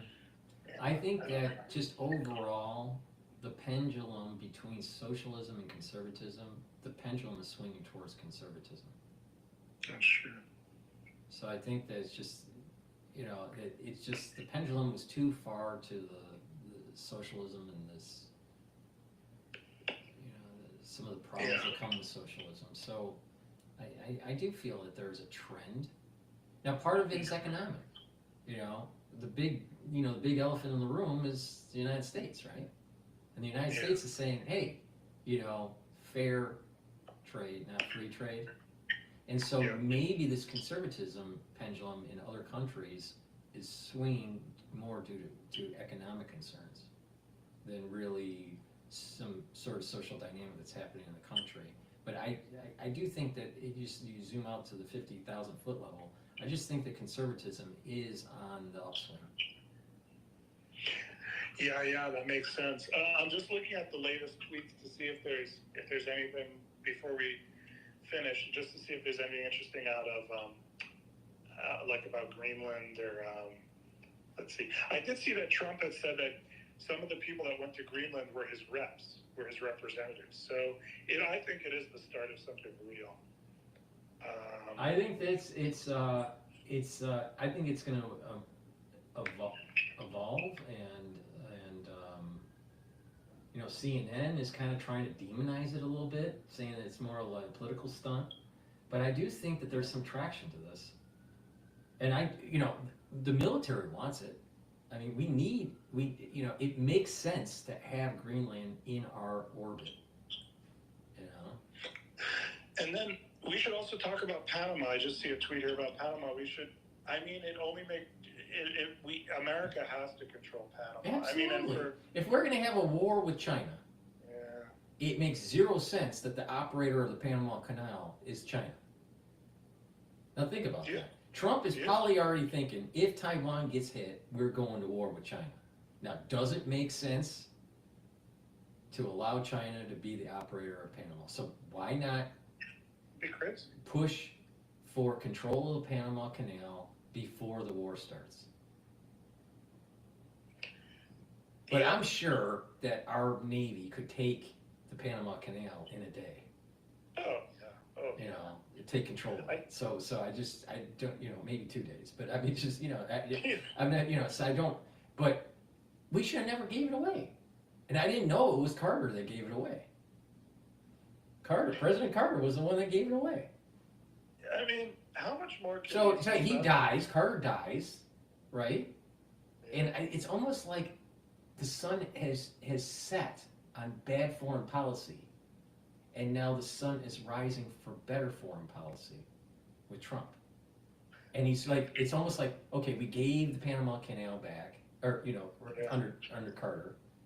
Yeah. It ended up going to into operational control by China. Well, Carter dies, Trump pushes to gain control of the Panama Canal. All right, so that's a sun rising. Carter dies, and the whole peace agreement in the Middle East seems to be in flux, and that there's going to be a real reestablishment of borders, and there is a reconfiguration of the Middle East that's taking place right now. So, you know, and what's even funnier is that Brzezinski was his foreign policy advisor. Well, that's Mika's father. That's on Morning Joe. So, and Mika and Morning Joe hate Trump.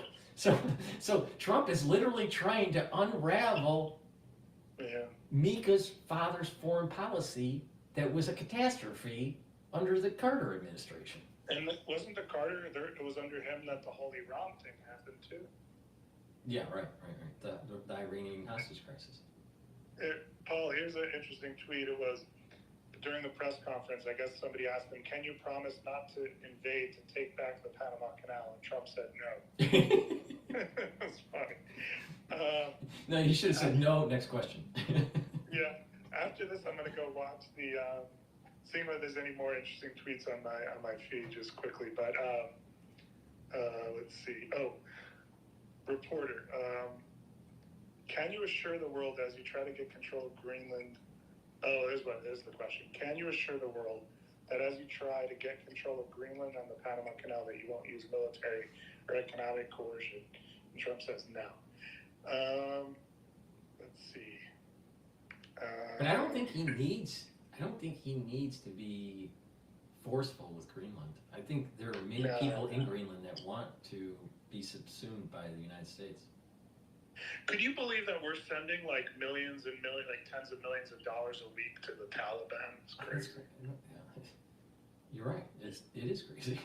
It's like, and that sounds like CIA type stuff. Yeah. Well, these maybe that's what's going on. But if these leftists, here would be an interesting thing that I thought about before. What if they're going to use those crazy terrorists, you know, like the people in Syria? They're going to use them to take down Iran, because isn't Iran on the border of Afghanistan?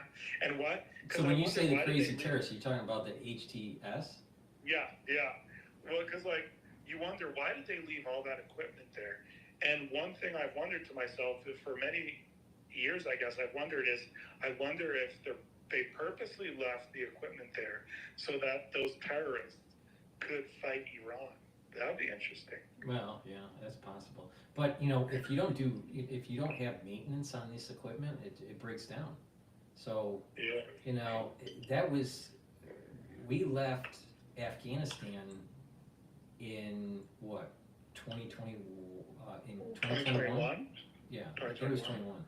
So, you know, you're talking about, without proper maintenance of these vehicles, I'm not sure if they're really that operational now. Yeah, it's funny. I saw a video of one of the trucks. You know, they had mounted on a truck, talking about broken equipment. They had mounted on a truck when they were invading out Syria, a literal cannon, like a cannonball thing. Literal cannon mounted on a flatbed truck. And they were pulling the string and shooting cannons. Right. I mean, that's hilarious. Yeah. All right. Well, that looks like all the tweets, and I posted my. Okay, just for yourself and for the folks out there. Okay, I posted my Substack under this thing, and then so what I'm doing basically is I'll have one document, I have it pinned to the top. I've only published one thing so far, and it's just going to be all of Trump's appointments, and I'm just going to constantly update it, even while he's in administration, for as long as it makes sense. And then, but the other thing I'm going to do is I'm going to do another post. Oh, another post I'm going to create is sort of ways that individuals can help prepare themselves, like volunteer organizations they could join, training things they could take part in, everything from medical stuff to sort of bomb detection, any things that they can do to like help prepare for what's coming, supposedly. And then another Substack I'm going to do is sort of, I'm going to put down who's in control of the House, like the House of Representatives, maybe the Senate, like the Republican control, list like their positions. But basically what I'm going to do is, and I'm going to post, like, I'm going to start researching like the rules they operate under. And then once things pick up during the administration, once January 20th comes in, especially the first day, which is when this is going to start, I'm going to start posting like all the executive orders Trump is going to be doing. So I'll have like, I'll post that in like one big post, and then I'll do, and maybe I'll do some analysis on it. In other words, I'll read it so other people don't have to. And then we'll see. And then I'm going to be posting as the administration goes along. I'll be posting like bills from Congress, and like I'll try to read these long bills and post summaries and stuff. And so we'll see how much I'll do, and we'll see like how much, interest there is in what I'm doing. But we'll see, and so I have to balance all that stuff. But that's kind of the idea. All right. So just make sure you post it, and then the individuals that are watching and hearing, because there's different. This is simulcast. Take a look at the links that we have for X Spaces to get to the Substack. Yeah. Well, that's all I could think of, Paul, for today. But I thought it was a good time to reconnect and just say, hey, the drip that we predicted has started, but soon will be the faucet will flow. So. Right. Okay. Well, thank you for calling in. Appreciate it. I appreciate you all the time. I always appreciate you, Paul, and I'll speak to you next time the stuff goes crazy again. Right, and that will probably be tomorrow. Yeah. Right. Take care, Paul. All right. Bye-bye.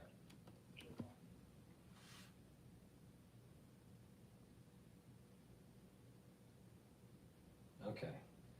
So, again, we're doing a live stream on YouTube. We're doing a live stream on Rumble with the market telemetry. That's the dashboard.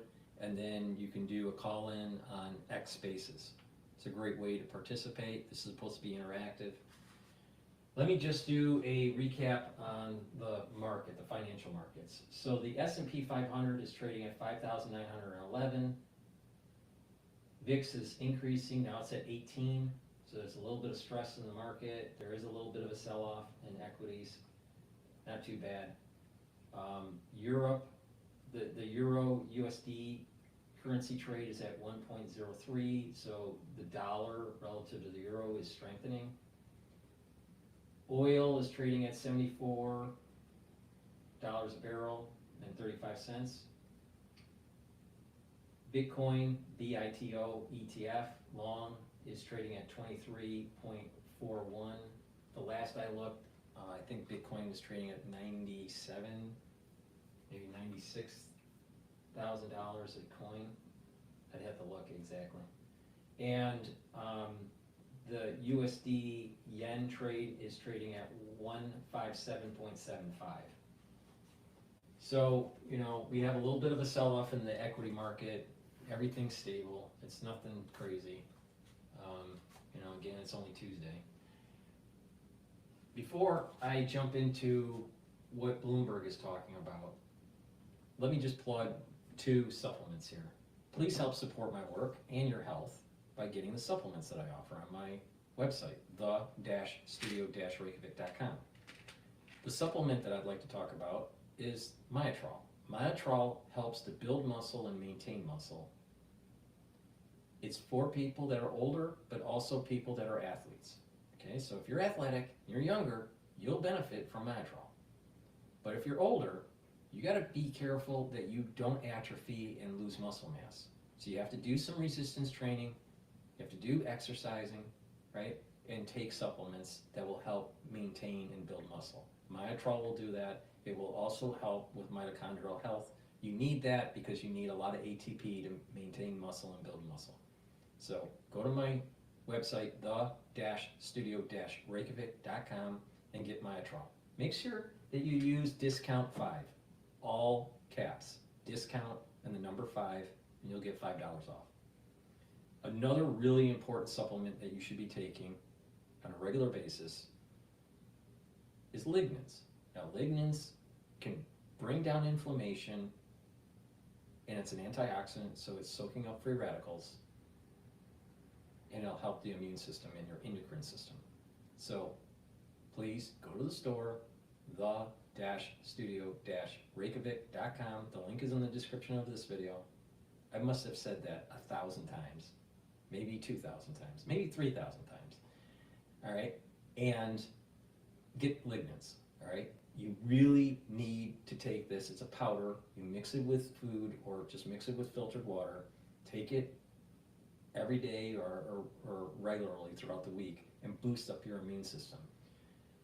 We are going through additional cases during the cold season, all right? So it behooves you to boost up your immune system and soak up those free radicals, bring down inflammation, right? And help your endocrine system out. It's dual purpose. So get the lignans, boost up your immune system. Cases are increasing, just like I said it would. Cases in December increased, cases in January are increasing, and what I'm noticing with people, with what they have, it's more closer to bronchitis / pneumonia type. All right, so just mitigate the problem by boosting up your immune system. And if you start feeling something, knock it out right away by some of the things that I've mentioned earlier in the video. All right, so another great supplement that I have, all right, that you should be taking, this is a great way to start getting healthy, is taking the Boomer Boost. It's a powder. It has 68 nutrients. I don't have time to read the whole profile, but you get a lot of stuff in this. You get a lot of vitamins, got a lot of minerals, you have lots of ingredients in here that will help with your health, okay? Now, it's a powder. You mix it with filtered water or mix it with soft foods. I mix it with hummus. Some people mix it with yogurt. However you want to do it, make a smoothie, but take it every day. It's a great way to just take it as a lunch or as a breakfast, all right? You take 1 scoop a day and you get all these nutrients. It's going to help with your heart health. It's going to help with your brain health. It's neuroprotective. It's going to help with bringing down inflammation and, building up energy levels. So you're going to bring up your ATP. So this is a great way to get healthy, all right? Again, use the discount 5, all caps. Get the Boomer Boost. This is an easy way to lose weight, get energy, get fit, and if you are working out, you're fueling your workout with this, all right? So you're working out, you got the energy, you're building up muscle, right? You're getting healthier, you're building up stamina. This is a great way to do it, all right? Please, go to my website, follow my advice. What I'm doing works, but you gotta do it. You can't just sit there and go, maybe I'll do it. You gotta work out a little bit. You gotta sleep regularly, good sleep, right? You gotta take the supplements. You gotta stretch. You gotta do balancing exercises. You gotta do a little bit of resistance training, a little bit of cardio. And when you do all these things, do the stretching, do the balancing. When you're doing this, you're gonna improve your body. It's holistic. There's a great way to lose weight if you work out and you're taking this, right? But it's not just about losing weight, it's also about getting healthy and improving your brain and your heart health. So it's a great way to do it, and you can couple it with the barley. I'll mention the barley and the benefits of the barley after, just dropping into Bloomberg here. Let's just figure out what Bloomberg is saying. No, they go into commercial right when all right, while they're in commercial, let me drop into CNN. This is about the Greenland and Donald Trump Jr. going there. Donald Trump Jr., as we just said a few moments ago, just arrived in Greenland. Take a look at this. He posted this video from inside the cockpit as the plane approached the island. President-elect Trump has been floating the idea of the U.S. acquiring Greenland, which is a Danish territory. Greenland says their island is not for sale. CNN's Fred Pleitgen joins us now. Fred, what are officials in Denmark and Greenland saying about this visit? Well, first of all, they've been saying for the last couple of years, ever since the first Trump administration, that Greenland is not for sale. They continue to say that as well. It's quite interesting to see that video of what they call Trump Force One descending there into New Greenland, which would appear to be a Trump action figure in the cockpit, on the cockpit dashboard there. We do have some sound actually now from Don Jr. after he landed in Greenland. He, of course, claimed that all of this is just a private visit, despite some of the talk from his father. Let's listen in. We're a little pressed for time because we only have a couple hours of daylight, so we got to see everything, but we're really excited to be here. Thank you guys so much. Just here as tourists, seeing it, looks like an incredible place. We've been talking about going for a while. I was actually supposed to be here last spring for some of the stuff I do in my free time, but just really excited to be here. Awesome country. The scenery coming in was just spectacular, so just very excited to be here. Thank you. He says hello. We were talking to him yesterday, so he says hello to everyone in Greenland.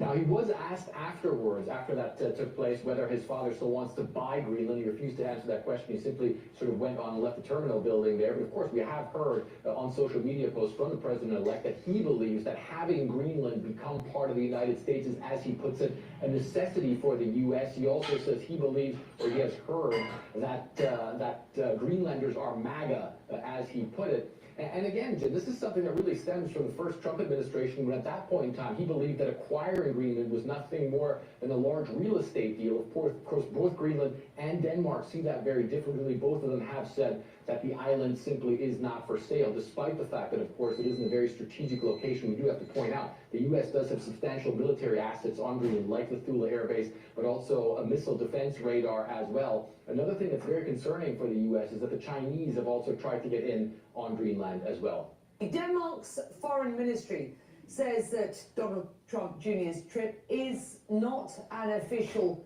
visit, and he just said there that he was here just visiting in his free time. What do you know about why he is there?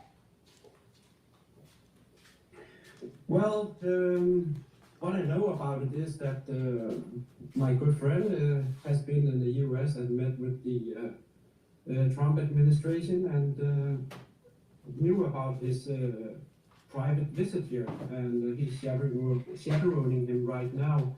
And as you probably know, Greenland's economy needs to be diversified. That's why we are building airports in Nuuk, Ilulissat, and Qaqortoq, where our civilization lives instead of the former U.S. air bases.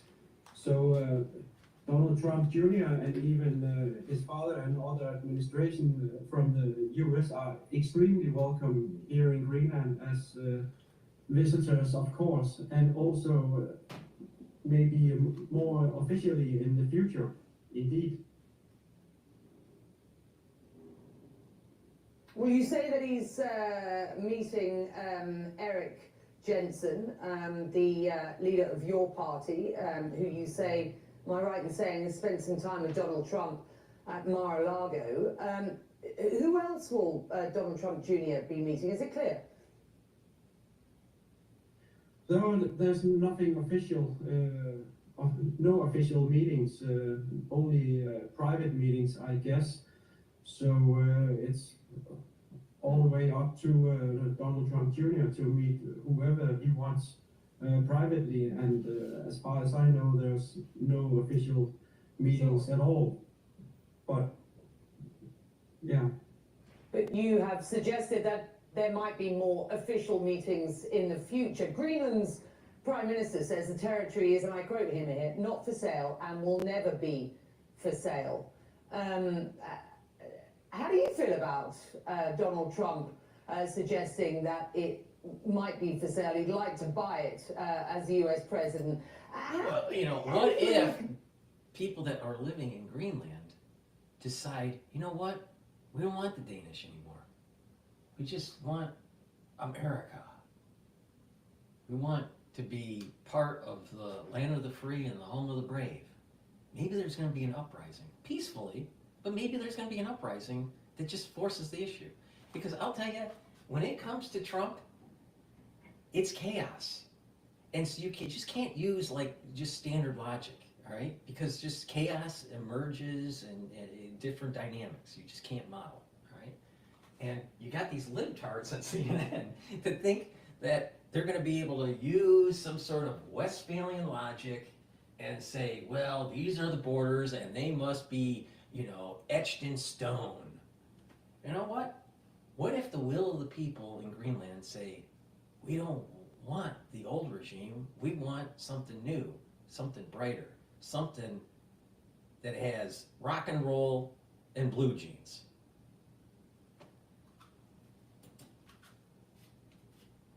Constituents feel about this matter?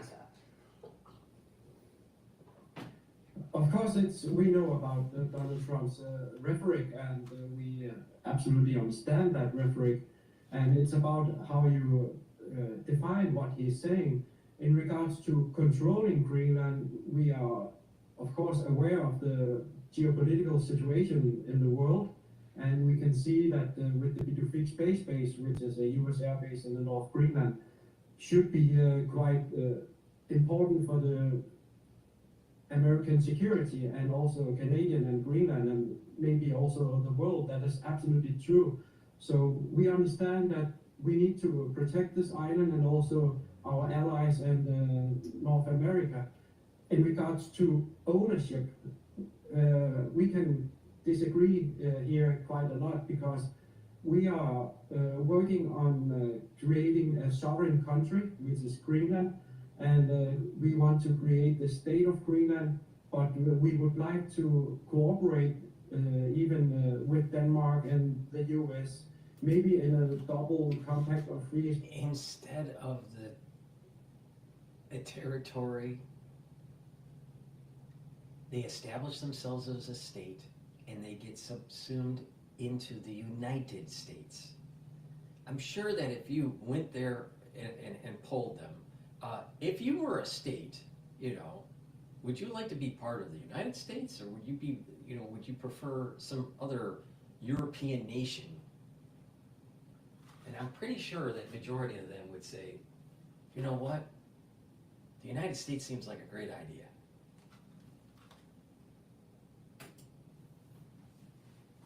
The free association agreement, but the main goal here. Another thing is that Greenland needs greenbacks, right? And America can print lots of greenbacks out of the Federal Reserve.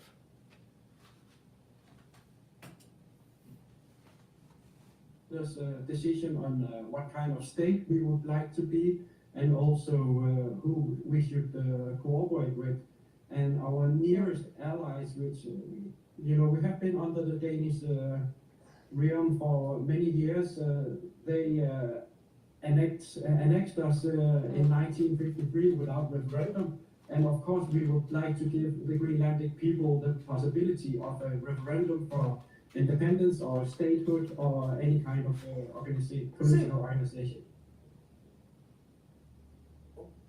It seems to me that you believe the United States can play a role in your party's and many in Greenland who support your party's ambitions for independence, correct? I mean, there are also a lot of minerals, there's a lot of resource underneath the country. At present, you depend on subsidies from Denmark. Now, think about this for a sec. They got lots of resources, really important metals, really important elements, especially with the technological age that we're in,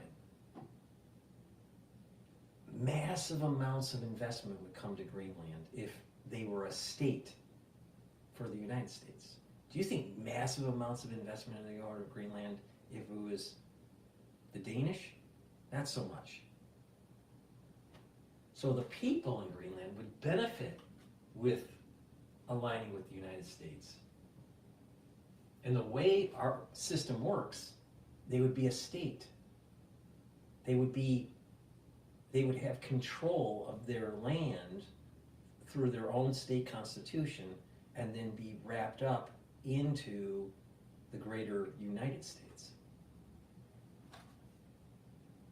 The people would just benefit more. I mean, it's just, let's just face it, America's where it's at. It's not Europe. Can you just sort of lay out for us what the sort of quid pro quo might be, more than just national security interests for the United States in a Trump administration helping you in your ambitions for independence? Well, independence is a big word. So we are using statehood, or we are not. Exactly, for, statehood. Now, would you prefer statehood with the Danish? Do you want Danish statehood, or do you want American statehood? And it makes more sense economically, in terms of national security. It's just a win-win for everybody if Greenland comes under the umbrella of the United States. Here in Greenland, we know that we are not capable of defending our own island, or even keeping the sovereignty of the island with few people and with no military. So we need to cooperate with a bigger brother, if you can say that. And the United States is already. And now, when it comes to 1984 and Big Brother, there's no brother bigger than the United States. The Kingdom of Denmark is already here, but we need to diversify our economy and be economically self-sufficient. And that's why we are working on tourism, we are working on critical minerals, we are working on fisheries, we are working on sustainable energy supply to the rest of the world, and so forth. And we are open for business, and if Trump is talking about a real estate agreement, the US is renting a big area of land in North Greenland, and it should be just very normal to pay for that. So we would need our economy to add up so that we can have a good, prosperous Greenlandic people here in Greenland. You suggest very briefly that Eric Jensen, the leader of your party, is meeting Donald Trump Jr. in his capacity as a private citizen, as a visitor. And he's meeting him, he's showing him around. But do you understand whether or not there have been conversations about a Trump administration reaching out further and taking a more active role in Greenland's future? I mean, the reason I ask this is that many people are suggesting that this is overreach on the part of the president-elect in suggesting he'd like to buy Greenland. Others suggesting this is just bluster from a man who will be president in less than 2 weeks. What's your sense? Well, in regards to meeting our chairman of the party, Siumut, Eric Jensen, is misinformation. So that has no hold in reality at all. And as far as I know, there are no political meetings with Donald Trump Jr. He's visiting on a private matter here in Greenland. And as I said in the beginning, we are of course also open to a more official meetings in the future when President-elect has been inaugurated. And we have shown I know the ultimate troll event that could happen is that Elon Musk buys Greenland. And then the libtards would just freak out.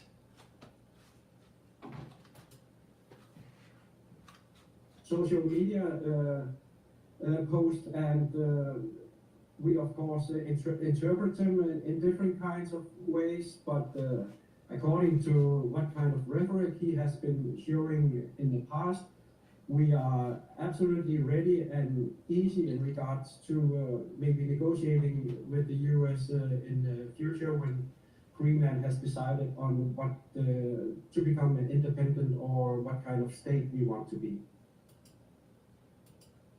Okay. Donald Trump Jr. So that's CNN's coverage on the whole Greenland trip by Trump Jr. Let me talk about the barley. I have two types of barley, and you can take them separately, or you can take them with the Boomer Boost. All right, so let's talk about just the barley. I have it in Gladiator barley or in heirloom barley. Now, some people would say, what's the difference? Well, the difference is this. Gladiator will help to improve strength, build muscle, it'll reduce inflammation, and soak up free radicals using superoxide dismutase. Okay? So you're going to improve your immune system by reducing inflammation, you're going to soak up free radicals, but Gladiator barley works really well when you work out and you're trying to improve your strength and build muscle. All right? This also is synergistic with Myotrol. The heirloom barley helps to detoxify your body, but it also brings down inflammation and soaks up free radicals using superoxide dismutase. Okay, so if you want to detoxify your body, take the heirloom barley. If you want to build some muscle and you're working out, or you're older and you've been atrophying and you want to, build some muscle, take the Gladiator barley. All right, this is a protein. All right, and it's very powerful because this is high quality barley. It's energy dense barley, way better than any regular barley that you're buying at Whole Foods or wherever, all right? Because this stuff is heirloom, all right? This is very nutritious and energy dense compared to the crap that you buy from the store, all right? Now, it works really well when you couple it with the Boomer Boost, all right? So if you want to build muscle, and you want to fuel your body with all the nutrients that you need for the day, a great way to do it is to take the Boomer Boost and mix it with a couple scoops, small scoops of barley. Okay? And when you do that every day, and you do a little bit of resistance training, or let's say you're an athlete and you're working out, you're going to notice huge gains in fitness. You're going to get stronger, all right? You're going to feel better. And again, the Boomer Boost helps with your cardiovascular and your brain health, and helps with overall body health and more energy. But Gladiator will help with building strength, and it's synergistic. It works really well with the Boomer Boost. All right. Now, if you're an athlete, you really want to get that muscle gain, stack it also with Myotrol. Now, with heirloom barley, this is going to detoxify your body, but also bring down inflammation, help with your immune system, soak up free radicals. And you can mix it with the Boomer Boost that way. And this would be a great stack for getting healthy and detoxifying your body. All right, so many ways to use this. You can use them individually, or you can stack it. All right, now if you're going to stack it, I've created a box called the Longevity Boost Box, where you get the Boomer Boost and your choice of the barley, either the heirloom barley or the Gladiator barley. All right, and that way it's at a discount, and then you can apply an additional discount of discount 5, all caps. And it's a great way to get healthy. I want you to get healthy. It's 2025, all right? Get healthy. It's the beginning of the year. This is a perfect way to go, okay, I'm gonna start this protocol, I'm gonna take the advice, and I'm gonna try it for a year. And so you do this, all right? And look in 2026 and the gains that you've gained in strength and in health, right? You most likely will lose weight too. But you know, the thing is that you have to take charge of your health, right? So it's the beginning of the year. Do it. Go to my store, the-studio-reykjavik.com, and get either the Boomer Boost, the Heirloom Barley, or the Gladiator Barley. Buy them separately or buy them together, you know, in the longevity boost box. A great way to get healthy, all right? I mean, you just go on my website and take a look at the label for the boost, and this is a meal, all right? You want to save some money? It's cheaper to take this Boomer Boost for 1 month for breakfast. You'll save money and lose weight and get healthy. So it's like a triple, you know, a triple play, right? So go to my store, the-studio-reykjavik.com. Get healthy, all right? I have many ways that you can do it at so many different price points, all right? So go to the store, get the Boomer Boost, get the Gladiator Barley or the Heirloom Barley, get healthy. And you can stack it with a bunch of other stuff that I've been talking about. And again, if you are into working out, you're into fitness, or you're an athlete, the Gladiator Barley is really good for strength gains, muscle gains, and getting the nutrients you need to fuel for recovery. The Boomer Boost is perfect for you. Okay, with that said, I've been going for over 5 hours. You know, my shows are actually a little bit longer than Alex Jones's shows. Alex Jones talks for about 3 hours, right? And these shows are now getting to 5 hours long. Yeah. So, thank you for watching.